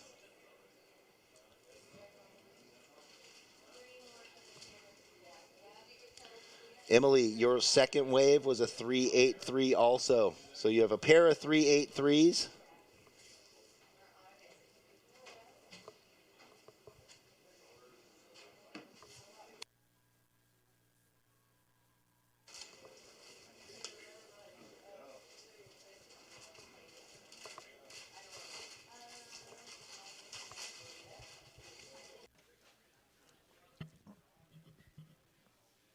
Looks like red up.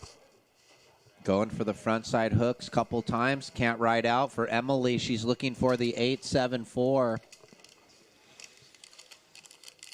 Should be checked in. Shelby and Sawyer.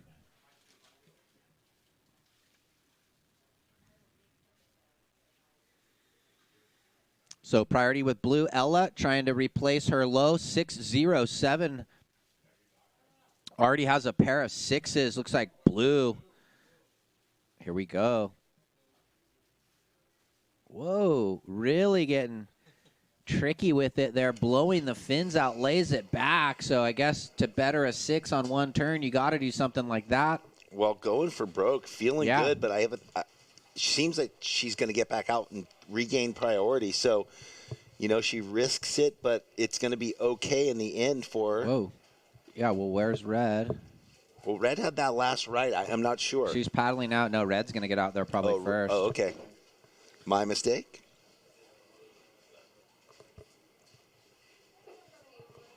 So, Red, you still need the 8.74. No change for Blue. Coming up next, Shelby Detmer's up against Sawyer Lindblad. Young Sawyer, 14, won the Pismo Beach Slow Cal Open 1 month ago. She's going to try and repeat here at Morro Rock. Shelby's got something to say about that, though.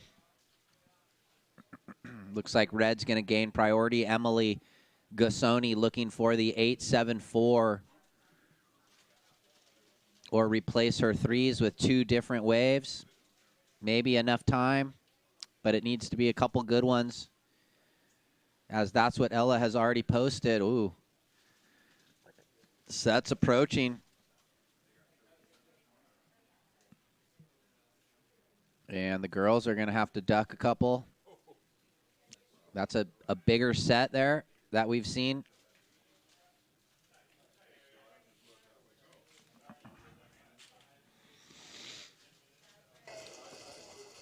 Do you think Jessie Miley Dyer checks into these to keep tabs on the young Groms from the quarters on? Yeah. Or not? Well, I guess you could call them young Groms, but Sawyer Lindblad just won her first QS event last month. Yeah. Ella was in the semifinal. So, I mean, few Groms and then a few maybe, well, not too many. Like, Emily's probably the oldest surfer in the draw. Or no, Shelby. I think Shelby just like 25, her dad was saying. Emily's probably like 22 or 23, I think. So, and then everyone else is 19 or under, I think. So, a lot of junior surfers left in the draw. And we knew that was going to happen with some of the bigger names surfing in Australia in the Avoca 3000 and then getting ready for the Newcastle 5000 next week, which starts on Monday morning in Australia. Down to 5.5. So surf action everywhere. Surf action here, surf action halfway around the world in Australia at Avoca Beach.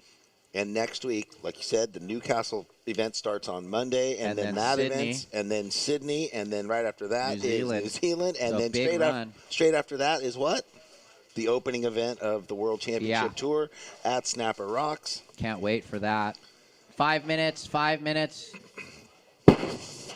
So there's going to be no surf-starved people because there is week-to-week events for the next month, basically. Pretty much we're going to have broadcasts on the WSL app for the next month or more. So it's good if you're a surf fan. You're going to be able to tune in. Do you do the fantasy? No, I don't do the I don't fantasy either, but a team lot of stuff. people do. And if you want to, go check all that out. Go to the WSL website, WSL app, and get involved with the fantasy play because that's kind of fun. Totally. Pick your however many surfers per event, and based on their results, you get points. But that only applies to the Championship Tour events. I don't think, that's it. Only for the World Surf League Championship Tour events. But still, you get to tune in and listen to a host of characters like us all over the world talk about surfing and break down the action day by day, hour by hour, and wave by wave.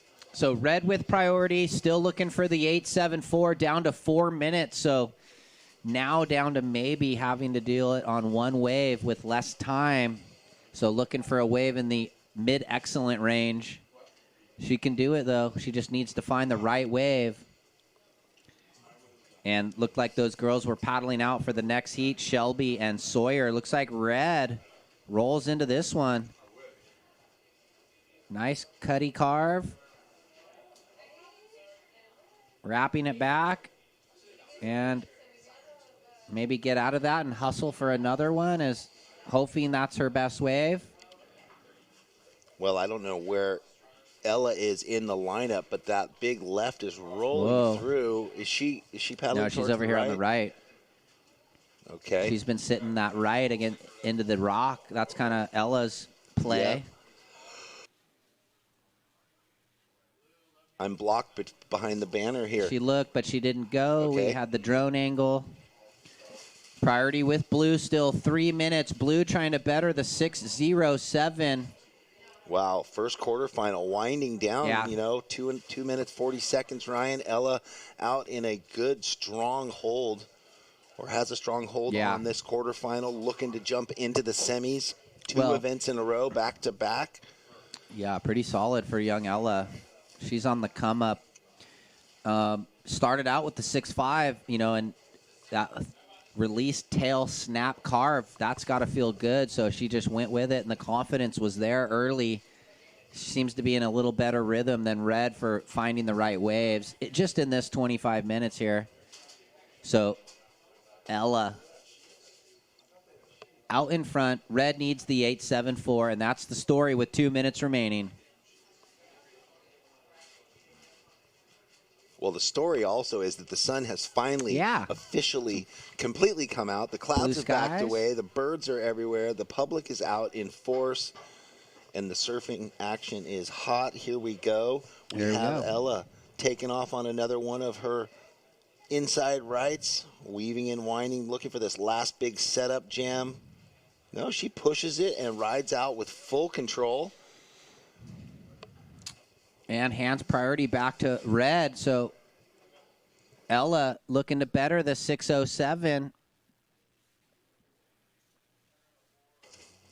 And good last turn, not really much before it. So it might not factor into her scoreline, but she's still feeling safe with just over a minute. Emily Gasani out the back with priority. Looking for, I don't know, a miracle wave. Really, it's a high score. Well, yeah. It's an excellent score. It's hard to find. they're out there, though. We've seen a We few know that. today. We're optimists. We never discount anyone. We always know that anything can happen down to the final second. I mean, look at Izzy Gomez earlier. She needed a huge score and got it and turned the heat. So 40 seconds. Blue, little runner. Yep, that was just a quick up and out with there for Ella. Maybe she decided to cut out just to kind of stay in the lineup for whatever reason. I'm not sure. We do have more action coming in on the horizon. 14 seconds left. Emily is going to take this left. I'm going to count this out, Ryan. 7, 6, 5, 4, 3, 2, 1. Well, we're sticking with And Emily. there was no horn, but the heat is over. The heat is over. As she rode this left way down the beach, it was a great wave. Looking for the 8.74. We'll be back after the commercial break, and we're going to be waiting on that last score. Gasson. Fast can wait. Slow will set you free. Because here in SLOCal, slow is not falling behind. It's the freedom to catch up with the things that matter most to you. Soon enough, you'll discover that SLOCal is just your speed.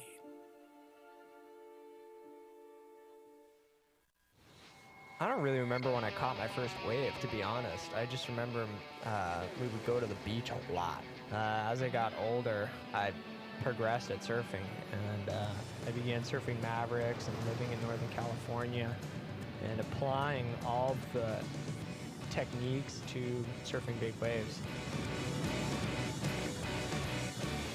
It's like nothing else.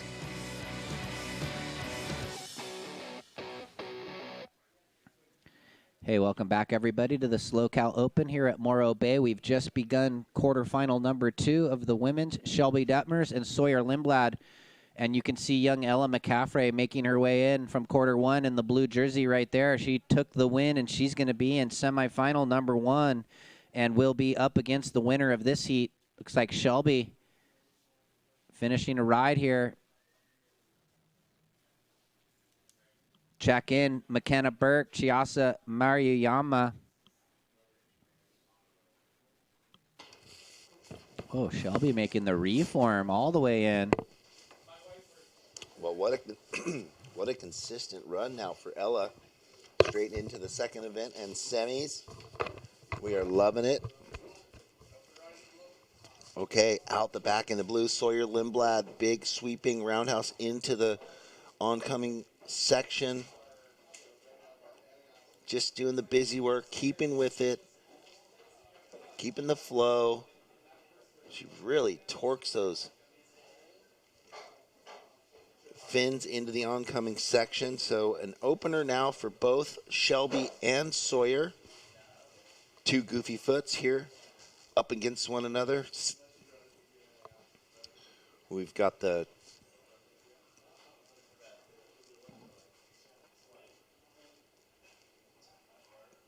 well, that was a nice little combination there for Shelby. Just did a lot of work, you know, that wave flattened out, but as we've seen, look at what it turned into.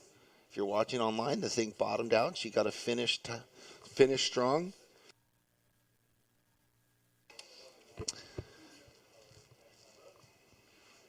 And Sawyer Lindblad also had a sort of a mushy right to open things up with.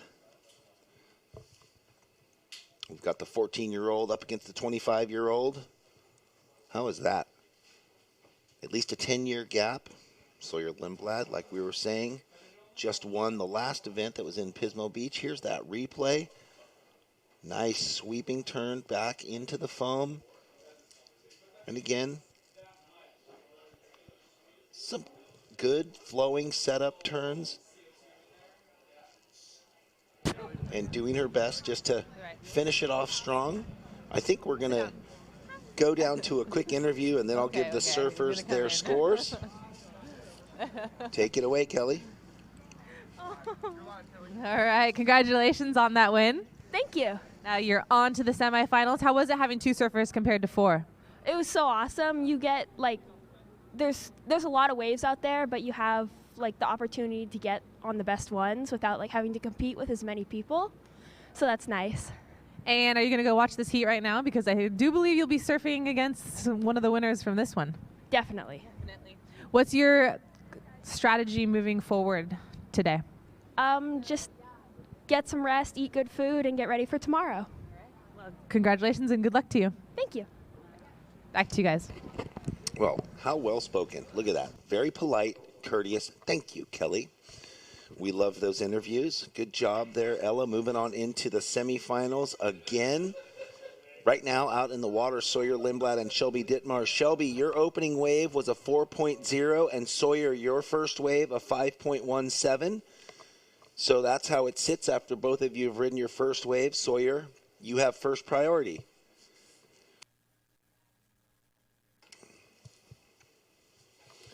Well, if you happen to be watching this event online and you're here in the SLO area, if you're up at school at Cal Poly, come on down and watch the action. It's going to be beautiful all day. We've got the women's quarterfinals happening right now, and then we're going to go into the men's quarterfinal after that. So we've got surf action from now.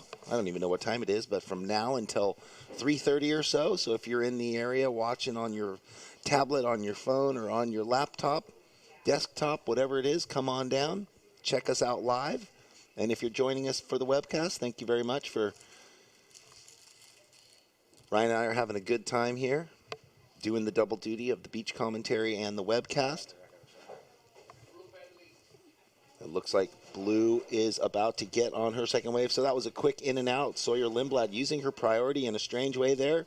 That wave, I don't know, just didn't line up for her, but at least with just in the man-on-man situation, there's a lot more space. They can separate. So, Shelby, you have first priority now.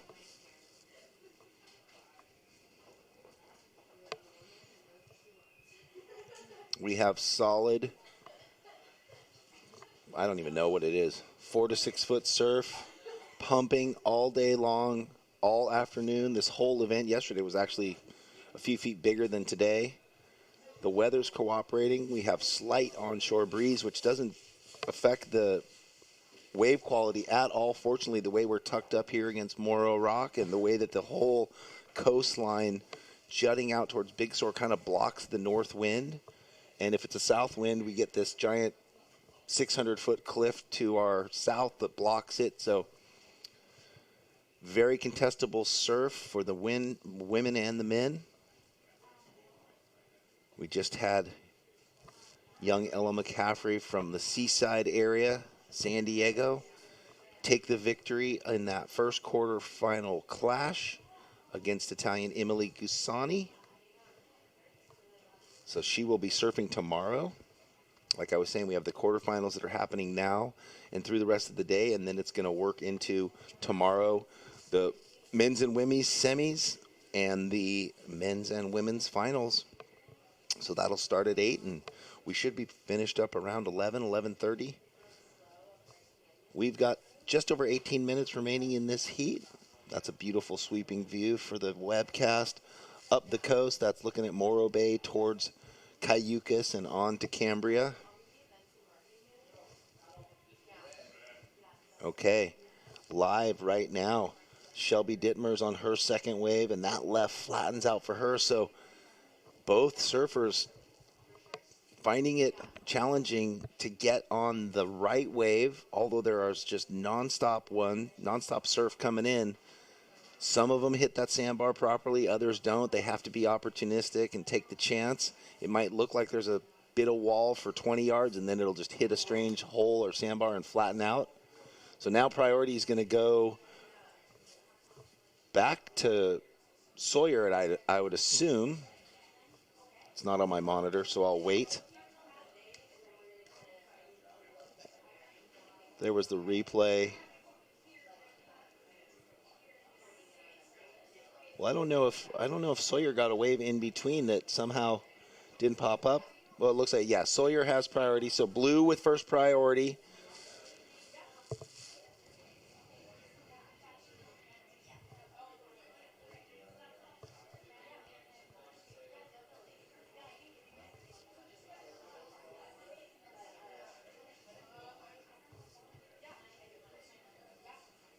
Yeah, so both surfers had a second wave of non-consequence. I mean, it was consequence. So Shelby, you got a 1.93. That put her in the lead with the 4, and Sawyer got a throwaway 0.2. But she's out the back with priority. You can see there on the drone angle with the camera online. Glassy green conditions, chilly water, 54 degrees. The air temp is about, I don't know what it is, maybe in the low 60s, so not really that cold actually for up here.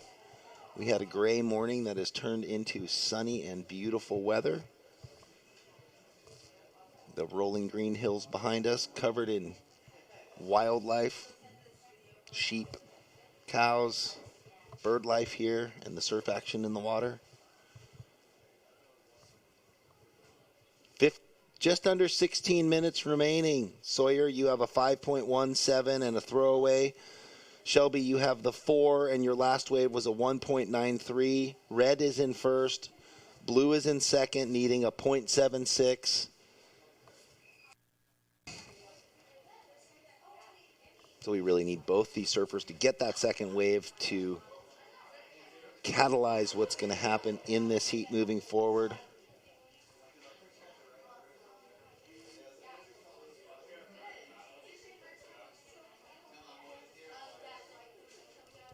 Shelby found an inside left, a foamy one again, so she's just trying to build house on that 4, get rid of the 193 and put a little pressure on young Sawyer Lindblad as she weaves through this flat face. Both surfers just finding these flat waves so far in this heat. I'm sure both of them looking for something with a bit more green and vertical face, allowing them to go top to bottom, 6 to 12. That is where the scores are coming from.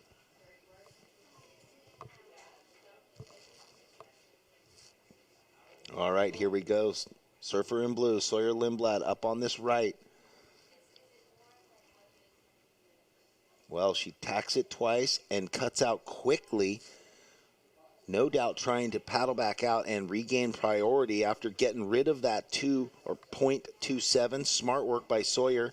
In the meantime, Shelby in red, her last wave, a 3.43. What that made the requirement for Sawyer was a 2.26, which she's going to surpass with this next score, and it's actually going to reverse.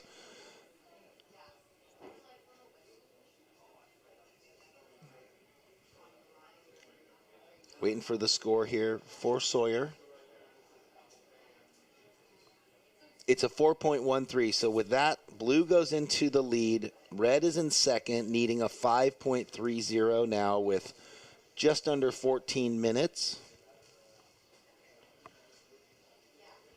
Well, both these surfers hunting around the lineup. They need to find their way into one of the more solid set waves or waves with steep face. I don't know what's happening, if the conditions have changed a little and those waves are just far and few between. It's hard to tell from here. There on the web, there's the replay. Ella got a few nice turns. The wave just flattened out. But, you know, quick work done for her to get a 4.13 and jump back into the lead and regain priority. I'm going to have to look and see.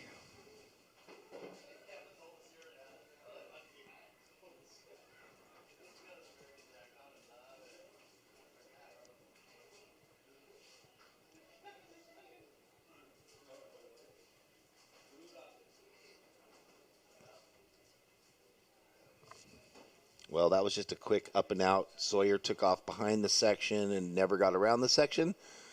I'm wondering if she will regain priority first or if Red's going to get back out. I don't quite know.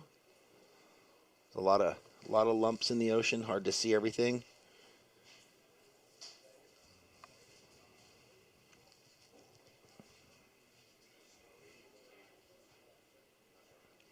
Well, I don't know. I'd have to say that was a bit of a mistake to take off on that with priority when there was no need and you weren't going to get around the section. So out the back again.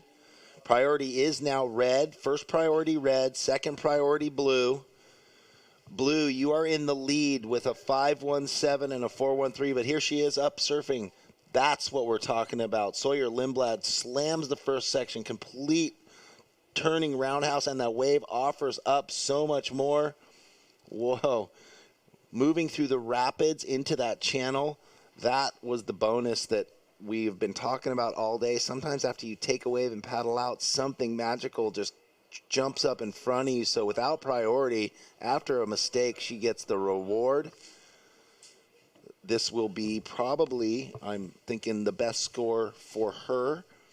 And that will put more pressure on Shelby Dittmers, who's out the back with priority, currently needing a 5.3, but that's going to change quickly. 11 minutes to go. Oh, look at that. I love this on the web, the drone angle. That's what we are looking at here. The walkway up along the edge of Morro Rock, the vendors, the public coming out, where the warm water used to come out from the now closed power plant behind us. That's some nice footage. So that used to pump 70-plus degree water out there. 6 years ago it closed, and no more warm water current, which was always nice in the winter when you were up here surfing, and it also helped create some amazing sandbars, which don't happen any longer, but the wave is still very good, super fun. In the meantime, Sawyer Lindblad drops a 7.83 and puts a commanding stamp on the lead right now. A 7.83, Sawyer, on your last left. We can break it down on the webcast. Beautiful first turn. I mean, really committed to throwing the fins and the tail into that. Nice sweeping, arcing turn back into the foam. And, I mean, you got to say the wave just offered her all the bonus love that we've seen over and over isn't happening on some of the lefts. So a three-turn wonder for Sawyer Lindblad. Shelby Dittmers now needs a 9.0. And I think during that replay, she was on another wave.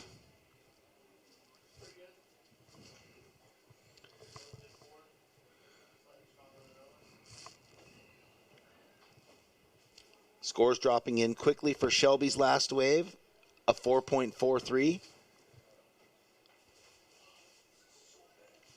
So she got a left, and then it just was soft, unfortunately. It didn't have those steep sections to allow the electric stuff that we want to see happening off the tail, allow the speed, power, and flow. It's just, I mean, it's hard for all the surfers if the wave's flat to really, you know, show your best. Sawyer You have a full 5.17 and a 7.83. You're in first place with first priority. There are just under 9 minutes left.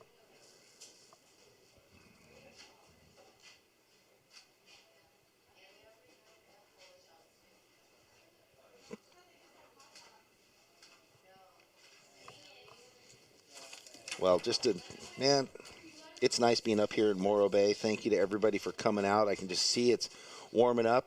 Ran into a couple of ladies at the coffee shop this morning early who were looking on their phone. There was probably a young 21-year-old. I don't know if it was her mom, who she was with, but they were loving looking through Instagram at all the photos that were being churned out from the event the days before. They had been on Thursday. It's cool that they're at the coffee shop at Top Dog early this morning, and they were going to be down here today. So if you're out there listening, ladies, I hope it was nice to meet you this morning at Top Dog Coffee, and I'm glad you're out enjoying it with everybody else. The waves are pumping. The sun is out. Morro Bay is smiling on us. Hey, Ryan, what's up, man? Hey, Jeff, thanks. Let me take a little break. Ran into some good old friends of mine that I grew up with in Seal Beach that live up this way, so it's always nice to run into old friends. Oh, brah, you know I got the gift of gab. Yeah. I can just chatter on all day long. Looks like young Sawyer in the lead, huh? And Shelby yeah. needs an 8.57. That's reminiscent of the first quarterfinal where the Surfer needing a good score in the 8 range. Yeah, so just to bring it back up, Shelby got one of those lefts that offered her the first vertical section, which she maximized. The second section, which was a big, sweeping, fast roundhouse into the whitewash. And then the wave, instead of flattening out, bent in toward her and allowed us a third beautiful snap. And that was it. Like the wave gave her more than, the 7.83. So she lucked out. Sawyer, you are out in the lead with first priority. There are just under 7 minutes remaining. Shelby, you need an 8.57 to flip the heat at the moment.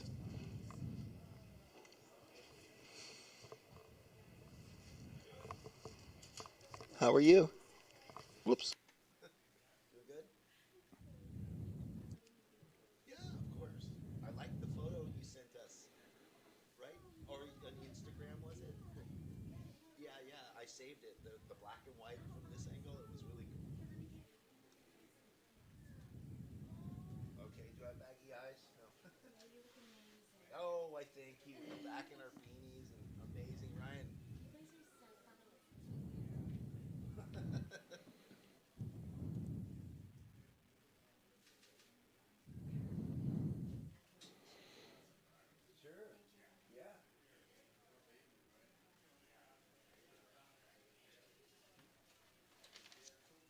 Well, later tonight, just a reminder, while we have a break in the action, there's a little party over there, or over here, at the Siren this evening, starting at 7 o'clock. We've got 2 bands. This event being brought to you by 805 Brewery. Up at the moment, though, Sawyer Lindblad. The party is starting with her. Well, one quick backside jam. Not sure if that'll replace the 5.17 in her score line, but she just wanted to keep busy, use the priority. Anyway, I was saying we have a surf contest after party tonight that's free to the public over at the Siren, which is right, a few blocks away from here, right up from the wharf. We've got 2 bands playing, the Volcanics and the Bogies, which start at 8:30. So anybody who's out here listening or online that wants to come down from Cal Poly, there is a free surf contest after party presented by 805 Brewery.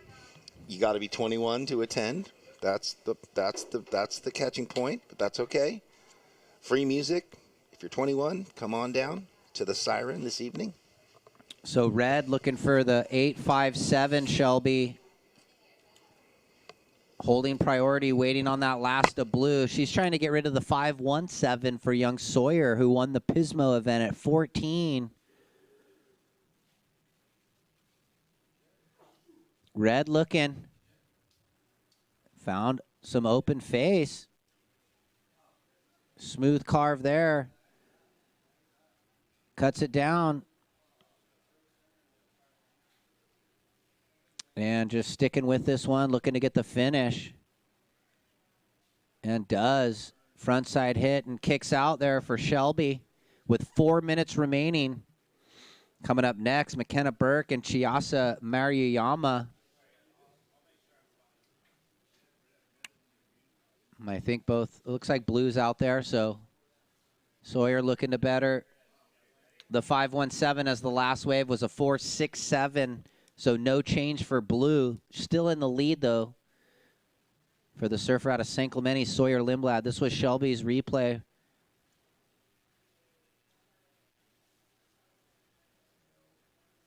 And we're going to get that score for red. Nice left. Worked the front side slash. Her best wave, a 4.43 before this wave. Scores dropping in. Looks similar to her best wave. It might even be a little better, but we'll let the 5 scores drop. You throw the high, the low, and you average the 3 remaining.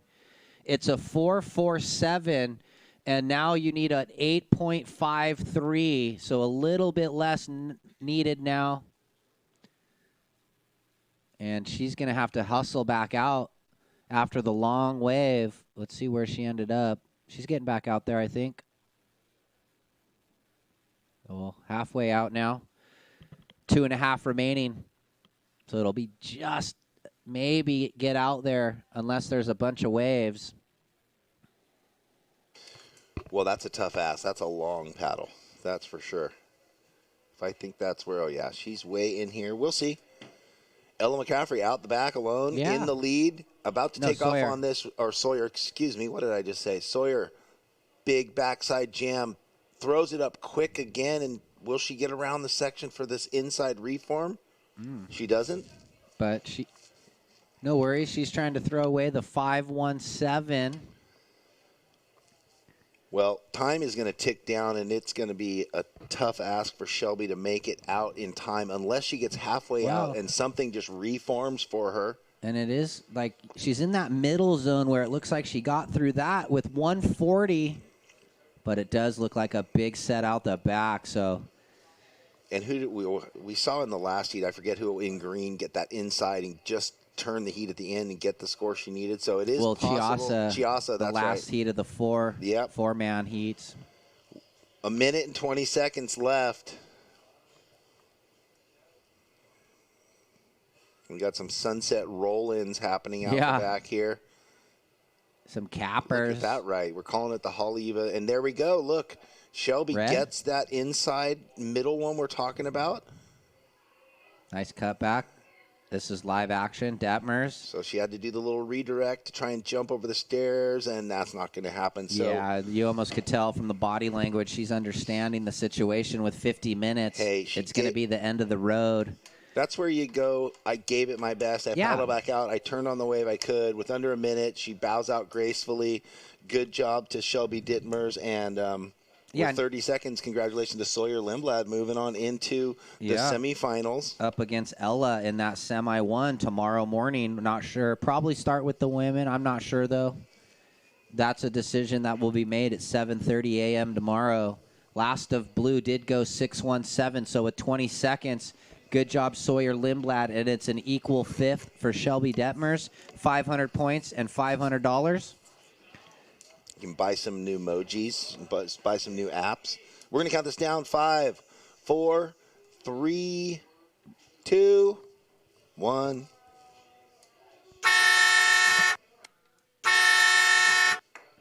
All right, we got the horn back up and running.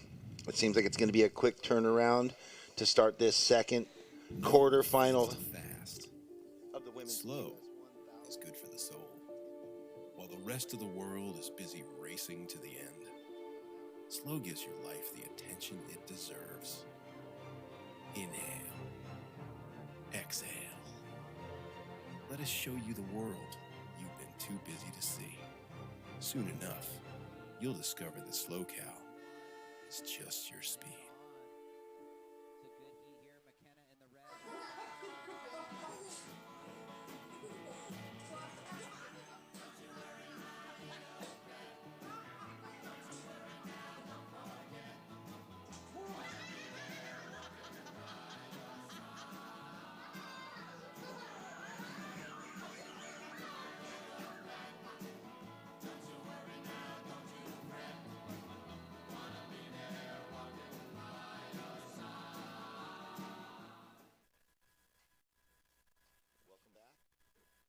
everybody.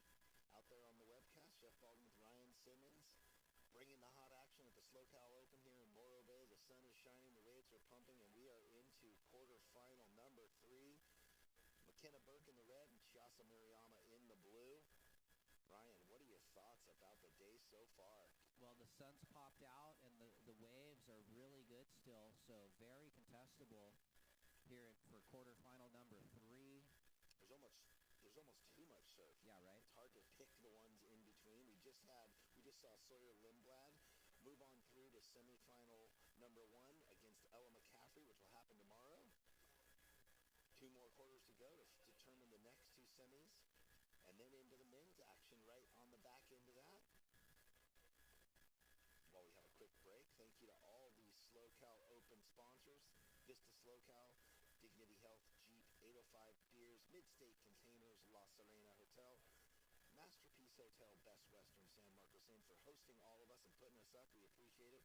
We especially appreciate all the help from the city of Morro Bay to want to partner and have this inaugural event.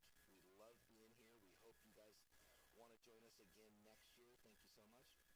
Thank you to Peak Wi-Fi for helping us be able to broadcast this and do everything we need to do to communicate to the world and the surfers. The Natural Heating Center, if you're on the beach, go on out and check their booth. It's Cool Cat Cafe. It's a Hubble Real Estate Group. They're also exhibiting here. So if you're looking for, selling, buying, renting, check out Hubble Real Estate Group. Mechanics Bank, the local bank that is here to help. We appreciate them. Pack Design Group, Sunrun Solar. And if you need solar, everyone needs solar. Go by and check them out here on the promenade. Aqua Systems, Mosh Pit Digital is bringing you all the action. And we will get back to it, Ryan, because we have McKenna Burke on her first left. Wow. Well, a 2-turn combo. Nice finish there. Yeah, nice carve to the finish on the whitewater. Solid. Now Chiasa behind in the whitewash, and this wave not a lot of energy. She's going to stick with it, though. Wow. A little reform, actually. Yeah, she did good to get to that flat section. The board looks nice under her feet. I got to say, the way it's flowing on virtually a nothing wave. A little bit of a weird choice of wave, but who knows? Early days. Yes. We'll give them the benefit of the doubt. Thank you to, well. This is the opener, red real quick. Nice carve, and then real low center of gravity as she connects. And then there's going to be a replay, but we'll get back to this. Thank you to Sunrun Solar. Their booth's out there, and everybody needs solar, so go by and say hello to them. And then also thank them for, they've been part of this event multiple times. Mosh Pit Digital, Sunshine and Rain Photography. The woman was just up in here. I'm going to go have to get some photos done for me. Surfing for Hope, Catch Some Air, and Aaron Rentals Setup Equipment. They have helped us out immensely. And again, this event, the SLO Open at Morro Bay, is brought to you by Surfers of Tomorrow. We interviewed Andy McKay yesterday, Ryan, and it was great to get his insight. Anybody out there enjoying the event, looking to get involved in a community setting, you can reach out to Surfers of Tomorrow on their website, which is surfersoftomorrow.org. Inquire if you want to get involved as a sponsor, and have a nice chat with Andy. Well, now that the housekeeping's done, although it's not really housekeeping, we like it. We wouldn't be here without the sponsors. We wouldn't be here. Kelly wouldn't be here if she didn't know Andy. Yes, I'm down here with Sawyer. Congratulations on that win. Thank you. And so it's looking very similar to Pismo, as you'll be surfing against Ella again in the semifinals. What do you think about that? Yeah, hopefully the waves will be really fun tomorrow, so then we can all showcase our surfing. There you go. Well, the sun just came out for you guys. How was it being out there, just 2 of you just now? You were with Shelby. Yeah, we were pretty separated the whole entire heat because there were multiple sets in that heat. So yeah, it was fun. So separated. So did that work in your advantage? Obviously. Yeah, I guess so. Because the priority, I don't know. How were the waves that you got? Fun. Yeah, really fun. And so you have some time now to think about things and relax a little. What are you going to do for the rest of the day? I don't know. Maybe just eat. Is your brother going again? I don't think so. No. Well, congratulations, and we look forward to seeing you in the semis. Thank you. Back to you guys. All right, thank you, Kelly. No, the McCaffrey, the Lindblads are going to go rent bikes and rent boats and have a full Morro Bay adventure. That's what they're going to do. They're going to go enjoy the slow cow way of life. Well, that was a quick up and out from McKenna Burke. Well, her first wave came in 6.83 red and blue 3.0.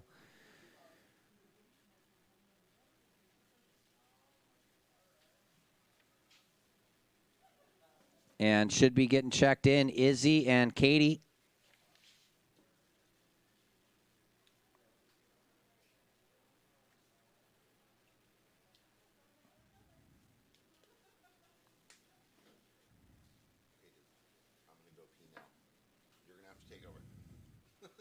Here's our replay of red.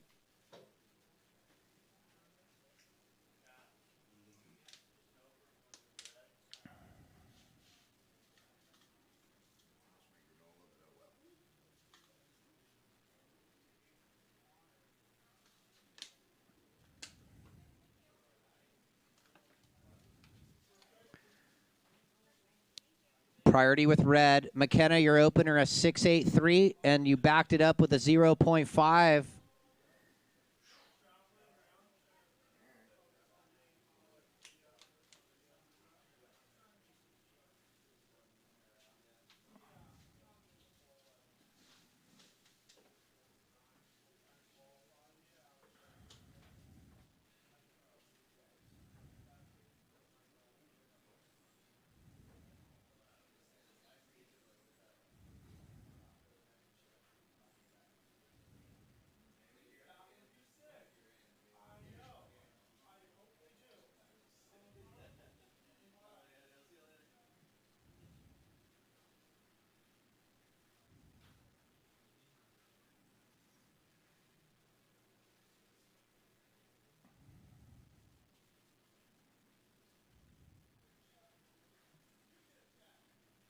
So with 17 minutes remaining, we've got red in priority looking to replace her backup low score.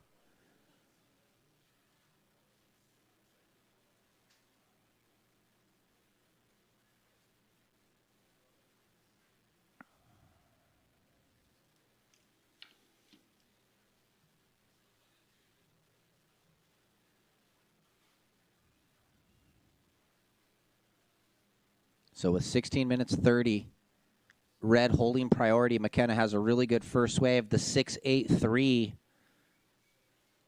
And blue's opener a 3.0 for Chiasa. So advantage red on the opening exchange, but both surfers looking to keep two good scores. So once we see them get second scores, we'll see who's in the lead. Lots of waves pouring through. Very consistent conditions out here. And should be all checked in for the fourth quarter final. Izzy Gomez up against Katie Simmers. Chiasa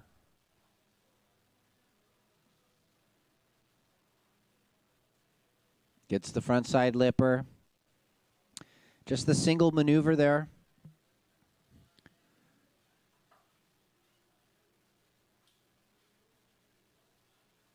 And McKenna out the back, biding her time, waiting for a good wave to replace the 0.5 score. Here's the replay of Chiasa. Good committed off the top. Probably a little better than her opener of a 3.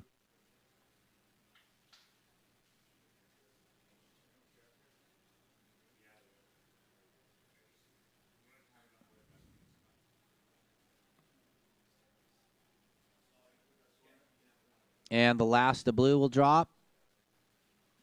3.6. Blue, you need a 3.74 now. And red holding on priority, looking to replace the low of a half-point score. So girls' quarterfinal check-in, and then Looking at these men's matchups, we've got some good matchups in the men's quarterfinals. Taro in quarter 1 up against Corey Arambidi. Nico up against Brett in quarter 2. Quarter 3 is going to see Ben Coffey up against Uriel Sposaro. And quarter 4, Braden Jones versus David DeCarmo. So some really good matchups in the men's quarterfinals for this Saturday afternoon at Morro Rock for the QS 1000 men's and women's.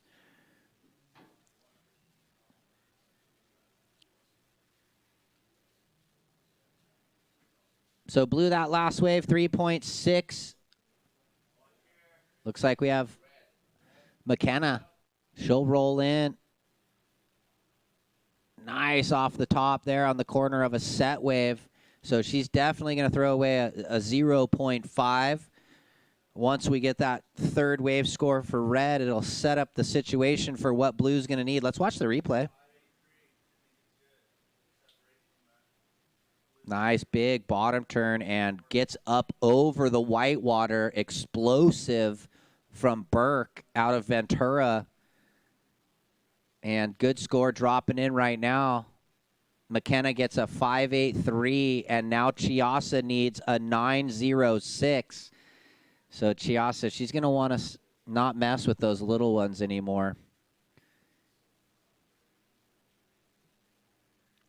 McKenna has set the stage with the 6.83 and the 5.83, putting a total of 12.66. So Chiasa now needs a 9.06 with about halfway through this 25-minute heat, 12 minutes and 40 seconds. And still really clean, glassy conditions out there. Rights and lefts, so a lot of opportunity in either direction.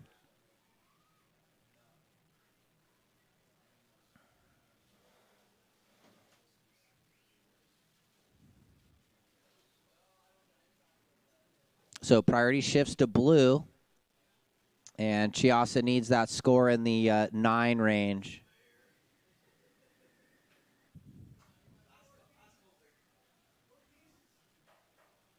So Izzy and Caitlin should be checked in for quarterfinal number 4. 2 regular foots there.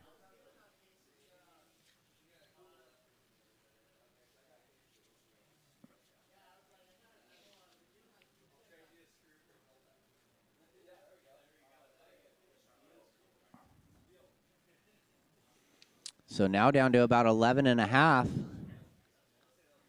See if Chiasa can get a better wave, get out of that 3 range. She had the buzzer beater in the round of 16 there. Last-ditch effort was enough. So having been up against the ropes in the last heat, you know, she's calm. She's just looking for a good wave here. And she's out there in the spot.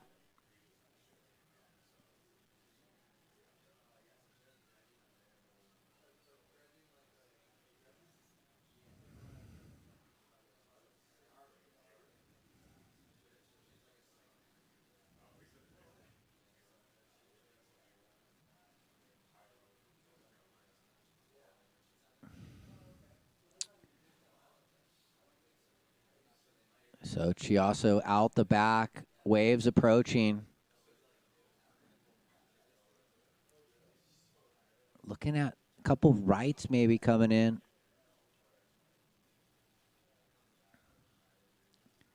She's up the beach.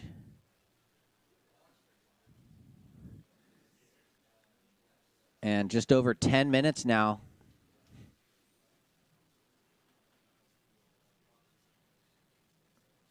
And we'll see where Red is. Red making her way back out near the rock in the channel, utilizing that easier paddle out. So Blue lets that one go by. Might be another one behind it. Unable to get into that one.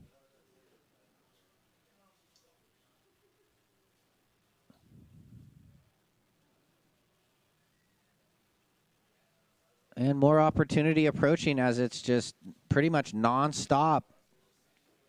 So Blue looking for the 9.06. See if this wave looks good.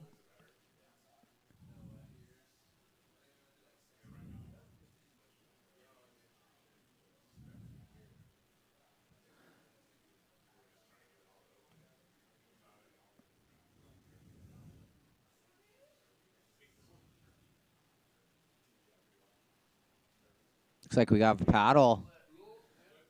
We're going to go blue. A little behind it. We'll shift back to red, and red might have got a turn off. Not really sure. We were going with blue. 8 minutes 45. This was McKenna splitting the peak. Chiasa didn't get much, but McKenna, nice carve. Trying to throw away a 5.83, so not sure that's going to get there.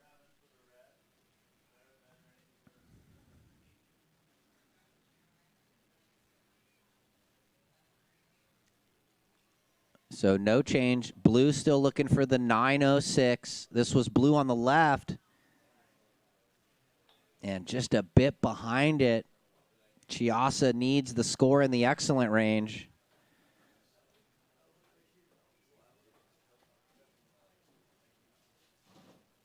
And now they're going to have to get back out through these waves breaking.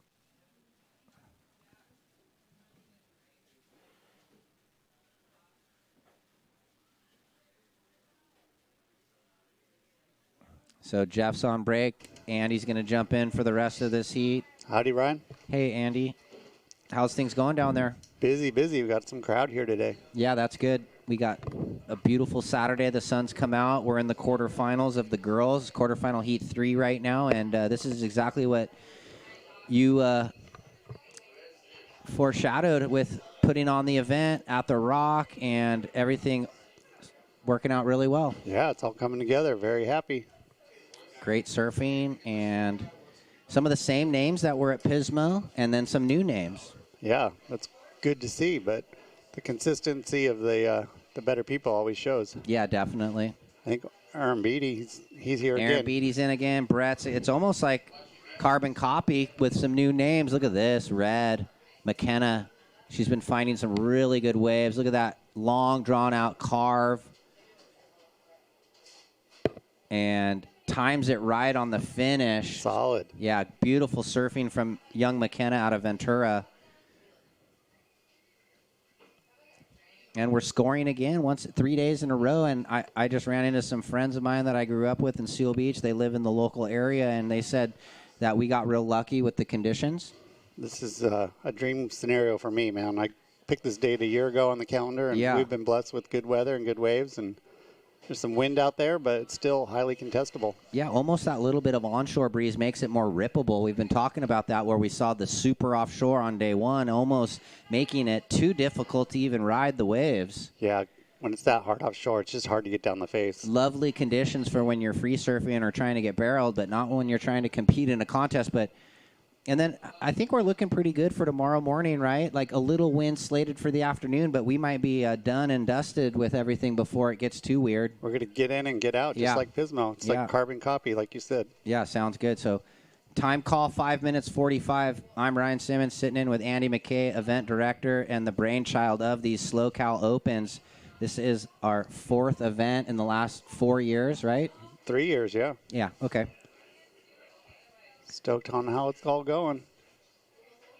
You guys, you and Baldy are doing awesome up here. Sounds great out there. Hey, thanks a lot. Yeah, it's fun to call the action, and we're surf fans ourselves, so it's pretty easy. You're up here, and hard to call it a job.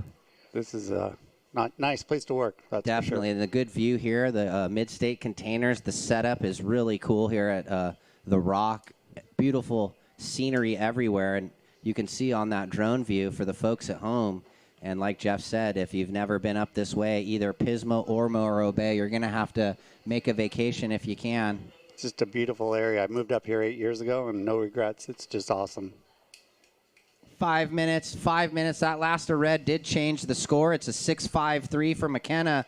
And now Chiasa needs a 9.76 We can see the girls paddling out for the next heat. Good luck out there. It's going to be a good battle between Izzy Gomez and Katie Simmers, two in-form athletes in these first few rounds, and they're going to be up against each other in the last quarterfinal before we go into the men's.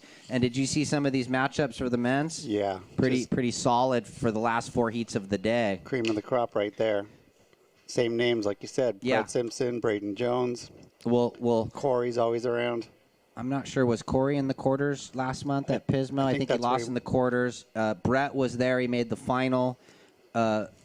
Uriel was in the event, but I think he lost one round before the quarters. Braden was in the quarters, right? He got the equal He got fifth. third. He got third. Semis. So he's there again. And then David DeCarmo, the Brazilian who has been on a heater.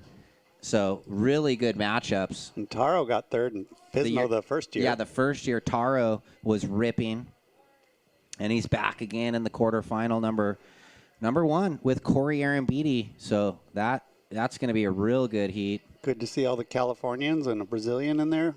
Yeah, we have the 2 Brazilians left, and then all the the Cali kids, and all up and down the coast. Ben Coffey from Santa Cruz, a couple surfers from or Nico San Clemente, Braden, local near here. Pismo, yeah. Brett HB, Taro in the LA area, and then Corey Ventura. So that's almost like every county represented. So it just shows you the talent all over California and the internationals, 2 left in. It's like our own little board riders here. Yeah, definitely. We had the board riders, the North Division event, too, about a month and a half ago, a couple weeks before your Pismo event, and it was bombing.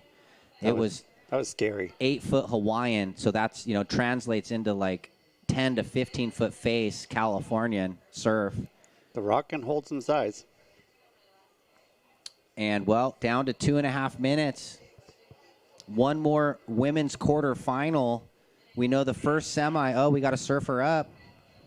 Is that McKenna? Screamer. Whoa, airdrop. Bottom fell out. Yeah, disconnected. Kind of looked like a crazy wipeout. Looks like she's okay, though, on the drone angle. Okay, it sounds like we're going to get the look at it again from the drone angle. Let's watch. Deep bottom turn. It's a hollow section. Air drops out and just disconnects. Tail taps first. Hope she didn't hurt her foot there. I know. It kind of looked a little sketchy, but she's paddling back out. Okay, so that's usually a sign that she's okay. So Chiasa needs a 9.76. She had the buzzer beater in the last heat.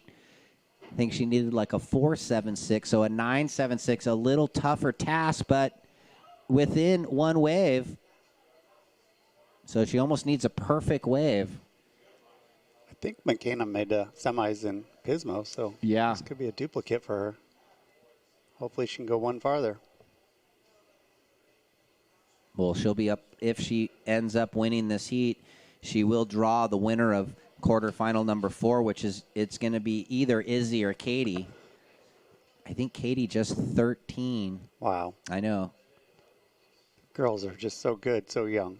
It's pretty crazy how there's, a 13, a 14, and a 15-year-old left in the draw. 1 minute, down to 1 minute. Can Chiasa Maruyama out of Huntington Beach find an almost excellent ride? So it's, the score, so she's going to have to go for it. So it's going to be exciting if she gets the opportunity, Andy. Just watch the horizon. Maybe see if something an comes air. You don't see the girls do too many airs. Some of them have that game, but you just got to bust it out with the jersey. Down to 30 seconds. I'm stoked. The sun came out. We had the little bit of the gray overcast this morning, kind of the normal Morro Bay weather, but now it's beautiful. And look at it. It's just sheet glass and it's firing. I had to put on the heavy flannel for a while, but now it's nice. Bust out the muscles. Here we go. Looks like Blue's going to get one last shot at it. And she's kicked red. Straight out. Red up the beach. We're going to count it out. 5, 4, 3, 2, 1. And we'll be on a commercial break. And we'll be back with... Fast can wait. Slow will set you free. Because here at SLOCal, slow is not falling behind. It's the freedom to catch up with the things that matter most to you. Soon enough, you'll discover the slow cow is just your speed. We start each day with one goal.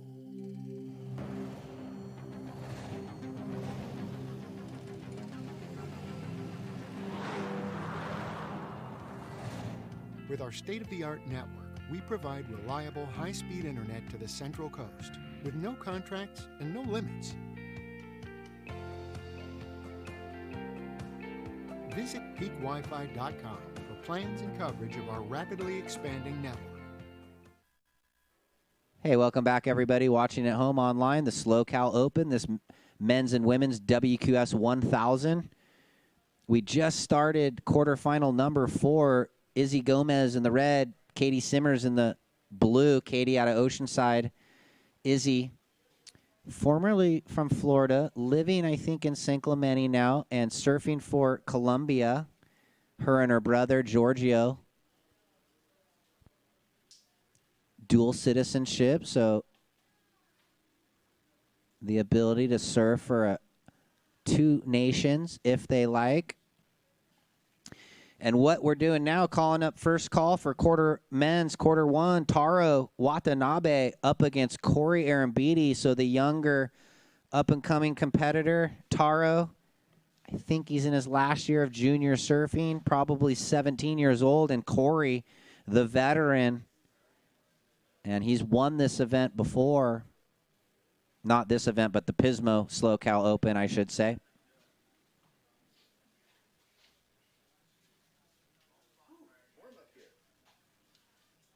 So we'll see who is going to start us off. Looks like, well, no priority established until one of the ladies rides a wave. So it's whoever has the inside position on these first waves. Looks like blue rolls in. So priority to red, then blue stood up and just comes undone for young Katie. One of the most decorated 13-year-olds ever out of the United States, Katie Simmers. Already has a world ISA junior gold medal in the U16. I'm pretty sure a 5th 2 years ago in the World ISA Games in Japan. Pretty sure she won the Vans US Open Pro Junior last summer with a unbelievable backside blowtail in the dying moments. All right, Ryan. Thank you for the little break. Yeah, Jeff.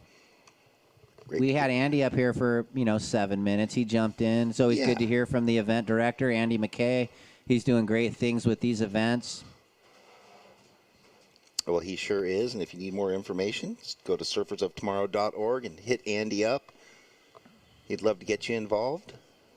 Hopefully the local wineries, we'd love to get the wine collectives involved. Yeah, and so this being quarterfinal number 4 of the women's, we are calling up Taro Watanabe versus Corey Arambidi, and that's going to be a matchup. Oh, yeah, it is. So in that little break, I got to walk out to the lifeguard tower and along the promenade here, and there's a lot of people that we just can't see tucked behind all these containers and tents. Yeah, it's packed out there. You got the local high school surf team tent at the end. Cool. Yep, which I guess I just heard from Kelly that the guy that runs or the head coach is the either owner or one of the higher ups in Chronic Cellars. So thank you guys for being out here too. Big surf family. So Izzy riding this slopey left, getting a few cutties. Just get on the board with a little opening score there. And so how did that last heat end up? McKenna Burke over Chiasa Mariyama. Yeah, so for Chiasa, an equal 5th, it's 500 points and $500. You can pick up your prize money downstairs. Not a bad run from Chiasa here into the quarters. No, not at all. I mean, not only battling the big wild ocean,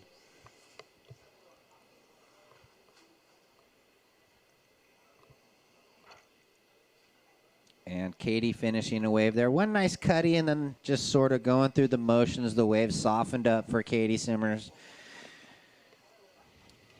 So in that little break, what Is it the right that's still coming in? Is that the main wave in play? That was a Well, McKenna got lefts. Oh, okay. Yeah, every heat's a little different. Lots of rights, lots of lefts. Still kind of the same thing. That peak in the middle of the bay, the beach, I should say. Peak of the week in the bay. Well, an exciting men's first semifinal or quarterfinal coming up. That's going to be good, like you were saying. Well, there's the scores. Last of blue, 4.0. Last of red, 2.67. Now, a couple decent numbers drop down. And I think they're both paddling. Nope. Red's out there with priority. Blue's second priority. Look at these waves. Well, I got a funny little backstory from our interviewer, Kelly, with her 2 beautiful golden retrievers that are just so well behaved sitting down there. I guess every time the surfers come up to do their interview, the dogs start getting all happy and snuggling up against them, even though we don't see it on the camera or out on the website. Yeah, the dogs are comforting the athletes, saying, you can do it.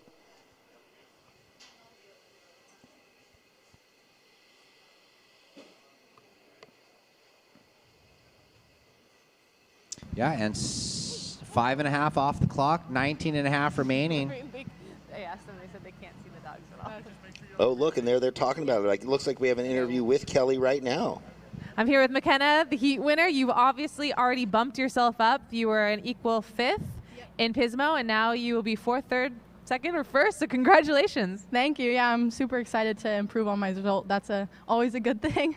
We were just talking about how you cross-train. Not only are you a surfer, but you're a runner, and I think she might come up and do the Miracle Miles, which, if you guys don't know, it's a race from here to Cayucas. So I think I just signed you up, right? Yeah, you recruited me. Yeah, it's kind of like a new little hobby of mine. I like to do it on the side. It's really fun, and I don't know, like my body feels so much better after these couple of months running. So yeah. And kind of translate that into surfing. So running, breath control, your cardio. What has it done to improve your surfing? Well, like this was a 25-minute heat, and I think I was paddling for like 10 minutes straight. So, and I was almost out of breath. But like a couple months ago, it would have been way harder. So it's very helpful. All right, well, keep running, girl, and congratulations and good luck. We'll see you tomorrow. Thank you. Right, back to you guys. All right. Well, thank you. Cool insight there. Yeah, the cross-training is critical for all these athletes. And like McKenna was saying, she wouldn't have had the breath, to deal with the paddles, but she's feeling that. Feeling much stronger now. Better lung capacity. You can't deny running, cycling, any of that cardiovascular work. Swimming, yeah. You can just even do, breath exercises at home. Yeah. Just periods of inhale, hold the breath for 30 seconds, exhale, and then inhale and hold it again for 30, and just do that a few times repeatedly. But right now, up on this left. Well, up and out on the left. Katie Simmers, Oceanside surfer.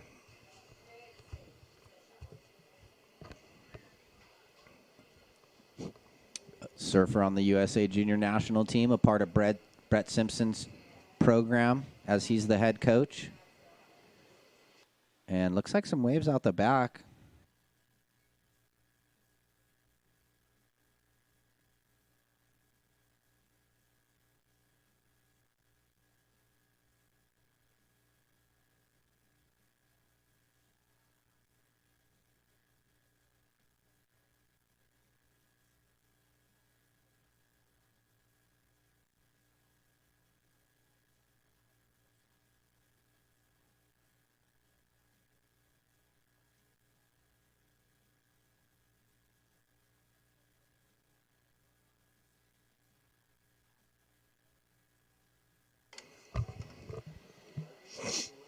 So blue with the 4, red with the 2.67. Red's got priority for Izzy. She had I think the highest score of the whole event in the last round, the 9.37, the 2 big backside turns.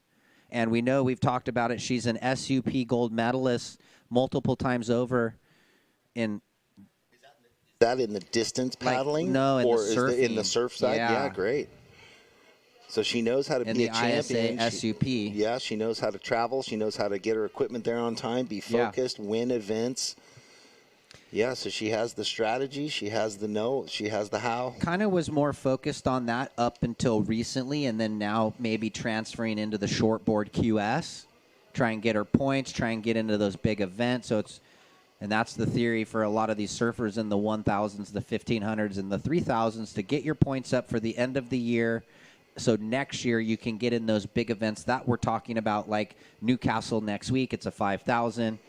And then the CS, the Challenger Series, which is now the 10,000s, the biggest events on the QS Tour.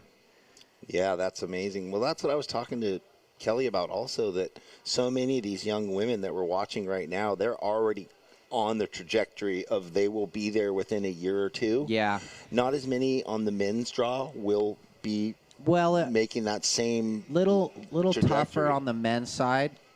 Here we go. Look at this. Double up. Nope, no one going to go. Red's going to hold that priority. But it's just pretty much pop over a wave. Up, there's another wave. Up, there's another wave. Red on the backhand. Deep bottom turn. Jams it.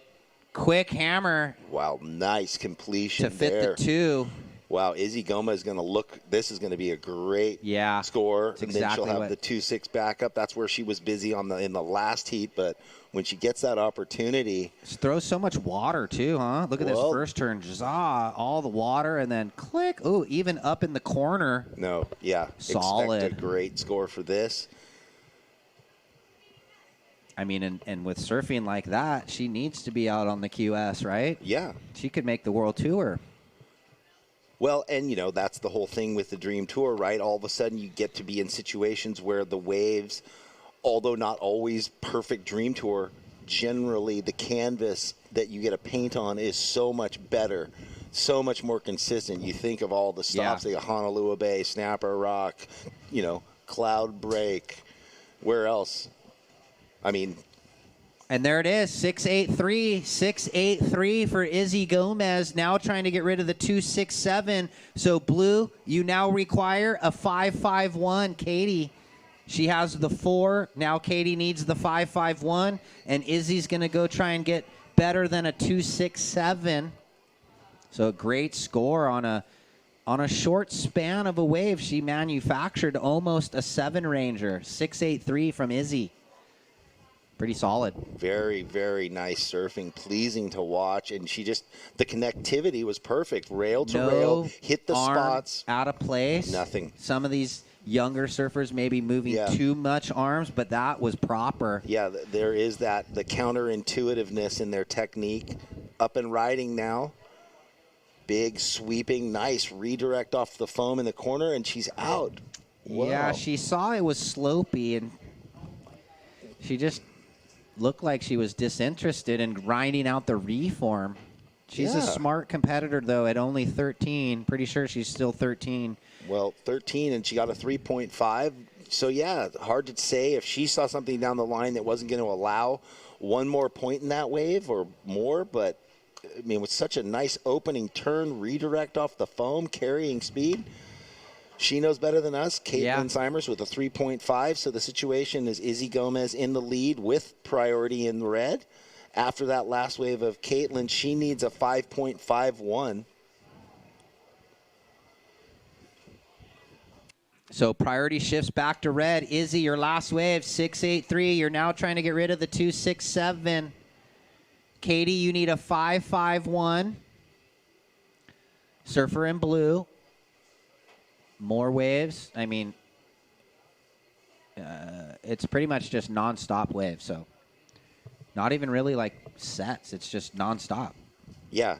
Like there's the medium waves, which are still sizable, and then there's the like wash through always sets. Waves breaking, and then there's sets. It's pretty cool for a competition. There goes Corey. Good luck out there in that quarterfinal up against Taro. Check in, boys. Well, I saw Taro walk up before, so I know they're both checked in. Then, 11 minutes remaining or just over.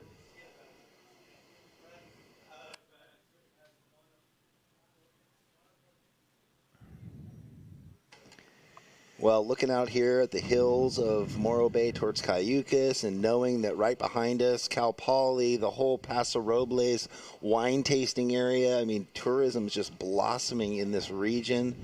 And we're so stoked to be here and have this event and help foster that in another way with the beach life stuff. I mean, they've got the kayaking and the biking and the fishing and the bird watching, and this whole area just saturated in things to do. SLO at its finest. Those two friends of mine that I grew up with that now live up here, they scored Cayucas this morning. Oh, yeah? Oh, yeah. Little secret spot. Scored like barrel score? I'm not sure. Or They just fun waves, I think. waves? Yeah. Right, my buddy that lives up here riding that Shane Stoneman shape, local Shane, grew up down in our area. Right. Now he plays music and shapes boards. Mellow Cat. I haven't seen Shane Stoneman in a long time. I don't know if he's around, but if he's listening, hello, dude. Long time. Hope you're well. Yeah, he came down when we had the board riders about a month and a half ago with his daughter and said, "What's up?" It was good to see Stoneman. I know he's an integral part of the local community as a shaper and a musician. I wonder if he's in any of these in the bands that are playing tonight, or is he? He's got his own band, the Shane Stoneman Band, and they played the night after the board riders. But yeah, maybe he's taking the week off. Okay. Anyhow. But tonight at the Siren, right? Yeah, that's what I was wondering. Yeah. I didn't know the name of his band, but that's right. Tonight at the Siren, for everybody that's down here, there's a free surf contest after party that starts at 7 o'clock. You have to be 21 to get in, but it is free. The music starts at 8:30 with the Volcanics and the Bogies. So thank you to 805 for presenting this event, and come on down and have some fun. Enjoy the evening out. Say hello to us. You're going to go rage?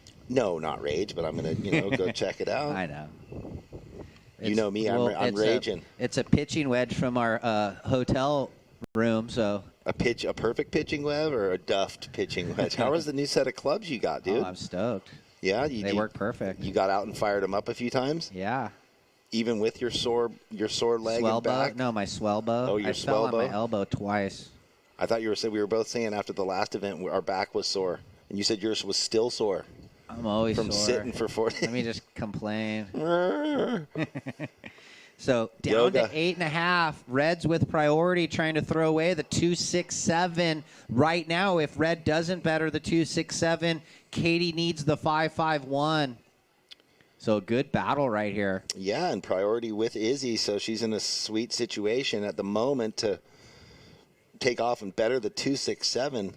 Which is amazing. With so many waves coming in, it's hard to see them not getting more waves, but that's just how it is. Up. Oh, no. Blue paddled. Look. Did not get the wave. Doesn't change anything because she had second priority. So Red not going to use priority on that one. But it's like pop-up peaks. They're almost sitting in like a little gutter, and it's like it pops right up in front of them. Yeah, that's the thing. They're going over a wave, and it's hard to pick out where you're going to find your next wave. Yeah. Those kind of these close interval swells, you're just stuck between them. So down to 7.5, and they each have one. Izzy's got the 683, and then Katie's got the 4. So it's, call it a backup. Katie now looking for the good one. Izzy looking for the better backup. That's kind of the scenario right now in quarterfinal number 4. Who is going to win and match up with McKenna tomorrow? Big sets sweeping through, cleans everyone up right here, and this happens a lot in this event. And half the time you probably think they're sitting there and don't even know there's a set coming because, like you said, there's so many troughs and valleys they can't even see over the next wave, and they go over it and they're like, oh boy, here we go again. I know. Let's duck dive some more. Duck dive practice. No one gets scored for duck diving, but they put a lot of time in. You gotta love the elements because these athletes growing up surfing a lot of like Oceanside, Huntington, and just the normal contest venues where you don't get this. So this is really cool to have to deal with the extra elements. It has the ocean, the open ocean feel. Yeah, big more water, alive, big water. Although it looks all tranquil and happy and turquoise, it is a lot more. Even from Pismo, there's a lot more movement in the water, in the currents, everything bouncing off the cliff, sweeping out along the jetty.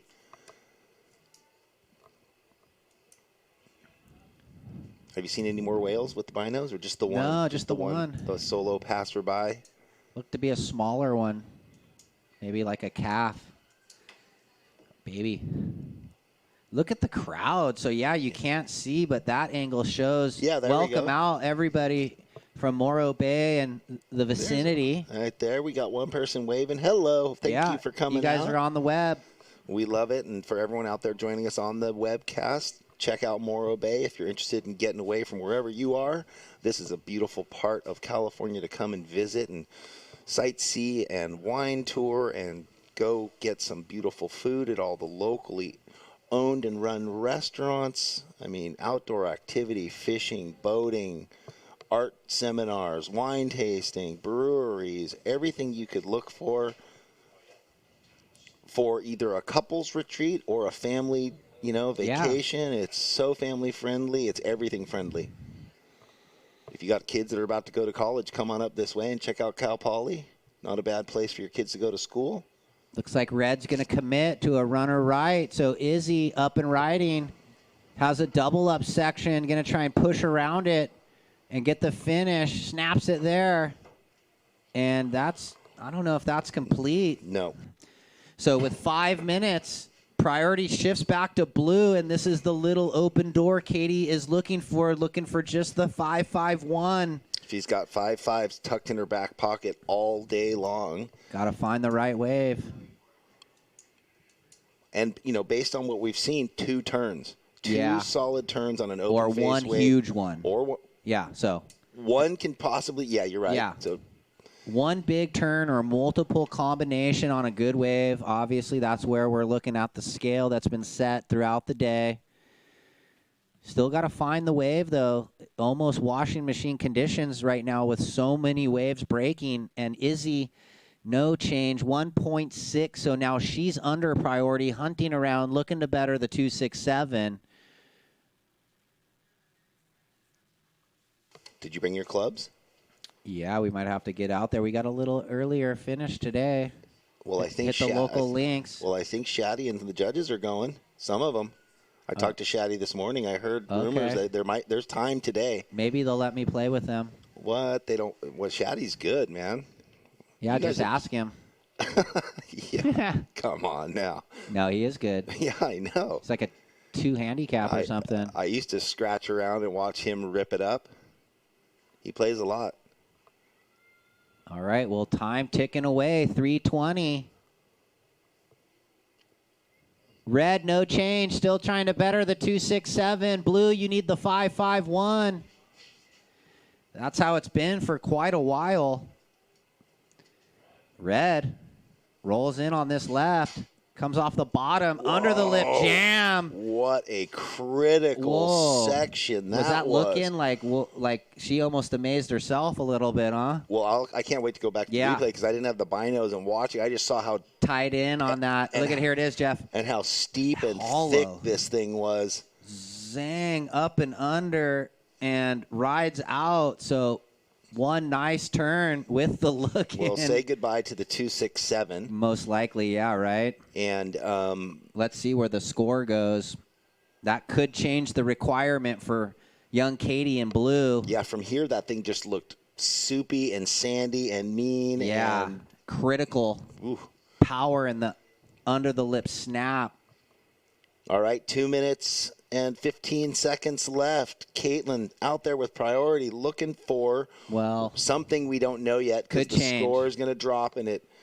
No need to tell her again. She needs a 5.51 win. Now, last of red, 6.33. Blue in priority. You need a 9.16. She can do that, though.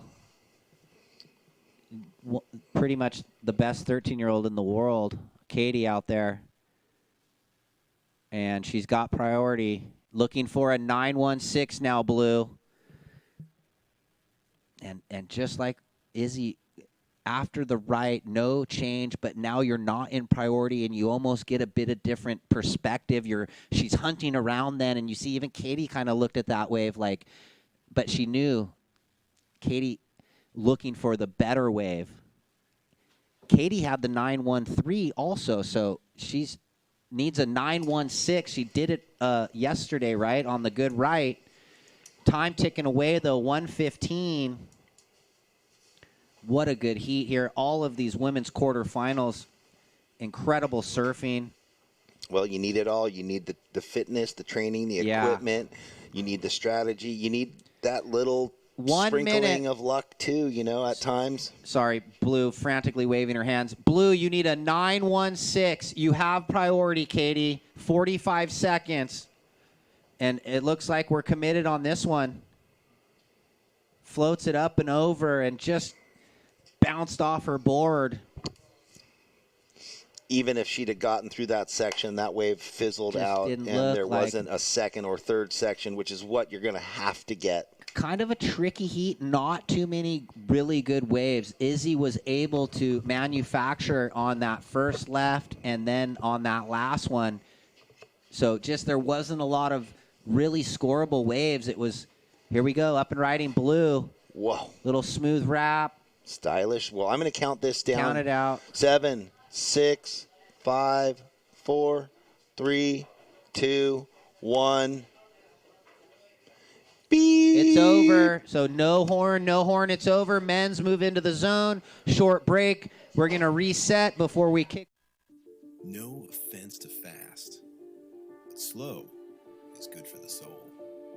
While the rest of the world is busy racing to the end, slow gives your life the attention it deserves. Inhale. Exhale. Let us show you the world you've been too busy to see. Soon enough, you'll discover that Slow Cow is just your speed.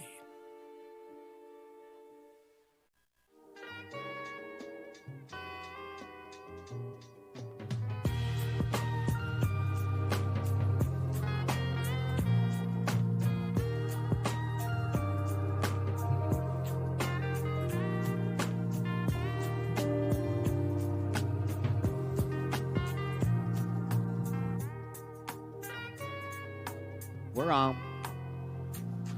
But life on coast. Taro versus Corey. Regular versus Goofy. What a battle. Hey, welcome back, everybody watching live at home. We are underway. Men's quarterfinal number 1. Izzy Gomez outlasting Katie Simmers in that last one. Good job to both ladies. And we are on with this men's heat, and this is going to be a full battle. Taro Watanabe using the wave key of his coach, Brad Gerlach, and Corey Arambidi, one of the most decorated professionals out of California of the last 10 years.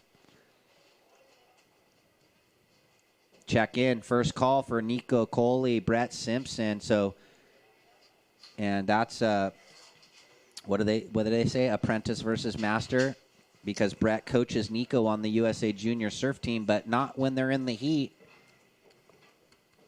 No friends when you put the jersey on, right? That's what they used to tell you. They're not enemies. They're just not there. Paddle battle your grandma in a heat. Look at you. What a fun heat, though. You know, and when Katie Simmers dons a jersey, you never know what's going to happen. Unfortunately, a little wave start for her, to be honest, in that one. She just never really got to let it go. No, she never did. I was just pointing out to see there was just this bomb coming, this thing, this rolling whitewash 700 yards outside of everybody. Well, we are waiting for the first opening exchange. Taro Watanabe in the red out of the Malibu area, and Corey Arambidi from Ventura in the blue.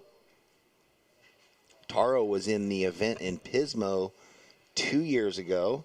And the year before that, that's where I was introduced. Well, actually, I had seen him surfing at Seaside before that one time when Brad was down working with him. And here we go. Taro Watanabe, sweeping, clean, flowing first cut back and right back to his bag of tricks.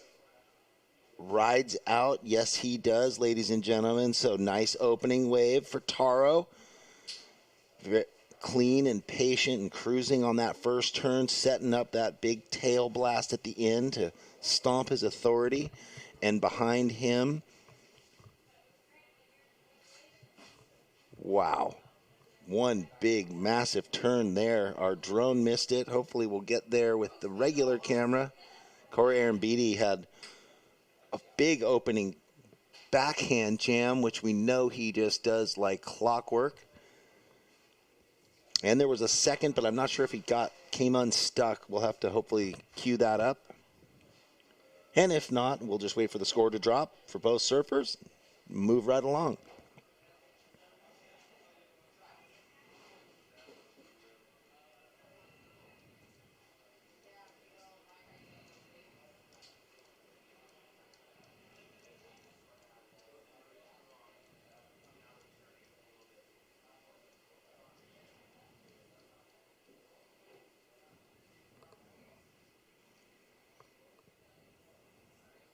All right, here we go. First wave for red, a 5.17, and first wave of blue, a 3.83. 517 for red, a 383 for blue. And I'll just sit here and wait until priority is established, and I'm told who has first or second. There we go. Red has first priority. Taro, first priority. Corey, second priority.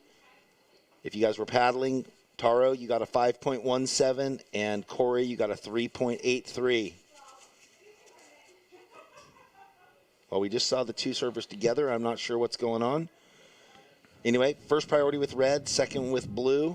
If anything changes, we'll let you know. We also have the priority lights illuminating right along the front of the container where we are. They're super bright, so the guys can look in anytime and check. Along with the band at the top, which is the green band, which is heat is on, and then the 5 minute. Okay, there we go. Priority change.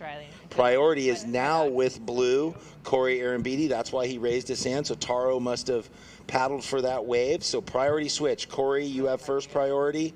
Taro, second priority. Sounds like we have Kelly downstairs with the last heats winner. Take it away. Yes, I'm here with heat winner Izzy. Congratulations. Thank you. And you said you were a little baffled when you were coming in. Describe what was going on. Well, this is my first QS heat win, and I've only done a couple of contests, so I'm really stoked. And I knew it was going to be a hard heat because Katie absolutely rips. So I was kind of like, oh, it's okay if I don't make it. But yeah, I'm just over the moon right now. I'm really stoked. That is awesome. Congratulations to you again. And so tell us a little bit about what was going on in your mind then, given that this is a first for you.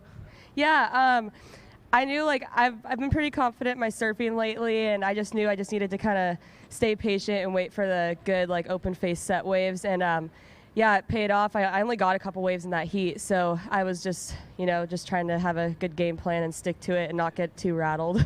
And both you girls are Team Red Bull. Yeah, Katie just got on Red Bull the other day, so that's amazing because they're just going to give her the platform to be able to push it to the next level, and she's got a really bright future ahead of her. And I've been on Red Bull for about 6 years now, and I'm doing big wave surfing and stand-up paddle and just kind of everything. So yeah, I'm just having fun with it. Awesome. Well, we'll see you tomorrow in the semis. Good luck. Yeah, thank you. All right, back to you guys. All right. Well, another great interview. Thank you for that, Kelly, and thank you for that.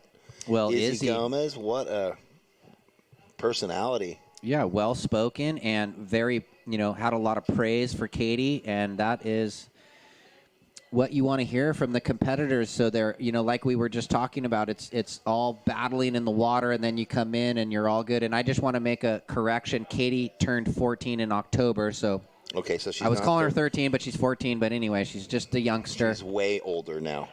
Anyway, priority is with blue. Both surfers took a quick nothing, or no. I thought I saw Taro jump off a wave, but I don't. The camera did something funky on us. Anyway, first priority with blue, second priority with red. Corey had an up and down, so how did he ride a wave and then Taro in second priority? I don't know.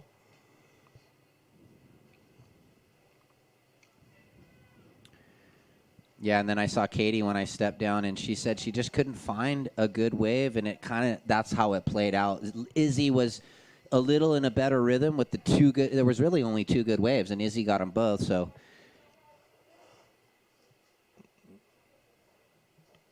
So Taro must have had something and just jumped off. I'm not sure. I thought I saw his red jersey flying through the air at the bottom of the wave. But I see but it looks, unless there was. I don't know. They have a wave coming in. But it doesn't look. And I don't know if we have a replay.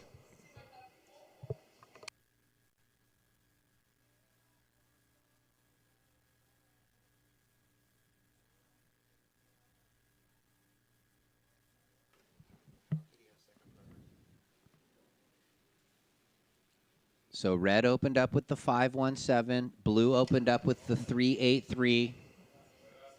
Red up right here. Red out.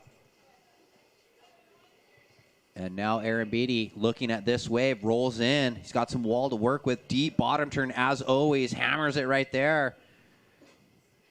hops through the flat section. Trying to get, whoa, if he pulls that, that was sick. I thought it was over with the little backhand connection. That was the extra and then flare. He just, whoa. Yeah, so boy, talk about the first turn combo to the finishing turn. That was sick, huh? Blew the tail out. Kind of read that right, huh? Yeah, he read it really well. To go through that flat section and just deal with all that chunder. But right here, it's like, was there a backwash that just gave him extra lift? Something happened, but it looked great to us. So we're going to see a nice score come in for our surfer in blue, Corey Arambidi. Taro will be out back with priority. A little extra horsepower when he came around the corner on that front side bottom turn. It looked like he was going all slow, and then he just went, blew the tail. He has the propeller gun in his hand and just engaged it off the bottom of the board. Have you done those electric foils yet? I have. You have? Yeah. Are they fun? Yeah, they're really fun. Jeff's into foiling now. He doesn't even surf anymore. No, leg burner. Seems like you ride those things and your legs burn. Yeah, it's crazy, and you can. Yeah, anyway. If you've seen the Kai Lenny commercial or whatever, they're expensive. You can ride them for an hour plus straight. Oh, wow. They go fast too, 40, 50. Like you can book on them. Well, and you can surf waves on them. It's crazy. The score is in. Last to blue, 6-3-3. Red, you're in priority. You now need a 5. So red, you need a 5.00. All right, here we go. Checking in, Nico and Brett.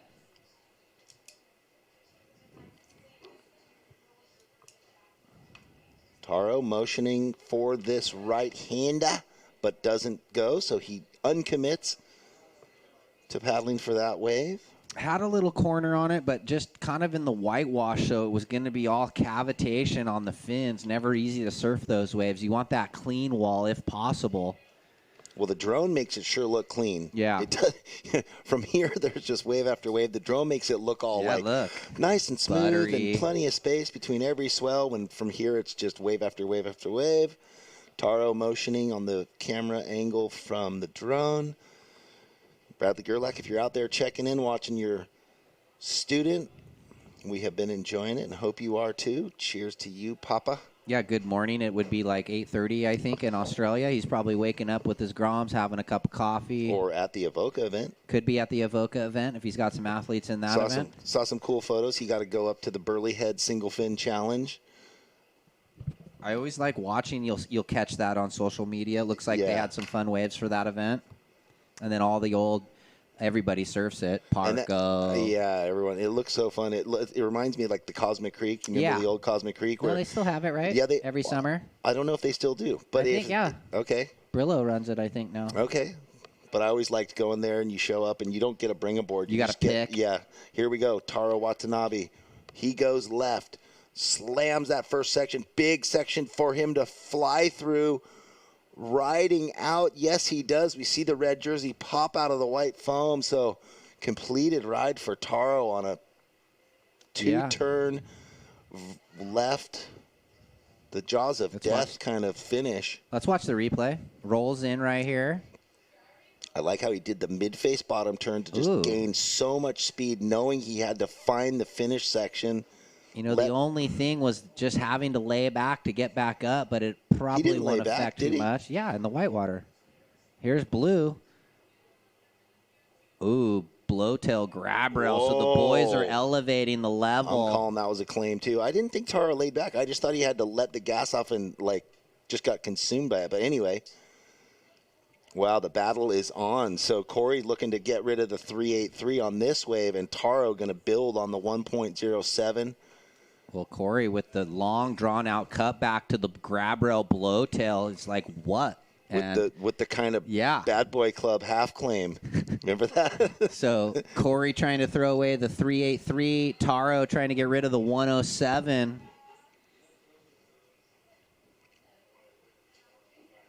All right, the battle is set. We've got 12 minutes remaining. It seems like Corey's going to be out in front. Maybe. Well, actually, what am I saying? That big left, 2 big hits. We'll have to see where this goes. Similar wave, 2-turn combos for both red and green, blue, and then the separation on the best wave prior to that only 0.8. So, yeah, hold the phone. We got to let these scores drop, and who is going to be in the lead after these last scores. And who's going to get out first, too. Yeah, it all matters. They were both pretty close. You saw Taro duck diving the wave that Corey finished. So it seems like advantage Taro unless something happened and he got hit by a wave. The drone showing him out there. Wait for the priority judge to set it, and a big score coming through for Taro, an 8.0. 2 big hits and an 8.0 for Taro. Corey gets the 6.27. Taro in the lead now on account of that 8. Corey in second. Corey, you now need a 6.85. I might wait until he paddles out after duck diving. So, Red, you got an 8. You're in the lead. And Blue now requires a 6.85. And just straight on with the scale. So where Corey got the first jam and then the flat section for the roundhouse, but the tail waft finished, Taro just got 2 mean, speed-bound slams and finished it.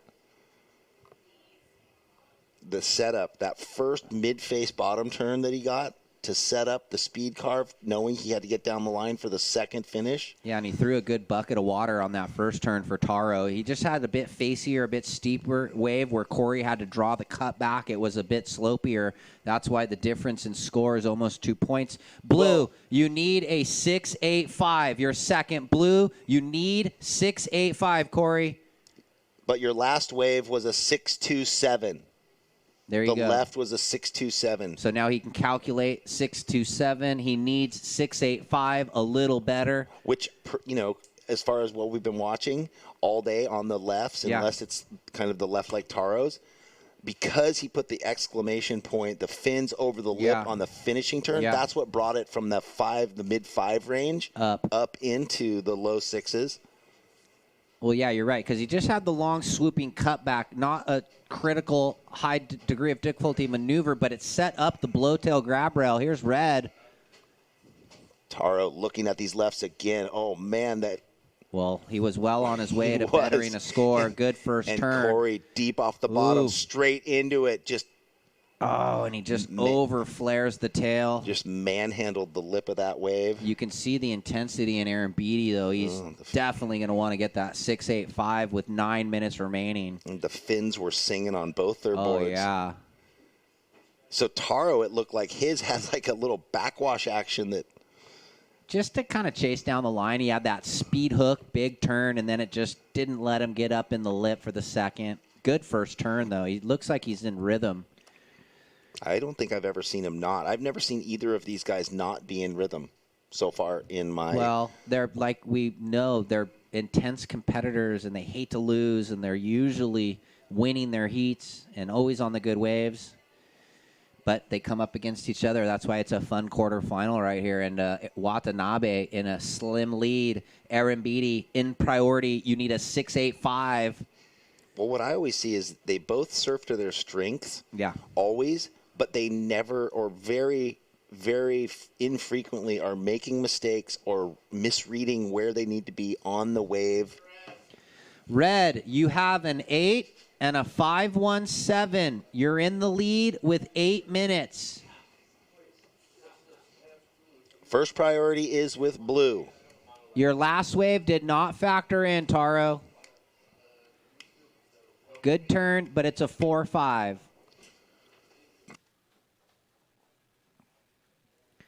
Coming up next, Nico and Brett. After that, Ben Coffey and Uriel Sposaro, the Brazilian, regular foot. And then quarter 4, Braden Jones, local boy from just south of here. And then David DeCarmo, our second Brazilian left in the draw. So I guess you've got to say, like what I was alluding to, is they're always in the right position on the wave, surfing to their strength. They've obviously worked with their shapers and refined their equipment to like work best for them. Here we go. Corey up again, back to his bag of tricks. Oh, and he over-rotated. That's 2 waves in a row, so that's going to be a throwaway for Corey, and it's going to put Taro back out in the priority position. Taro's going. Okay. Taro on this far bar right, one massive. Did he drop his hand on that and just speeds through that section? So looking to build on the 5.17 in his score line. Hungry to get to the semifinals. Looks like we're going to get a quick replay of that last wave.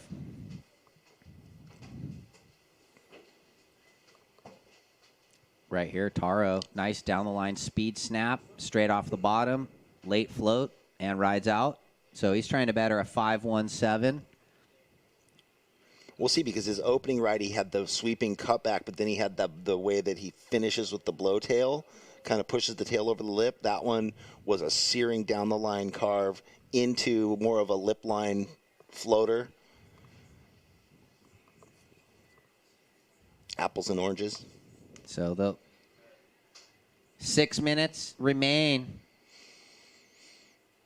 So Corey, with those 2 waves in a row, had potential for the scores. Gets a 1-3 and a 3-2 due to the non-make. Priority is with Blue. Just under 6 minutes, Surfers.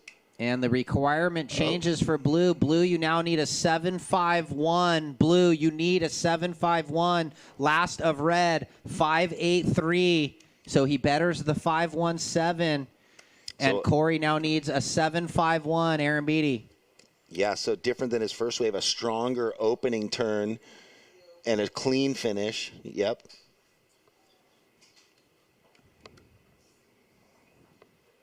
And coming up on the 5-minute warning with 5:15 on the clock. So lots of variety coming from Taro. Corey right now, well, on these rights, just going to that big backhand whip that, why not?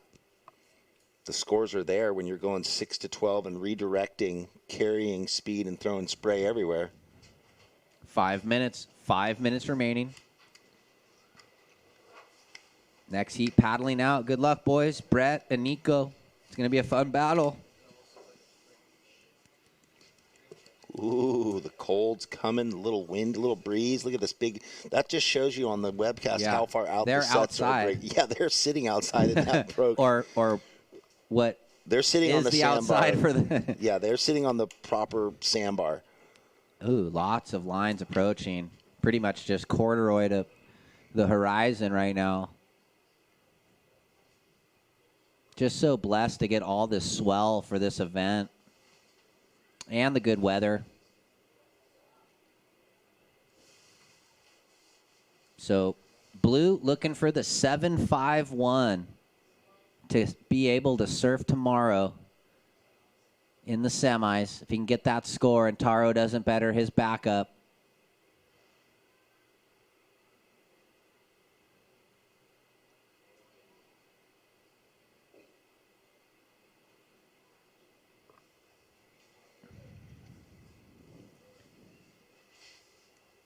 You know, do you think he's looking for a right or a left for Aaron Beatty?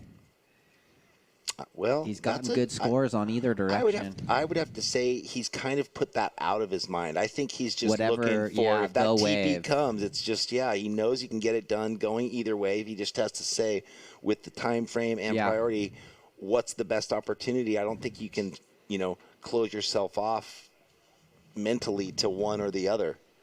Yeah, good call, Jeff. So Taro's going to chip away at a smaller inside left. It looks 1 foot, but it's actually 3. Nice, clean 2-turn combo, and he is out of there. He might paddle out over there and look for that kind of wider right that's been coming at us. So he has the 5.83. Maybe he was just keeping busy. Maybe he wanted separation. Maybe he just thought this wave looks fun to surf, and I'm in the lead. Yeah, I don't have priority. yeah. I can't really do anything, so keep surfing. That's a 4.73 in the end for the Surfer in Red's last left. 2.5 minutes left in this first quarterfinal. 25-minute heats, top 2 waves. Currently, Corey and Beatty in second place from Ventura, and Taro Watanabe from down Malibu way out in the lead. And is Taro 18? Do you know? I think 17. 17? I know we keep going through this because before Bradley was texting me when we thought he was 15 and Cade was 15. And anyway, years go by. They're young. Young and seasoned, that's for sure. Taro was looking at that one. on the inside, but nothing. Under 2 minutes now, and look at this. Is Corey somewhere in position, or is that Ooh, just he a looked wash? at it, but he's not going to utilize. Yeah, that good one. decision. Kind of a closeout. Coming up next, Nicholas Coley and Brett Simpson. Ooh. They're going to put their boards to the test. Put our psych levels to the test. That's what we like. We've had no end of excitement here so far. We had some long days. We had some challenging heats, but generally, conditions, surfing, everything coming together. So again, 1 minute. Corey has to paddle over that one. Seasoned competitor, has won the event in Pismo and made it to the quarters and semis. Trying to continue his legacy here at the second stop in Morro Bay for the inaugural event here. 40 seconds. So no opportunities in all those waves. Will Aaron Beatty get a shot at it with 30 seconds?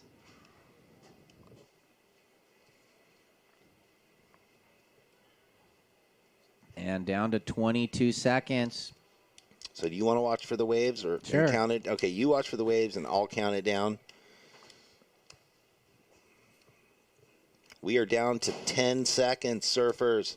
10, 9, 8, 7, 6, 5, 4, 3, 2, 1. No waves ridden, so Taro to the semi. Fast can wait. Slow will set you free. Because here in SLO-Cal, slow is not falling behind. It's the freedom to catch up with the things that matter most to you. Soon enough, you'll discover that SLO-Cal is just your speed.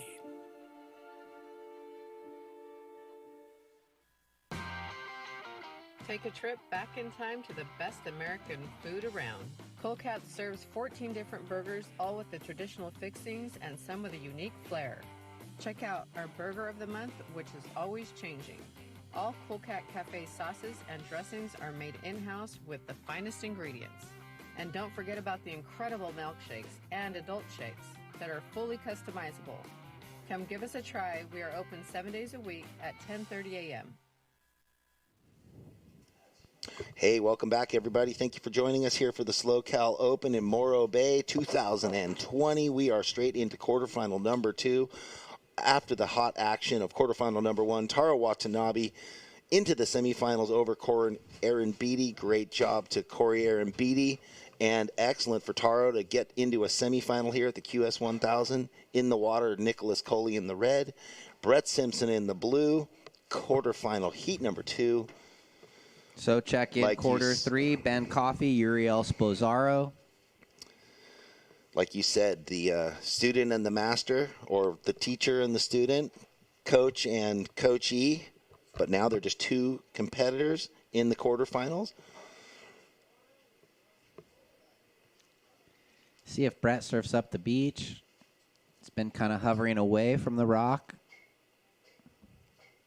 Well, if you're joining us online, thank you very much. Jeff Baldwin here with Ryan Simmons. Having a great day, having a great 3 days, and 1 more to go. We're going to have the semifinals tomorrow at 8 o'clock into the finals, but we have no end of drama right now, Ryan, with this quarterfinal clash going on. We already have the women's semifinal set. Yeah, they're Ella versus Sawyer and McKenna versus Izzy. So another battle between Ella and Sawyer. Was that the That was the semi, yeah, in Pismo? Yeah, and Sawyer got it and went on to win her first event in her first QS ever. Yeah, over Mia, right? Over Mia, who that was her first final ever. Okay. So that was pretty interesting. Who do we have up down the beach? Brett Simpson. Click. Yep, straight into these lefts again, feeling really comfortable on that orange bottom board by Stamps, and he just gets a 3-turn banger, and you know he's riding out. Wow, he thought he was at Southside HB Pier on that left. Good job, Taro.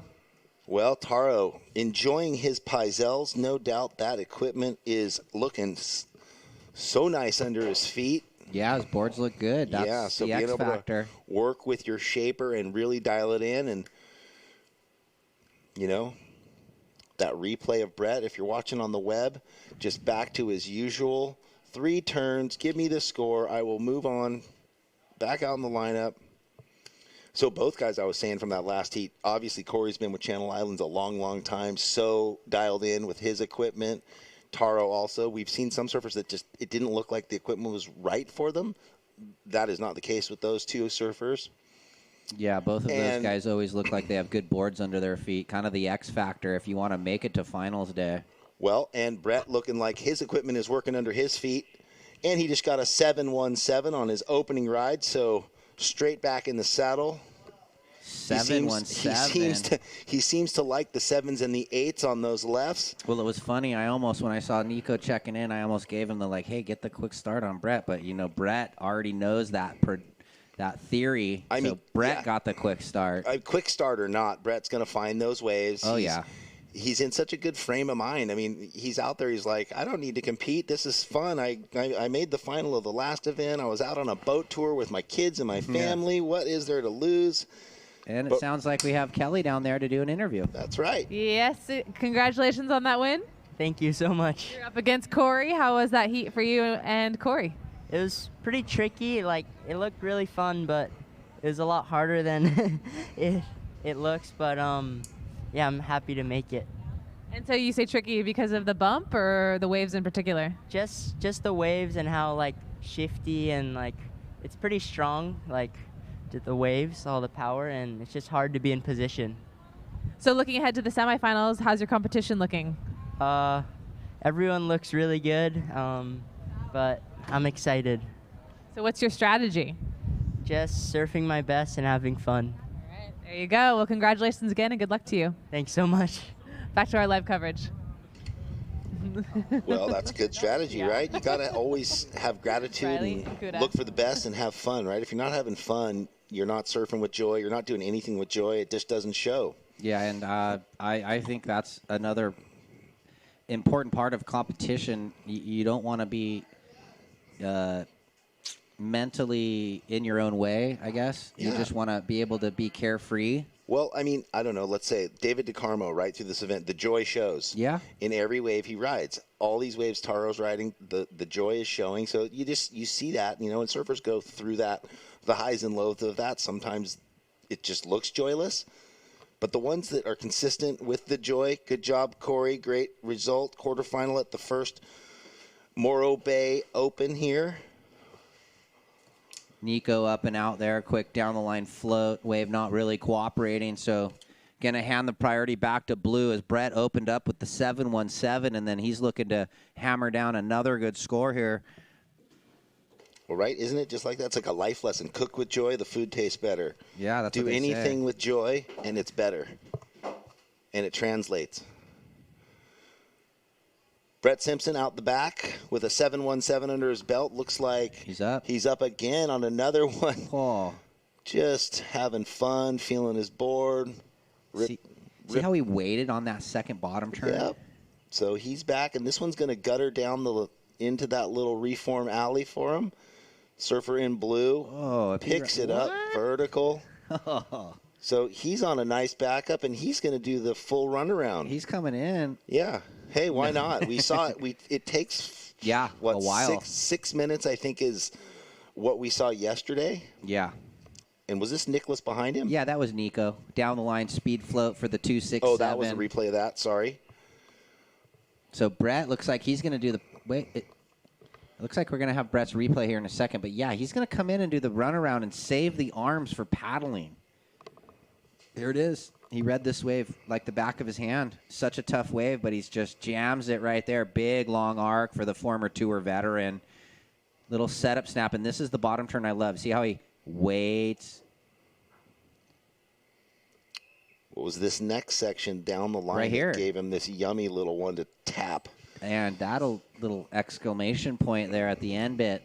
Okay, so It's 17:30 is what it is. That was a 5.67 for Brett, and we can time him, Ryan. Okay, or the there it crowd is. can time him. And everyone on the rocks, when Brett runs by and paddles back out, give him a shout out. Any of the surfers that do the run around, paddle around, Yeah, they love give hearing him a that. bit of a cheer. Yeah. Look at the drone angle of the overview of the rock and the parking lot, our mid-state container structure.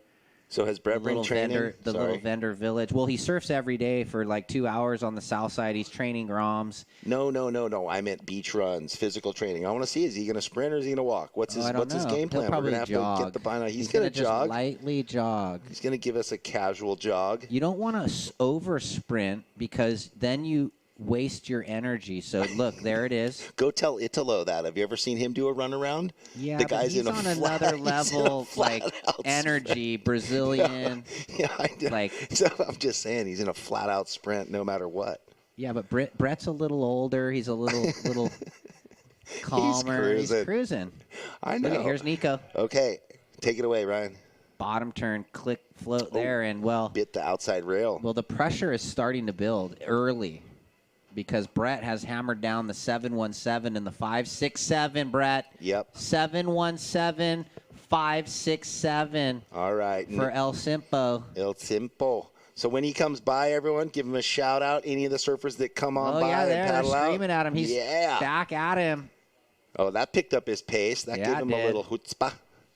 Who doesn't love watching Brett surf? And you know, he's after being off tour, I've talked with him. He's relaxed a little bit, and he's almost surfing maybe some of the best he's ever done because he doesn't have that pressure of having to qualify, being in the top 22, and surfing for your sponsors and all of that.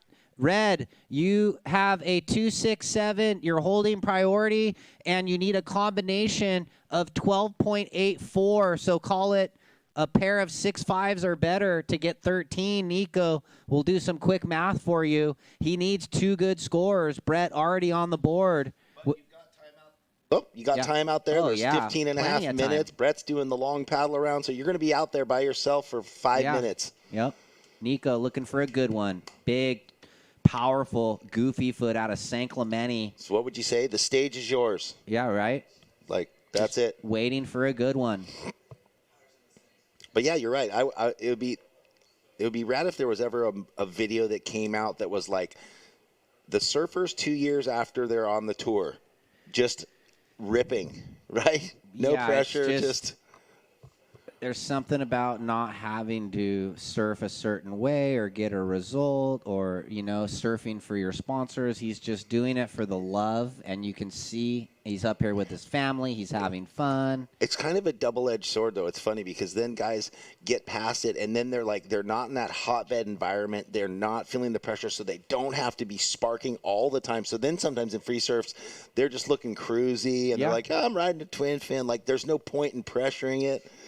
And then it's maybe if they got around a group of the guys they used to compete with, then they'd be the little inner competition, and then it would light up again. Look at, like, Kersey. He's off tour, and then he's posted some edits riding those, like, wider swallowtail boards, and he's just absolutely ripping. Like, you're like, whoa. Like, So, Brett, he's in that. Stamps will make him, like, some fishes, and they're doing board design. He's making him a lot of boards, and they're between 5'11 and 6'1 and 19 and 19 and a half, and right there 2 3/8, 2.44. So Brett's really working on his equipment, and I mean, how good does his board look under his feet? It looks really good. So we know it's Brett in the lead. Nico looking for 2 good scores. He's got priority. So the youngster out of San Clemente up against it, but plenty of time. Well, I remember this board looks amazing. The board he was riding at the last event, right? The purple bottom, wasn't it? No, it was all clear. Yeah, okay.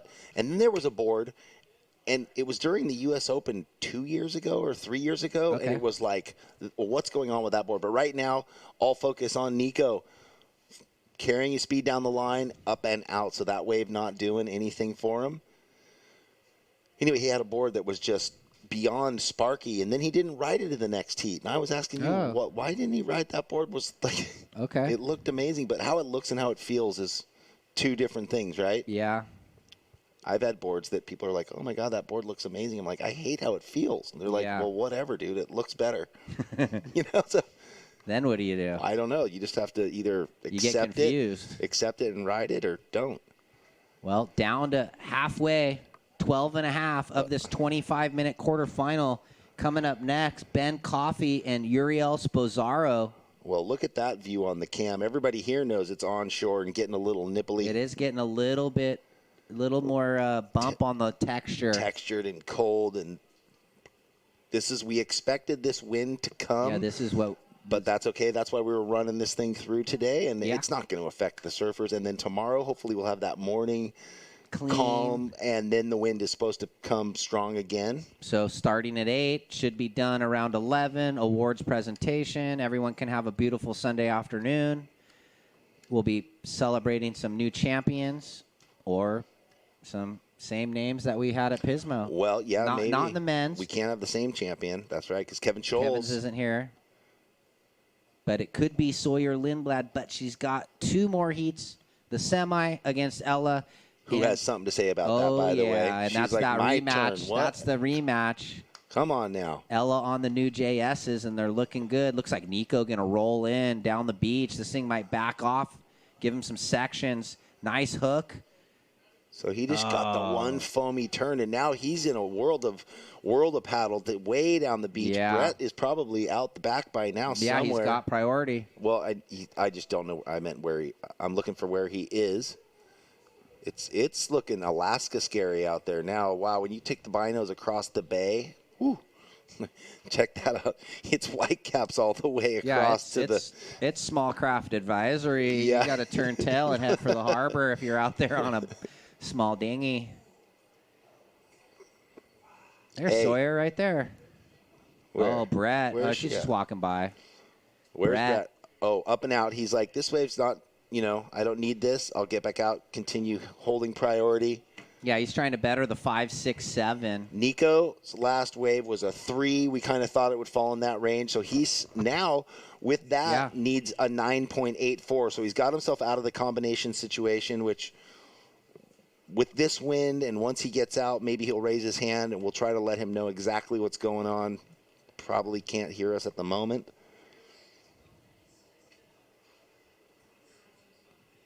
So just about 10 minutes remaining. Hey, girl. What's up? And same situation. Nico are actually out of the combo, and Jeff just read off the new situation. You need a 9.84 red. You now require a 9.84. Paddling out.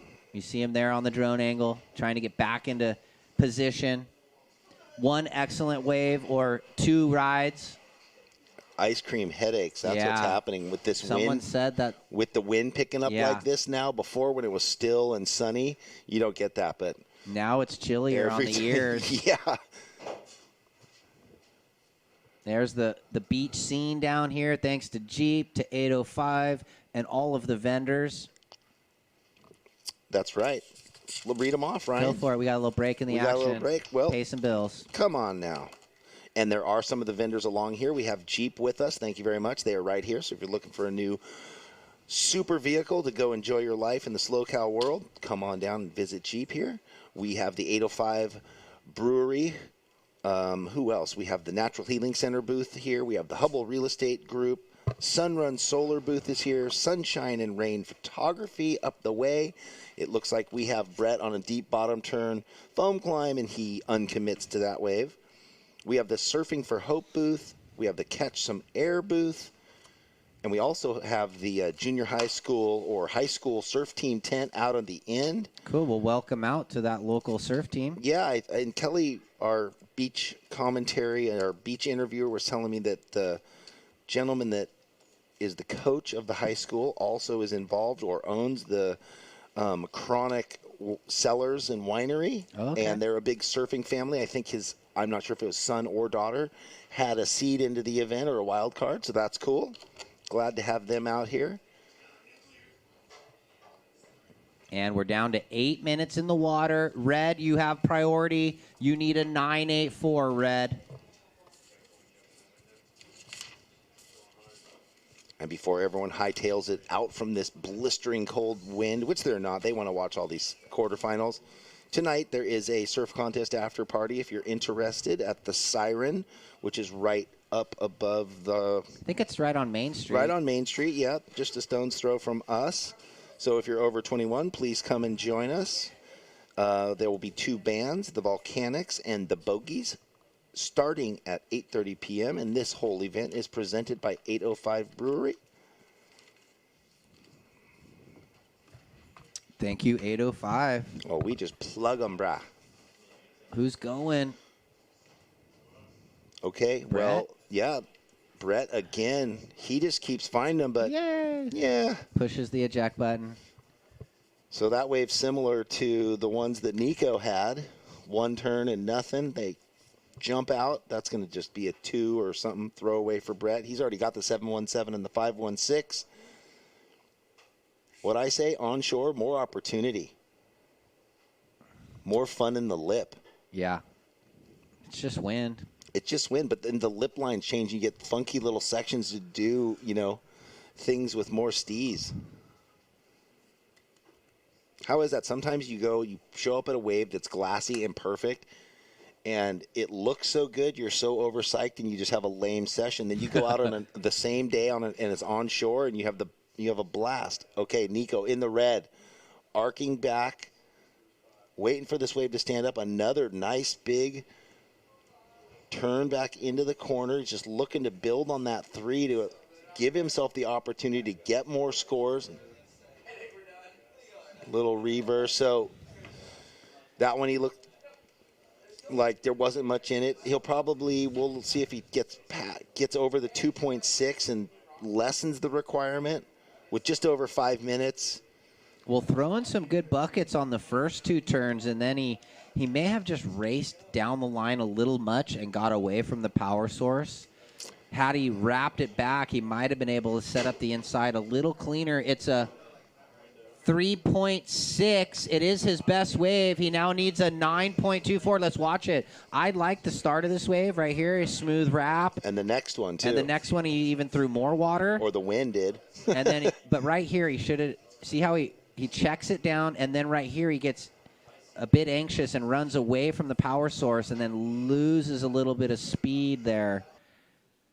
Anyway, I don't think that he would have been able to change what the score was. No, the wave just had fizzled on him. Maybe he gets a 4 if he surfs the inside cleaner. It's a 3.6, though. 5 minutes. Now needs a 9.24, Nico. And he's got a little bit of a paddle out. He'll get out there in time, though. Brett out the back, we think, with priority. See the next heat running out in the water. And that's going to be a good one. Coming up next, Ben Coffey, the tall, goofy foot from Santa Cruz, up against Uriel Spozaro, the regular foot styly from Brazil. Ben, a decorated paddler. Look at this. Like a world champion paddler in like junior guards when he was under 18s. So Ben Coffey and hailing from Santa Cruz, you got to paddle far when you surf the lane and stuff. Oh, yeah. So he's going to be feeling pretty comfortable in the elements. Well, the paddle culture's alive up there. You've got... Oh, the boys do the downwinders. Sometimes they go and paddle up at Davenport and all the way down to Monterey. Mm-hmm. That's a spooky paddle. Oh, yeah. There is a race. It's the Jay Moriarty race that Surf Tech or Duke Brower and some other guys have put on for years and years because, Jay was a big prone paddler too. And I trip out why more surfers don't do it. I've done it for decades now, and it's amazing. You get a mile out to sea and you just paddle. It's the best training, but just surfers are lazy generally and don't do it. I'm calling it. You're like surfers, a waterman, surfers though. are you lazy. Do it all. You're surfer, foiler, paddler. They're lazy and they complain. You Pipo, the which is river funny. mouth with no, I don't, Rusty and the boys. I haven't gone to the Pipo, but those guys they're crazy for it. It is so funny. 1 foot in perfect mundaka, and they're out there on their little wood Pipos. Philippi and the boys. So where is Nico? Oh, he's paddling out. We got Brett out the back trying to better that 5.67 for Simpo. I guess I can't say surfers. A lot of them are training and doing other cross training, all kinds of stuff. But as far as just ocean, get out there and paddle. be alone, be in your space, and just We go. did a fun thing. We've got the Esther Island outside Seal Beach. Yeah. It's, I think, 1 mile, and we all did, like, 1 year on, like, 9. We all did the same board, and in a 3-week span, like, whenever we could, we self-timed the paddle from the beach around Esther back to the sand, and, like, 15 of us timed it, and it was pretty cool. Did you use longboards? Yeah, or like shortboards? like Or 9-0. paddleboard? Like Oh, you had 9-0. guns. Okay. Yeah. So it was cool. I was exhausted. Oh, like, yeah. But, dude, that's the difference. You get on a proper open ocean Like paddleboard. 14 foot, just... No, 12-foot Okay. stock or whatever, but they're made for it. And you take 2 strokes and you go 300. They're like 5 inches thick. Yeah, you go 300 yards. You're like, oh, this is fun. And every little lump that you hit, you pick up and you just gain speed. So down to 2-minute warning. Enough of that. It's Brett in the lead. Nico needs the 9.24. No way. Ramble on. Well, yeah, I'm just looking at Nothing's this happening. epic victory at sea right now. It got cold out there. It just went nuclear. That is right, Ruby. Yeah, the wind. I see people putting gloves on, the beanies, the jackets, the extra layer. Kelly, who said she was freezing yesterday, she's got her thermal underwear and her long parka. She's cold. Oh, yeah. Layer up so you can layer down. For the first time, it is It victory looks, at sea. on the drone view. Now you can see. So these next Chunk 2 and heats, Chunder. I hope they prepared mentally. Yeah, I think they did. I don't think the Brazilians are going to be affected. And just like we talked about, Ben Coffey hailing from Santa Cruz, so they have to deal with the elements. 1 minute 10 remaining. Yep. I don't think we're going to see one of them brave the short arm full like yesterday. Remember they were in the short arm full suit, and we're like, what? Well, yeah, I think Uriel, but he was Why? shaking. But Like, why? yeah. Why do that to yourself? Why not just wear a 3-2? Well, I mean, maybe he did. Maybe it was wet. Maybe he just couldn't handle. How about some of the girls only bringing 4 3s, no 3-2 for your heat? But I guess it's that cold, and the wetsuits are so good these days that they almost like a good 4-3. You're almost feeling like you're in a 3-2, right? I got a new wetsuit. Ted Robinson styled me in the new Rip Look at Curl this. Flash Bomb something. And okay, so here we go. Nico gets the fins and the tail up in the lip twice. Now that was the spicy surfing he was looking for. It's not going to be a 9.2, but it's a good hey, score. And Brett behind It'll him. feel good. He's like, I better go right now. Brett, float climb, blowtail, hanging with it. Yeah. I'm going to count this out as he does victory. Jeff. 10, 9, 8, 7, 6, 5, 4, 3, 2, 1. Andy. Well done. No offense to fast, but slow is good for the soul. While the rest of the world is busy racing to the end, slow gives your life the attention it deserves. Inhale. Exhale. Let us show you the world you've been too busy to see.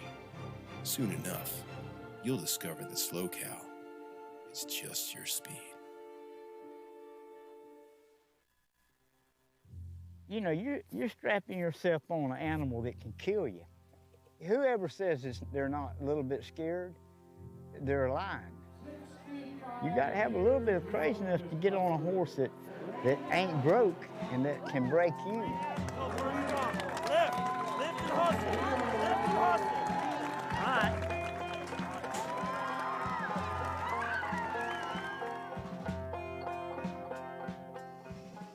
And perfect time for everyone back at home watching. We're live with quarterfinal number 3 just started. You can see on the timer at home, Ben Coffey in the red, Uriel Spazzara in the blue. Good luck, good waves, guys. Do you want to come up? We're going to bring Andy up with you, Jeff, and I'm going to step out for a heat here.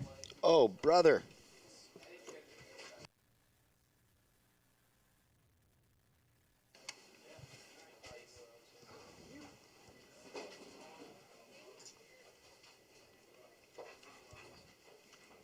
Well, our first rider up, blue, Uriel Spazzaro. We'll have to go back to the replay. I was looking at Andy McKay coming into the booth to chat with me. Here again. We are victory at sea. Yeah. How are you, Andy? Doing excellent. The wind is just... Yeah.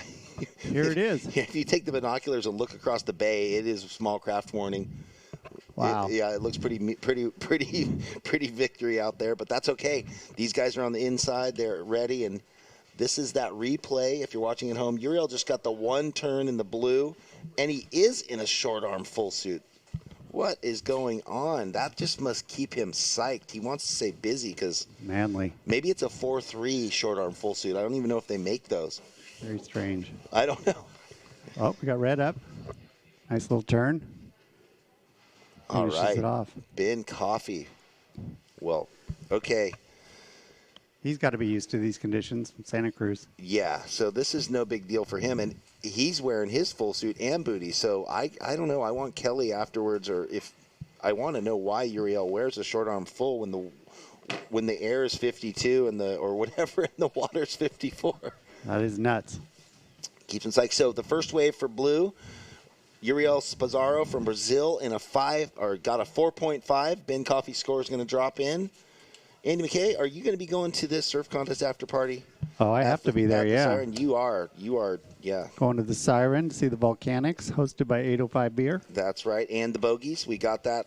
And you're over 21, right? You got your ID? Everybody's got to be 21. I'm well over 21. I double qualify. Okay. Don't do that to yourself. What was I looking for? I already gave those shout-outs. Have you been hearing any of my shout-outs for Surfers Up Tomorrow? Awesome. Yeah, you and Ryan are knocking it out of the park as always. Come on. Look at that shot on the drone angle right there. Oh, isn't that nice looking back? I love that. Even though got the stacks, you got the rock. I keep saying that they need to do something, or is it federal property, the power plant, that nobody can utilize it now, that it's defunct for 6 years? Like, wouldn't it be a cool place for something? There's all kinds of talk going on of different possibilities of what to do with it, but it hasn't been decided yet. Yeah, that's a long permitting process, and probably to decommission it and change it and retrofit it, it's probably an expensive project. There's talk of projects to do with it. There's talks of tearing it down. There's no decisions have been made as far as I know. Oh. So. Right. There's the people that would be like, oh, tear it down. That property's worth so much. And others that are like, it's historic. We could turn it into something special. They could have zip lines from those towers down across the bay to the other side. Yeah, that would scare the hell out of me. Well, just because it would scare you. Come on. Well, you know what I heard from Kelly? I was telling her about your idea about some of the wine coalitions, South and North. Yeah. And she mentioned to me that the coach for the high school surf team who's down here is involved with Chronic. Danny Fahey. Right. Morro Bay High School surf team coach right. also. Up and out there, quick up and out for blue.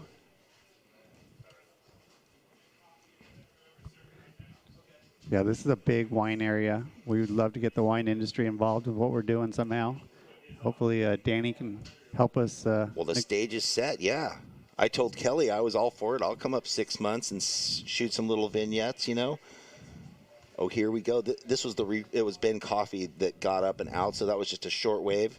Ben, your first wave was a 4.4. 4.4 for your opening wave, and Uriel, your first wave was a 4.5. It is just victory at sea right now. Oh, man, it is violent, yeah. If you make it through this heat, you've earned your spot in the semis. That's okay. One more heat after this, and, you know, all focus on these guys right now. You know what's funny is half hour from now it could be glassy. This area is just crazy. Yeah, right. Wouldn't that be like the next heat, and these guys come in going, what happened? You just never know around here. Well, we've seen it go 360 degrees both days. Yep. Even though the flags moved, it didn't affect the lineup. Obviously, this is affecting the lineup. So this is a straight what? North, south. What would this be? A northwest wind. Howling. Yeah. All right, so it looks like we're going to throw it down to Kelly real quick for an interview with Brett Simpson. We're just out here talking about the wind. Yeah, he just got blew to the beach. Dust storm right now. Congratulations on that win. Thank you. This is more of the Morro Bay I kind of sometimes assume, but in the afternoon. Yeah, no, it's changed a lot, but hey, it's a overhead waves. The canvas is big. I barely saw Nico. I actually caught my two. Luckily, I got a quick start, so I got 2 waves. I was in the middle of the bay over here, and I didn't know what to do, whether to paddle back out. It's such a far paddle. So I'm like, I ran in, probably was the same amount of time, just kind of get the crowd fired up. There you go. Doing a little show for us. Okay, so you got second in Pismo. Now is your window. How fired up are you for the wind, potentially? Got to go one better, I guess. I mean, yeah, Pismo is fun, and I knew, like with Kevin, he was an aerial wizard in those conditions, and I don't know, I'm liking these waves, bigger open face. I'm liking going to my backside. I haven't went right that much, so we'll see what tomorrow brings. I think it's going to be a little more of this, so it could be kind of you versus Mother Nature and do your thing. So I enjoy that, and you just kind of got to get into your groove. All right, well, we'll enjoy watching you do your thing. Good luck to you. Thanks. Back to you guys. Okay, thank you, Kelly. Great words from Brett. The People's Champion runs around just to do, give everyone a show. I like that. But, also instead of having to do that giant paddle back out from hundreds of yards down and duck dive 1,000 waves, why not just come in, warm up, run around, take the current out? He had plenty of time. He had 2 great waves. So he did the right thing. Yeah, he did the right thing. And I think it took less time, actually. It was a 5-minute turnaround from belly boarding in and around. Energy-wise, too. Energy-wise, yeah. He saved some energy doing that. And he got a warm-up on the run. So out in the water right now, in the blue, Uriel Spazzaro with his opening 4.5. Ben Coffey with an opening 4.4 in the red. Like Brett was alluding to, he didn't even see his competitor. These 2 guys out there are probably in a similar situation. Like, even if they're close, there's just so many troughs and valleys and lumps and bumps. You are on your own out there, You're basically. on your own, man. Man against nature at the moment.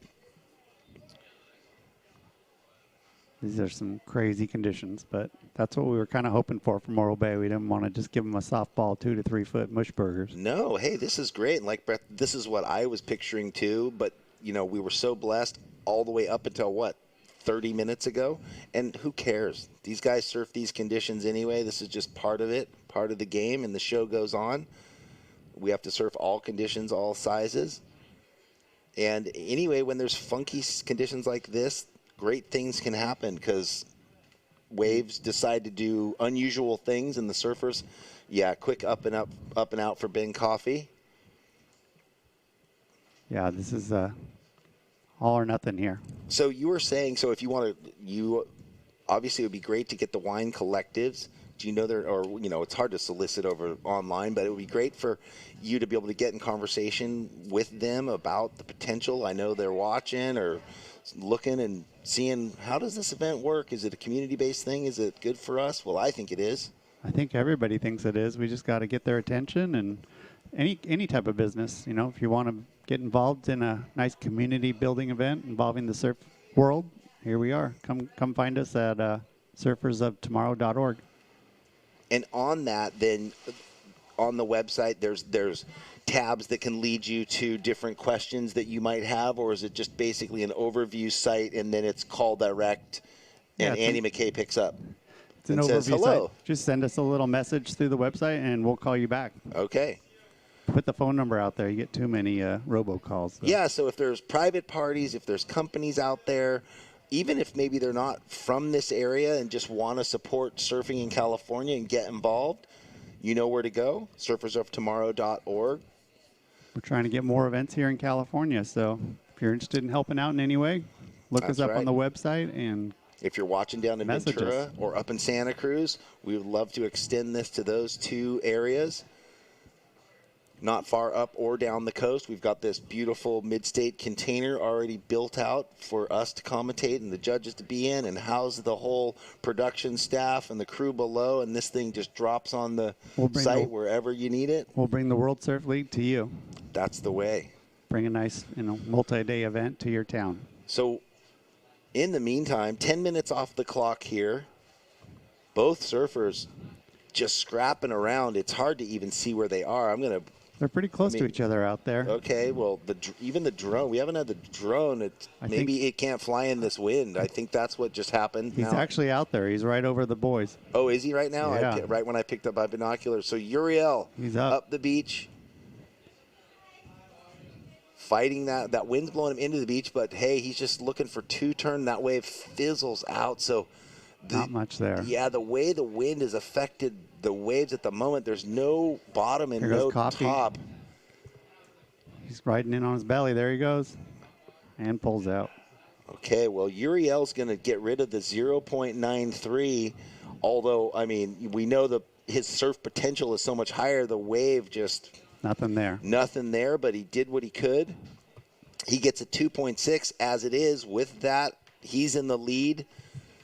It's not always about, getting 8s, getting 7s, or whatever. You have to deal with the conditions and make your best of it. And they just really got shattered, but Ben had a paddle and no go.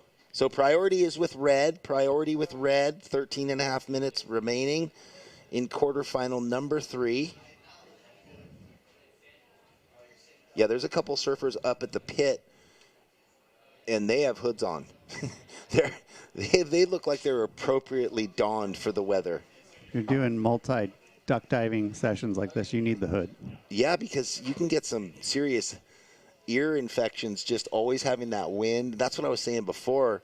With this wind, now paddling out duck diving, it's cold. When it's no wind, you're duck diving, it's not a big deal. But this miserable is ice frigid. cream headaches. Yeah, constant. And Uriel's in a short sleeve full suit. I'm still baffled. Maybe he's just like mind over matter. So do you know any of the, are there old native tales about the Morros? No. You don't know? God, it seems like there would be, going back thousands of years, the indigenous people, the natives would have had some story. I am too new to the area. I've only been here 8 years. I don't have the authority to speak on it. Google. Right? I'll have to do that. All right. Priority is still with red. Okay. I see red. I see blue.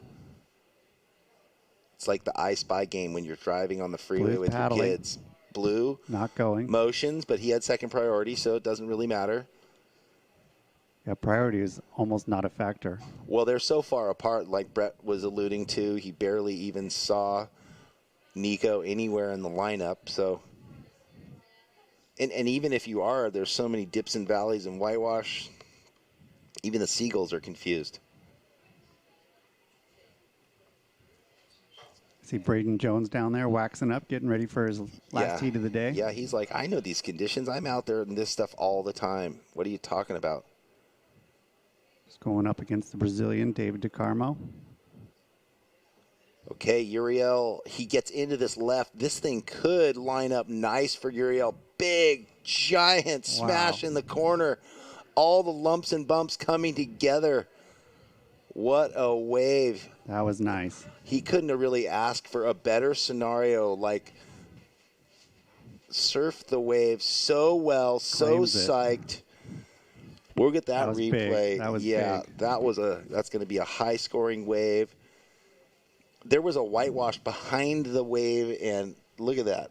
On the webcam, you can see this first turn is beastly. That's an angry-looking wave. Oh, I mean, he over-directed, perfect control, 6-12, and then the way it stood up again for that. Solid. Yeah, that is going to push him well out in the lead with 10 and a half minutes. At least it gives hope that they are out there. An 8.67, everybody. Huge. Uriel Pizarro, an 8.67. Masterful surfing. Super claim. He's halfway down to Cayucas, though. Yeah, what's he going to do? Can he get back? He's going back out. He's not coming in. He's not coming in. He's just going to paddle back out. So right now, Uriel with a two-wave total of 13.17. I know he can't hear me, but inside his heart, he knows he got a good score. If and when he gets back out and up this way and we can shout at him, Ben, he's going on this right. Nice-looking little wave.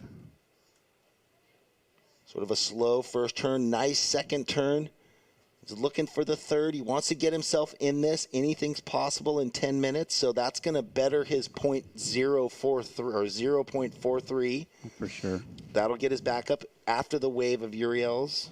And he needed an 8.77, so that'll chip away at that.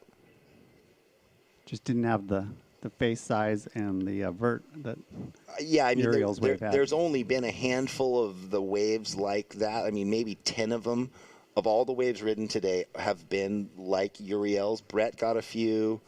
I'm forgetting on the women's side, a few of the, who was it? A few of them got the same, like really guttery, steep ones. David DeCarmo, who's coming up in the next heat, he got a couple lefts that were like that. You got a 4.93. That's pretty solid. That'll help him. Yeah. So Still needs a big score, though. Oh, yeah. It didn't really.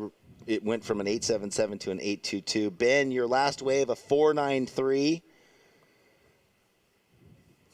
Can you see if Uriel's out there? Yeah, he's down the beach. I think he's happy, though, with that last wave, so yeah, he's probably not too worried. He's snug as a bug in a rug. He's like, short sleeve, full suit. I'm warm after that wave. That one just took me to happy land. I don't see him. Okay. Well, we know he's somewhere. I guess all I'm trying to figure out is when to be able to shout out at him.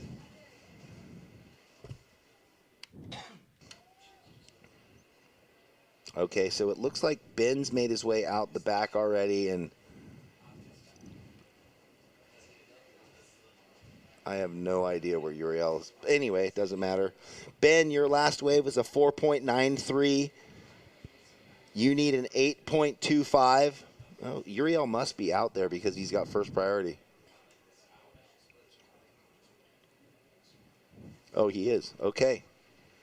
Blue, you have first priority. Your last wave was an 8.67. Ben, you need an 8.25.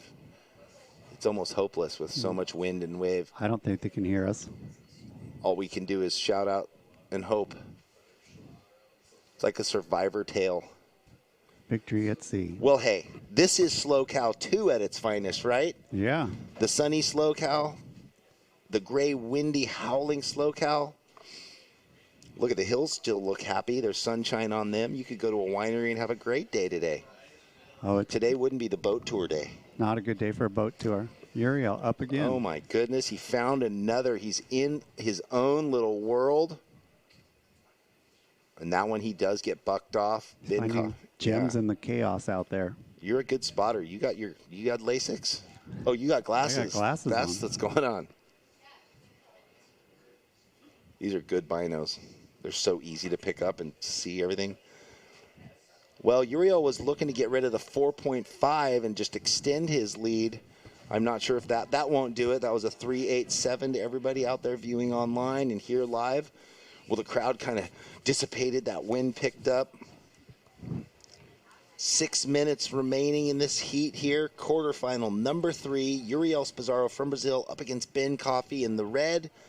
Ben kind of up against the ropes, need an 8.25, but as we saw with Uriel's wave, if all the lumps and bumps come together, it only takes 1 second to take off and get that score, or even has time to potentially better both his fours.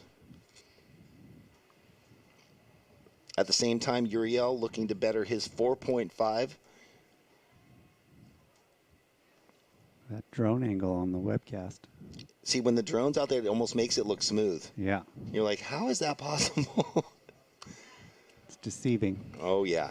All right, Braden Jones, he's going to be making his way out along through the fans.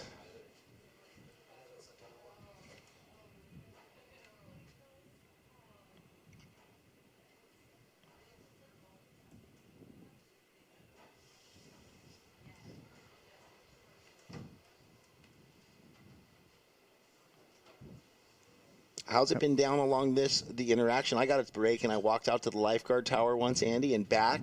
And I was telling Ryan when I got back, it was before the wind and the clouds had come in, how packed it was. We just couldn't see them behind the containers and the tents. Yeah. It was full of people, and the parking lot was full, so success all around so far. That was a half hour ago. Once the winds hit, people took off. There goes. Yeah, Uriel. This is where we've been ripping on these rights. How does he stay warm? So great surfing there again. Uriel he's just so fast on his feet, and the board looks perfectly connected to him. He's sitting in the right spots, he's just in a groove. He is in a groove. He has been, and that's why he's out in the lead in quarterfinal number 3 with under 5 minutes to go. Coffey's paddling out. He sees something out the back. Well, that first turn was just beautiful, although a small wave and a nice arcing wrap. Don't know if that's going to count. Well, it could replace the 4.5. Cool. Ben just went under a beast out there. Yeah, that was a big, big lump of There's wave. another one he's about to go under. There's the drone angle looking at it. Not a good place to be.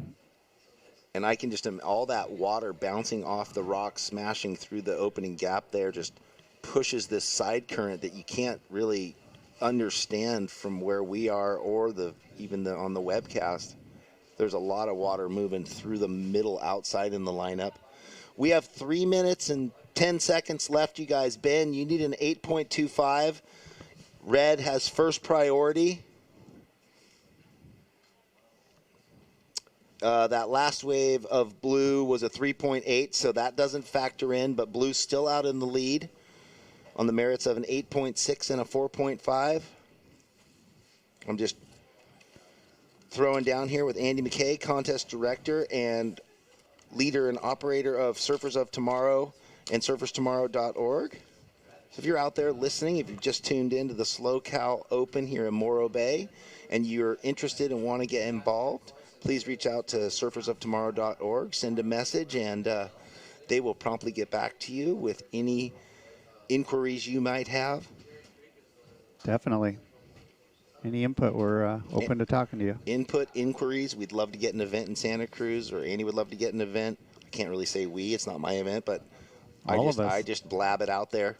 We're doing it for everyone. We want Yeah. to get the industry involved. We want to get more events for our surfers, right, and the men whole, and women. Right, and the whole emphasis is, or the focus is, getting surfing for young Californians and Hawaiians and Japanese and Brazilians, people that don't have the points to get into the 3,000s, 5,000s, on and on.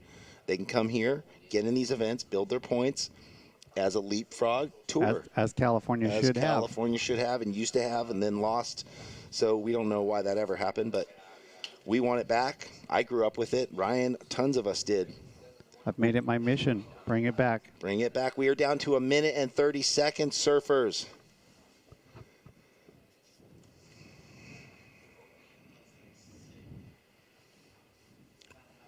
Ben Coffey's just going, okay, I just got to put it all on the line right now. Here he is. He gets his opportunity. He's found something. He's got this left, this bigger, soupy left, and no, that thing just ran away from him. Different than Uriel's that stood up vertical. There was just nowhere he could go. White and foamy and nasty. And we are down to 1 minute. So if you're on the website, that was the replay. The wave looked like it might have potential, and right there it was over. He was snowboarding. So it looks at the moment like our surfer from Brazil, Uriel Spazzaro in the blue, is going to be moving into the semifinals tomorrow morning. But we never say it's over. It's just a big score. Ben could find something over there. 30 seconds. How about I'll watch and you can count down, Andy, when it gets to 6 seconds. You can do 6-5 for it.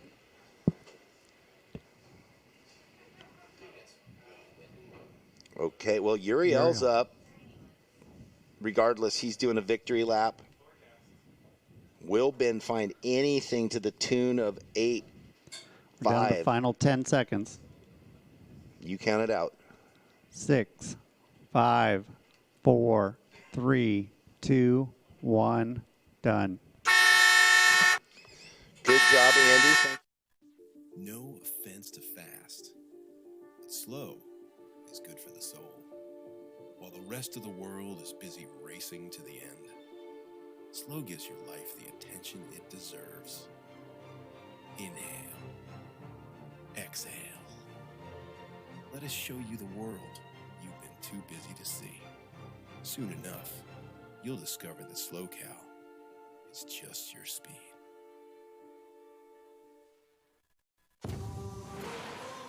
How do you know you're in the presence of a legend? When there's not a break, hit, drop, trail, or challenge they can't handle. There are many SUVs, but there's only one legend. Legends aren't born, they're made.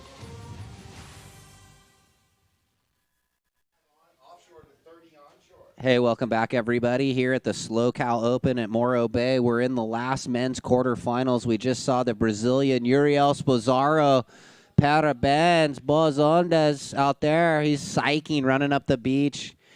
See if his fellow countryman David DeCarmo can get past Braden Jones, the local boy from just south of here. Braden's been ripping both of these guys, actually, goofy footers. It's going to be a fun matchup right here. Braden in the red, David in the blue.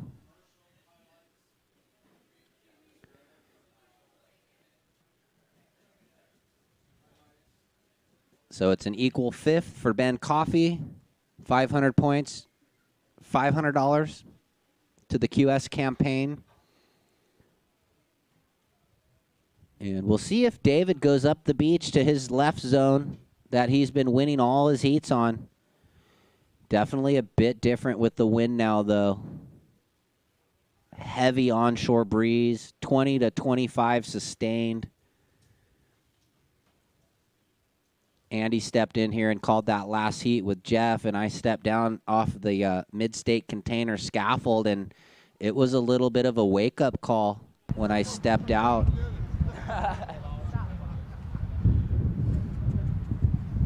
Looks like there you go. Thank you. Braden had a look.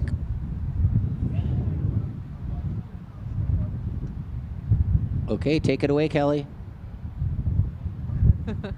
All right, congratulations. Thank you. He's wearing a 3-2 with no arms. I hope everyone can see that in these conditions. Okay, how was your heat?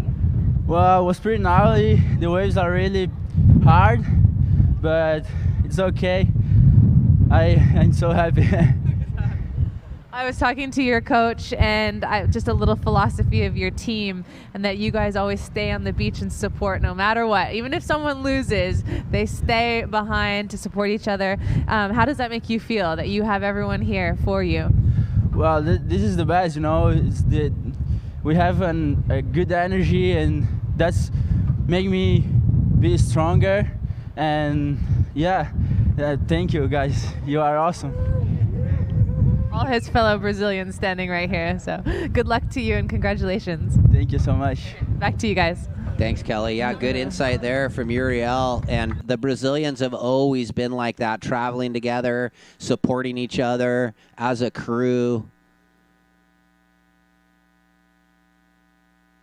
A lot of emotion in the Brazilian surfers, and you can see that. So Braden got a first wave, just a 1.6 for Braden. So not sure if that wave will factor in at the end of this heat. So priority shifts to David DeCarmo in the blue jersey with about 21 minutes remaining.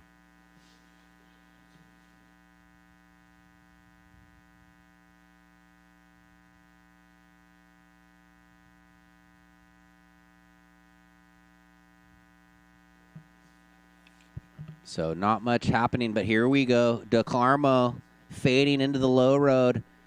Nice carve and just a bit wobbly. He always was just trying to force the second turn. One big layback jam through the lip. David get on the board there with a little score. Priority shifts back to red. Braden Jones. Let's watch this replay. Yeah. Well, one good turn complete, and then he tried to, like, halfway down the wall, force the bottom turn up into the closeout. Stand by for the number. 4.17. 4.17, David. Here's Braden rolling in. Heavy section. Snaps it. And that's that. We might have a paddle battle now. They're going to be right next to each other in the mid zone. Braden grabbing his board and trying to hustle. He's going to have a little bit of a lead, 6 or 7 body lengths. Yeah, it looks like he might get back out there as David's a bit further inside. And we'll get that second score of Jones. It's a 3-6-7, Braden. Similar openers, 4-1-7 for blue, 3-6-7 for red.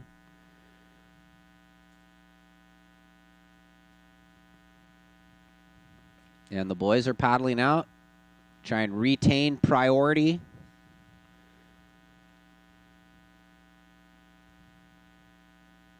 Braden's got his cheering squad down here, and then David has his. Hey, guy. You and the crew. 19 minutes. So still paddling. This was the last of Braden for the replay for the folks at home. Hits it there. It's the 3-6-7. The score has dropped. And it looks like they're starting to make their way into the lineup.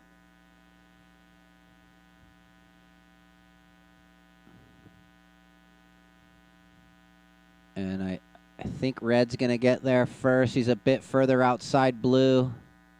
Yes, and there it is. He's just made it to the lineup to get the first priority red. So they're outside now, and these waves breaking on that outer reef.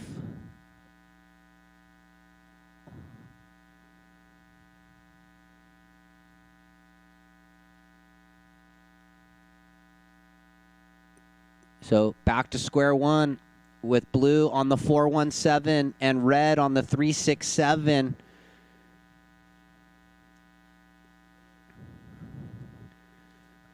Blue had a look. He's in second priority, so he's hunting around under the priority from red.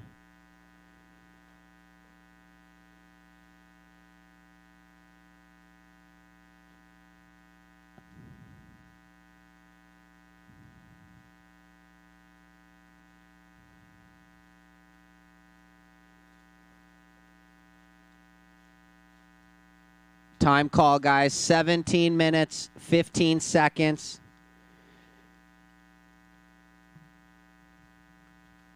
And don't forget, tonight at the Siren, if you're over 21, the Volcanics with the Bogies, presented by 805, the Siren, right there on Main Street. Come on down. Show starts at 8:30. The doors open at 7. At the Siren Surf Contest Party, SLO Cal Open in Morro Bay. Tonight, the Volcanics and the Bogies. It's going to be a high-energy dance and show combo. We got DeCarmo up, throwing the cutty, another wrap, and big finish for David. It's not over, and now it is as he kicks out. So we'll get that second score for blue. Couple cutties and the nice lipper down the line. Let's rewatch it. He rolls in. Just checks it back, two-stager, and with the rebound. This was a nice little speed hack. And then up through the lip one time. Explosive. Waiting on that second score for blue. You just can't stop David DeCarmo's stoke. Yeah. And there he is again, finding a left somehow out of it. I want to know, while I was on my quick little break, what was the story with Uriel and the short arm full? Well, she talked about it. He's wearing a 3-2 short arm. Okay, so it is a 3-2. Yeah. I was asking Andy, I was saying I don't even know if they make 3-2 short arms, but custom. Yeah, it might be a 2-2. I don't know. But here's red. He's going to throw the nice rail gouge, rebound it, hoping for the double up down the line. He's got some speedy wall. Gouges down and it buckled over the front of the board. And that's the chunk and chunder out there. It's just very difficult. Scores are in for blue. 5.83 blue, 5.83 red. You now require a 6.33. Here's red's last. For the folks at home, he had the nice wrap back, rebounds the whitewater, Jeff, and then it just got real tricky down the line. Wrapped it down there, and he looks like his weight just wobbled over his front foot a bit, the transfer. Yeah, well, he'll better the 1.6. Yeah. And wishing he would have made that just to keep himself closer in the margin. Well, I guess the golf's off this afternoon, unless you guys want to go play some Scottish-Irish links golf, right? You and Shaddy and Brillo. Drives into 3 fairways away. Yeah, why not? You just got to set up the right way, right? Last of Red, 273. Red, you're second. You need a 633. Blue, your last wave, 5.83. Was there any indication from Uriel in that interview if they could even hear us? Not sure. Okay. I think that they may be able to, like in between some waves. Look at Jeep Girl is still dancing, or Jeep Woman. She just keeps boogieing all day long. Yeah, you got to get the blood flowing because it's freezing. Did you see how windy it was when you went down on your break? Oh, yeah. It's sustained 20 knots, just victory at sea. Well, just for the viewers at home, also, the other day we had wind this strong straight offshore. Yeah. It was the 25, 20-knot offshore winds, making it really challenging. Now we have the exact polar opposite. Straight onshore, gust, hurricane. And still, guys are finding dynamic waves. That wave of Uriel's, the 8-point-something, what a wave. Red, you need a 633, Braden. That's the requirement, Red, a 633. With 13 minutes, so lots of time on the clock to fish around out there or hunt around. And he is in second priority. He paddled for that one. He's moving around the lineup. You got your trusty Bushnell 7x50s. 7x50. I got to write that down. I need those. Those are what, Oh, $100, yeah. $120? Oh, I got a deal on Amazon for like 75. Hello. Like 40% off. I'll give you my address. These things see the birds working miles away when the fish are boiling on the surface. I got to say they're the most comfortable binoculars I've ever used. Yeah, they're pretty good. Soft eyepieces. Oh, yeah. Really good clarity. They're always in focus. I haven't had to change the focus from your focus to my focus once. You know, usually binoculars, Yeah. you have to tweak them Yeah. from person to person. Those just work. Look at these sets pouring through. Who's got priority? Blue. He's trying to throw away the 417 for DeCarmo. If he can get through Braden Jones, he'll be up against his countryman in Uriel in that second semi. Well, Uriel or So Taro versus Brett, Uriel versus whoever wins this. yeah, right now it could be Braza versus Braza. They would love it. Braden Jones is saying, heck yeah, no, yeah. man. Braden Jones says, hold the phone. I made the quarters in the last event. Or did he make the semis? I think he was. I think the semis. That's right. I thought quarters, but it's all a blur when you announce thousands of events. But, yeah, Andy said no semis.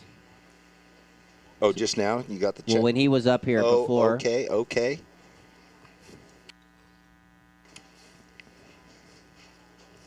So 11:20 remaining.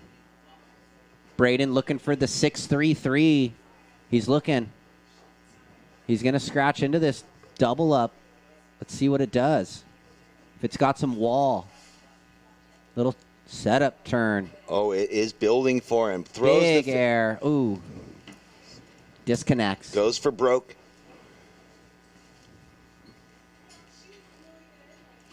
Definitely harder to find good waves. Wind affecting. But they surf all conditions. Yeah. Ooh, blue. What? Although I Towed got it. in. Look at him. Wave hasn't even broke yet. Uh-oh. Oh, brother. No. Ooh, just the one, though. That's going to help Braden. One big rail gouge for David. Luckily, he didn't get a second if you're a Braden fan. So stand by. Good one turned. Is that better, the 417? So what, did he just used a piece of chop to Did you chip him into oh, that? let's see when we see the. I looked and he was up almost where those waves are capping out the back, just strobing. This was Braden with the throw tail reverse, and not sure if we have that last of blue. If we do, we'll talk about it. But he was in way early, looking like he got towed in.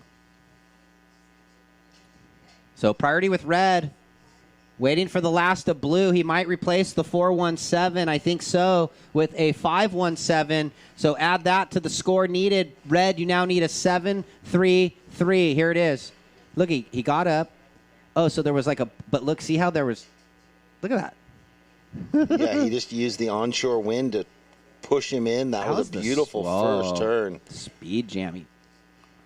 All right, so both surfers are out the back. Braden, you have first priority. There's 9 minutes remaining, and now you need a 7.33. David, your last wave, a 5.17. You are in first place. Well, for the viewers at home, we went from summer sunshine to winter wonderland here at the SLO Open in Morro Bay. Like Brett was alluding to, this is more the Morro Bay he pictured in his mind, but we've been blessed with such amazing sunshine and offshore light winds. So we can take a couple heats of onshore, I guess. Yeah, this was predicted, and there's supposed to be wind tomorrow, but we're going to try and feather this thing in early enough that maybe we'll have the morning calm for the women's and men's semifinals and then the women's and men's finals. Yeah, we're going to try and get the event done between 8 and 11. Awards presentation right here about 11 a.m. Hopefully before this wind kicks in. Maybe we'll get some clean conditions in the morning. Whoa, blue. Again, towing in. Doing the same thing. David got jet propulsion out there somehow. Paddle power. Yeah, he's just chipping in on these, like, bubbles of wind chop. So that's the deal. Blue first, red second, holding priority, looking for the 7.33, just under 8 minutes.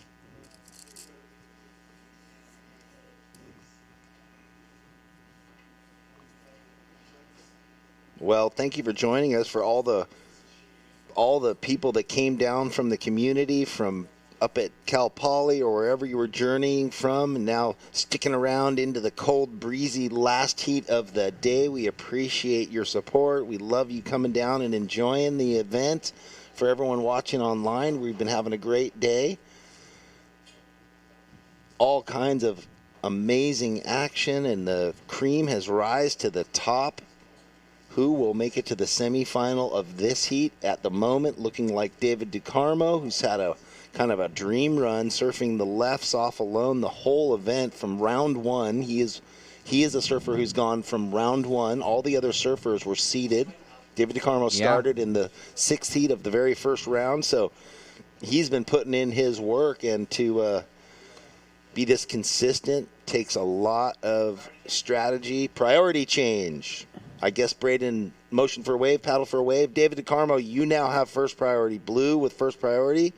They can look up on the monitor, which is probably what they're doing since hearing us might be difficult, and see the blue light board. And David's sitting 50 yards or more outside red. Wow, so he's elected to, that's why he's getting those roll-ins. Yeah, out there, what you said is, I wonder if anyone can chip in out there. Well, he is. He's out there. It's a smart strategy. He's like, I'm over duck diving these waves. I'll just sit further out and take a whitewash cap.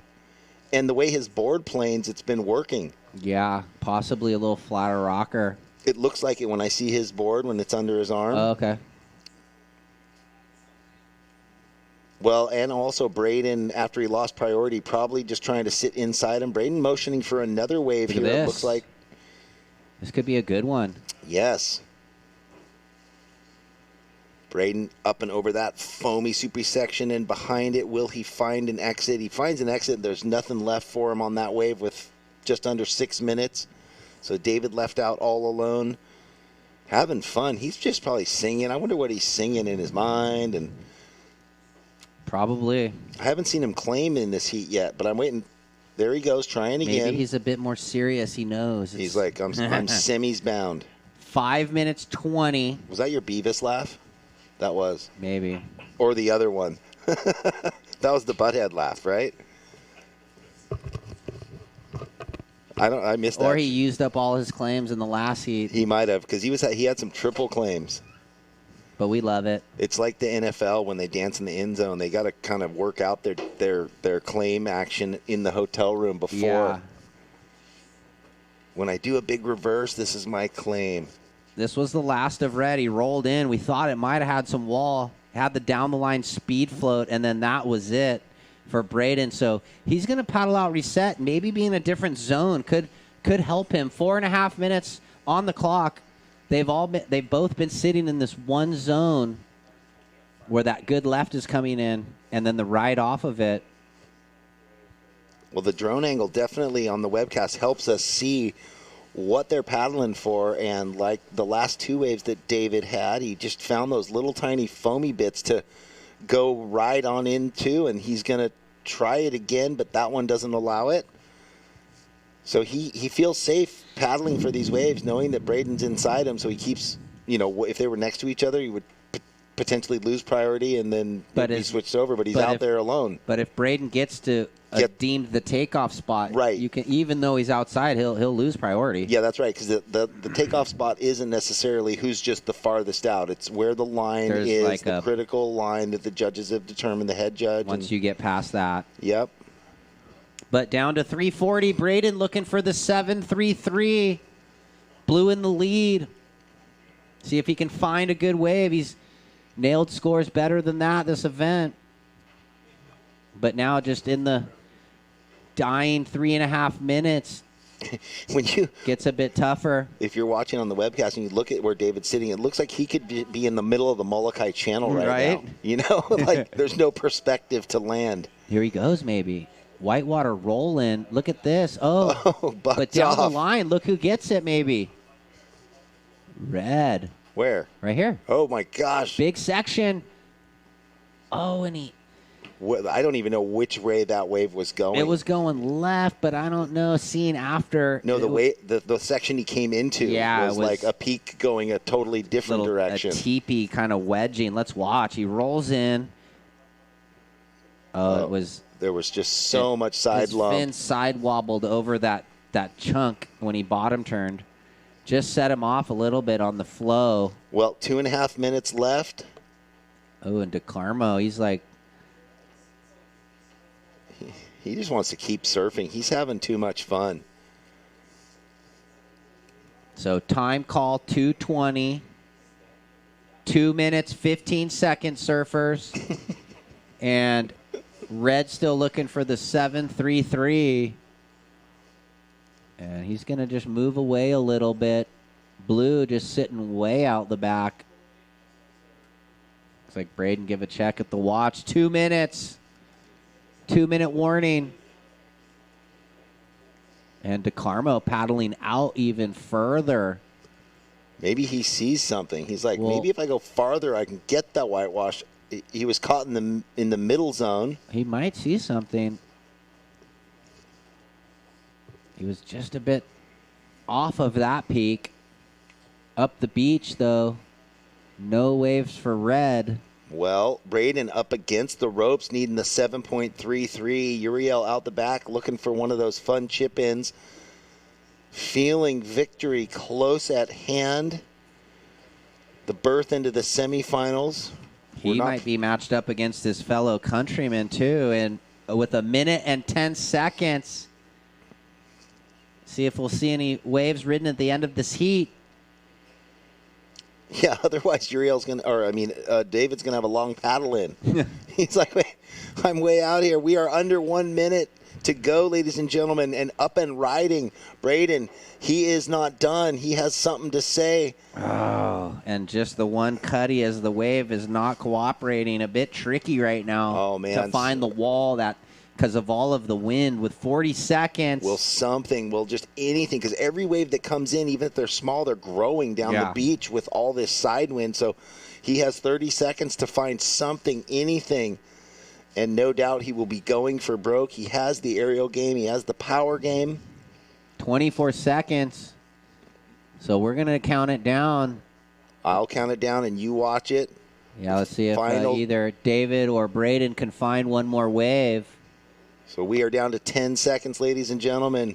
9, 8, 7, 6, 5, 4, 3, 2, 1. And that concludes the fourth Quarterfinal, David DeCarmo, a berth into the semifinal tomorrow against Uriel Spozzaro. No offense to fast, but slow is good for the soul. While the rest of the world is busy racing to the end, slow gives your life the attention it deserves. Inhale. Exhale. Let us show you the world you've been too busy to see. Soon enough, you'll discover that slow cow is just your speed. You know, you're strapping yourself on an animal that can kill you. Whoever says they're not a little bit scared, they're lying. You got to have a little bit of craziness to get on a horse that ain't broke and that can break you.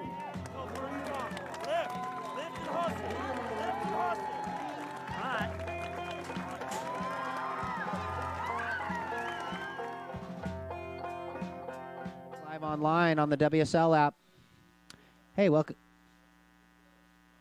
Hey, welcome back, everybody. We're going to watch some replays of the Day 3 action of this WQS 1000. So let's watch this replay reel from today, Jeff. Looks like Izzy. Oops. That was the 937. That just pulled her out of the no zone. Katie Simmers, McKenna Burke. That was Taro Watanabe. This was a beautiful wave that just slammed that. That wasn't even, I think, his highest scoring wave. That was the 817. Brett Simpson here. We could have had a whole highlight reel of just him.